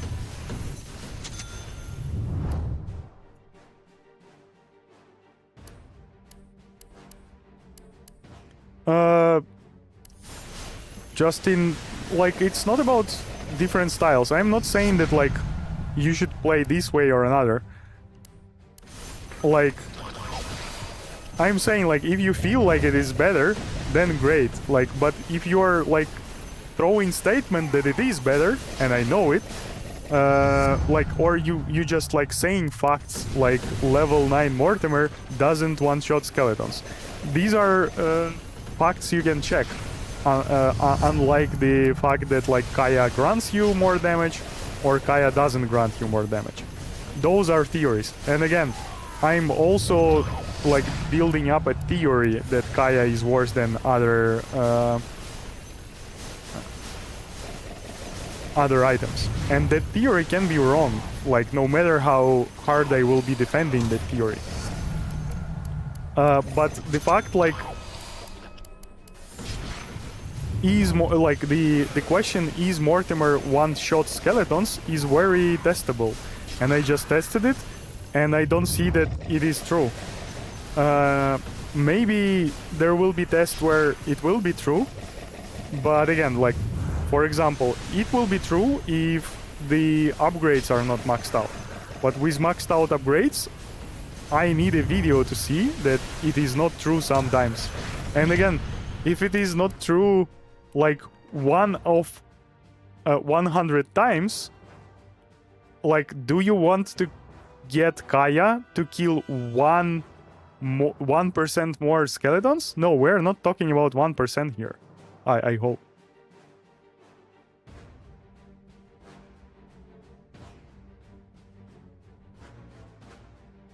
Oh, so you're saying that someone on Reddit said that Mortimer Kisses doesn't one-shot the... Yeah, okay, I got it.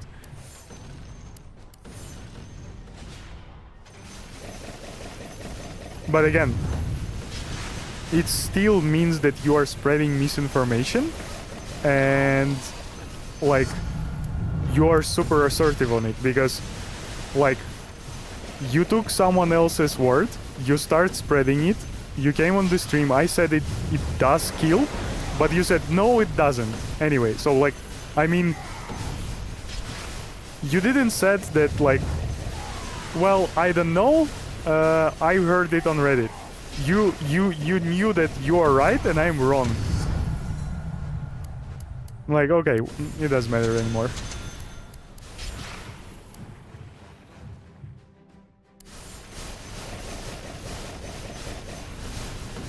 how good is this game? I'm sorry. Checking back the table. Minute 6. It's can be a 2.6 million run.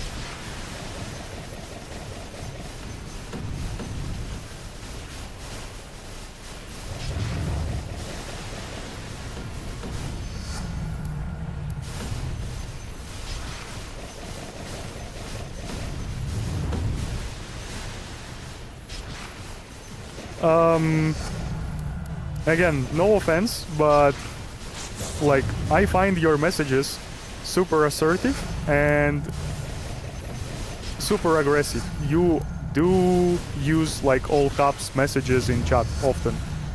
Not often, like often than more often than other people. And like I'm sharing the fact that I'm not appreciating those messages with you for the sake of like sharing what I feel when speaking to you, John. Not for saying that you are a bad person or anything. I'm just sharing it for the sake of like being transparent in our relationships. And basically, as it happened multiple times before, I think many times when you are assertive and you know, like you 100% know what you are talking, I'm disagreeing with you and like I'm just silently consider your sentences invalid. Today I demonstrated you that some sentences that you are assertively pushing through your messages are invalid. And I'm showing you that your statements are invalid. And some people can like check it silently and just silently not take you seriously. And I'm sharing it with you today so you can know that this might be happening with you and you not being aware of it. And again, in my interest is basically take your advice as invalid for the future statements and never tell it to you, but I'm being open for you, even though like I might lose you as a viewer, I might lose other viewers because I'm being aggressive or whatever. So again, don't get me wrong, but I will be tending to not believe what you are saying because you're protecting things that you heard on Reddit. And I'm not villainizing you. I'm doing the same things most probably that I'm not aware of. I'm sharing my perspective with you for you to either work on it or not work on it. I'm sorry.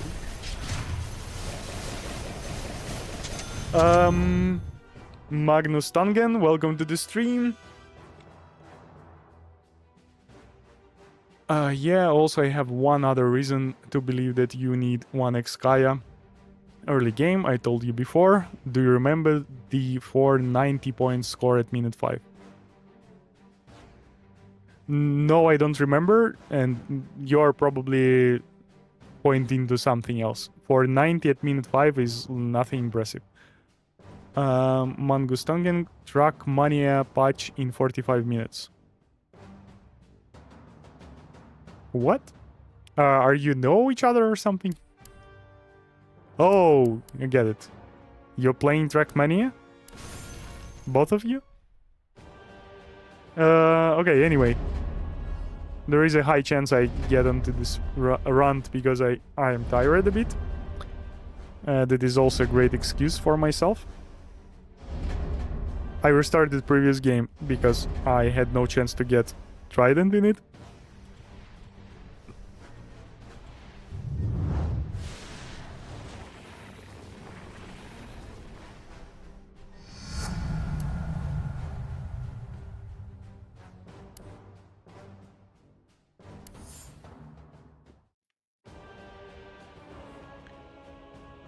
Yeah, okay, minute 4 for 90,000 points.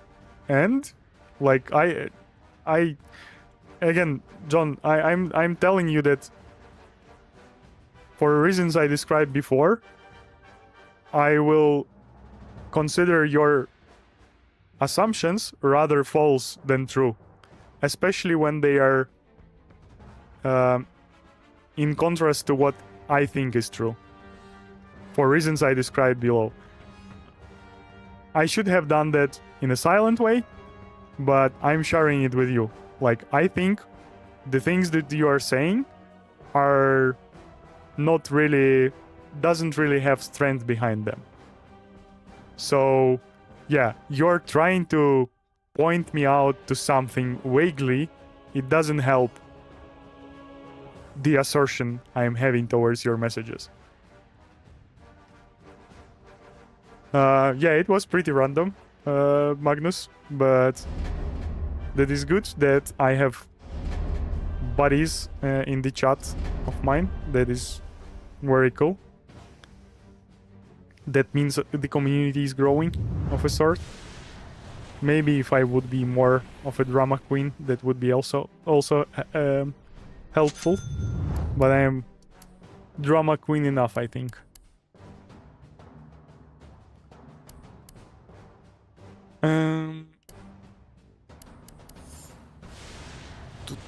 To be honest, like for the first 2 minutes or whatever, I would consider Phylactery to be better than Kaya, because it will help first few minutes more than Kaya.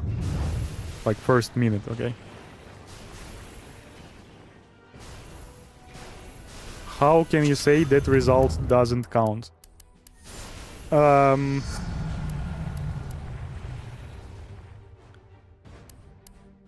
That is the result that points out that Kaya could be the reason for that high score.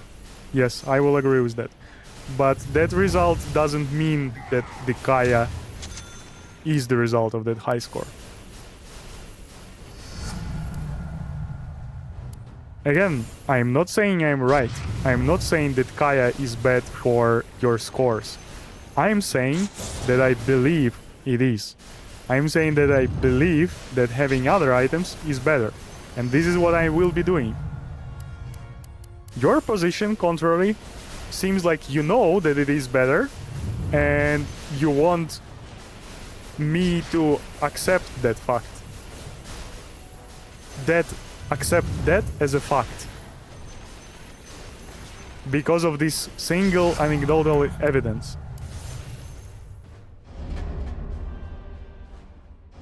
Again, if I misunderstood you, I'm sorry for the rant. I'm sorry for the rant in either case, to be honest. But I'm having it with good intention. Justin, I believe, is really not unhappy with that. That rant of mine, I mean.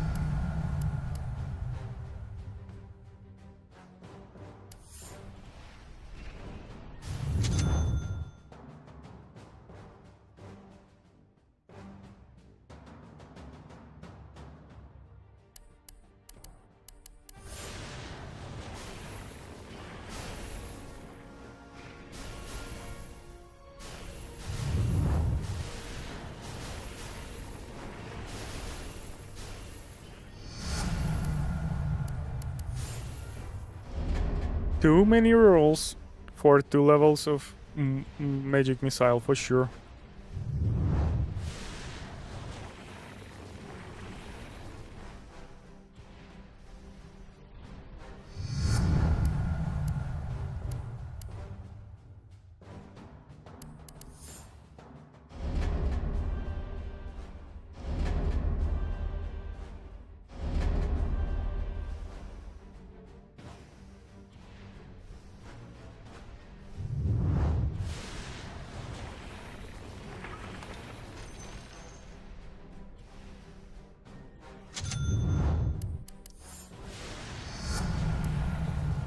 Okay, game, I have specialist array already. Give me the magic missile.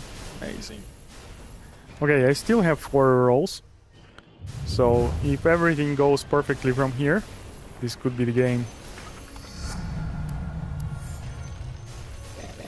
That was a perfect level up, for sure. I will go specialist array, I will risk it.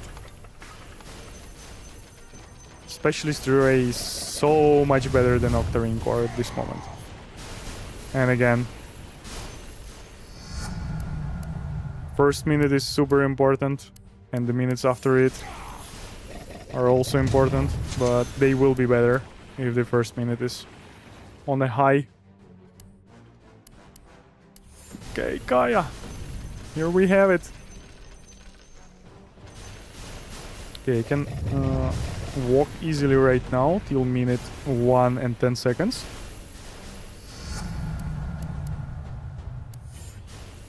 Still not that bad.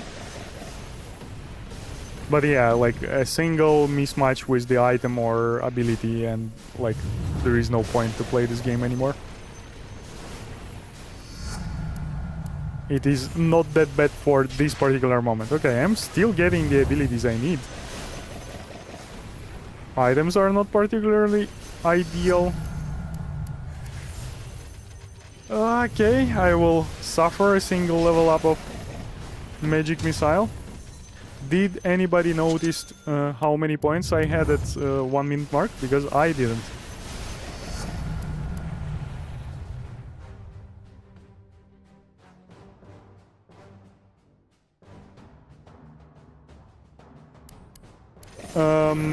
Yeah, I think there could be preferences between corners because of the camera position, but I don't think anything game-wise is preferable for bottom corner or the top one.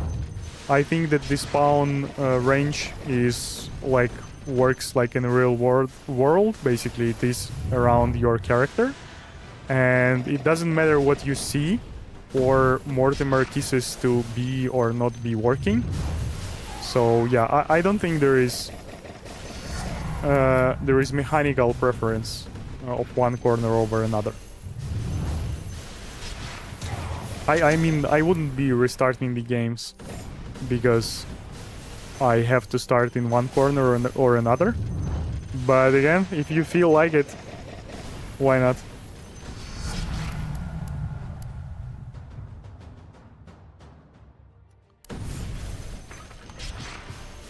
Okay.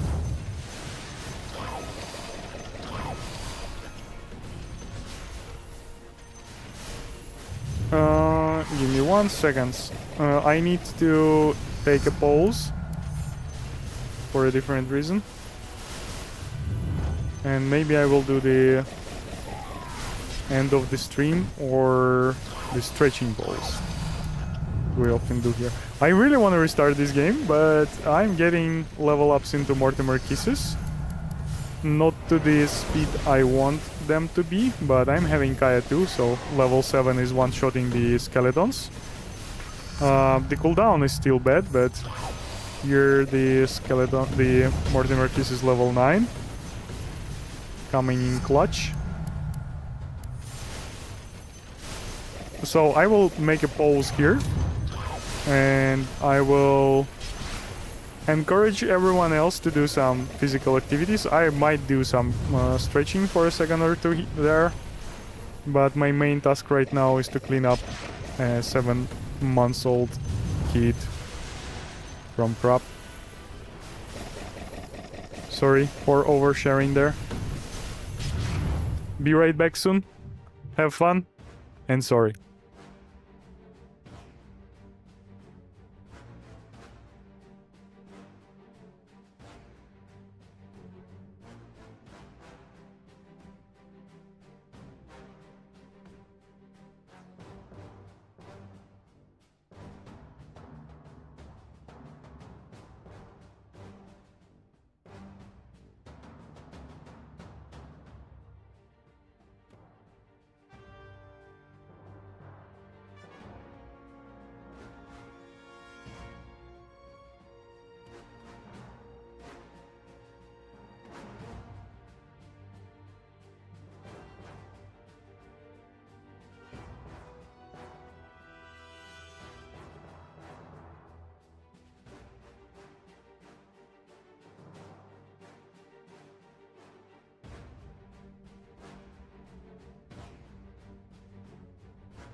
Okay, I'm actually super late.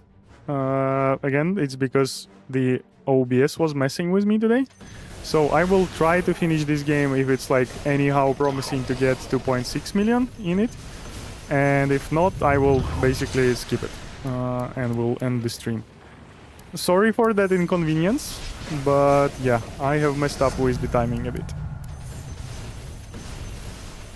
But so far this game seems like something that can make 2.6. I'm like at minute 4 I'm like 30k behind, right? And level ups are decent so far. I don't have Octarine core though, which might result in something unsuccessful. Let's see. Let's see the points first. And then we will be jumping to conclusions. We will just ram through all of this because there is a lot of drops there. Now I will be ramming to the right. Or will I? What's the highest you all got after the skeleton wave at 5 minutes? Mine you can check in the table, you know, as always. There are, in theory, could be the games where I get more, but didn't proceed with the game for one reason or another. Yeah, I really need to leave this mini Roshan on the baby Roshan on the left, and yeah, the funny part, I'm trying to talk faster and also play faster, but that will not save me much time.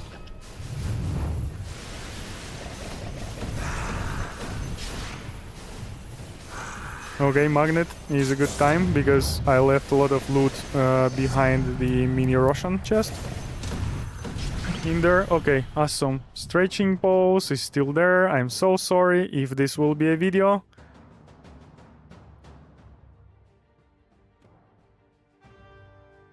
Do I not have a reroll? Wow. Okay. So, new plan. I will also kill this Roshan in here. I will look for a next boss and get, if I'm not getting the bounty hunter's track from the next boss, like, it's done. This game is done. Let's hope it will be here. I don't really know how to play it out. Okay, this mini boss will work to an extent.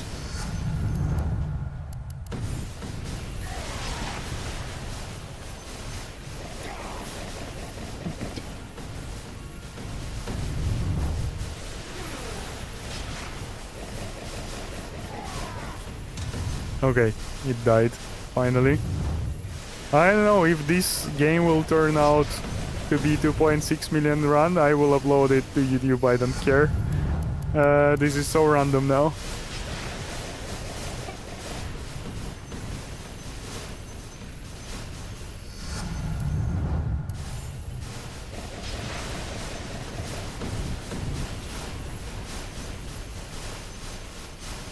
I mean, I still didn't lost a single item since the previous mini-boss, as I wasn't picking them up. But yeah, definitely my damage output is struggling. Is like not optimal.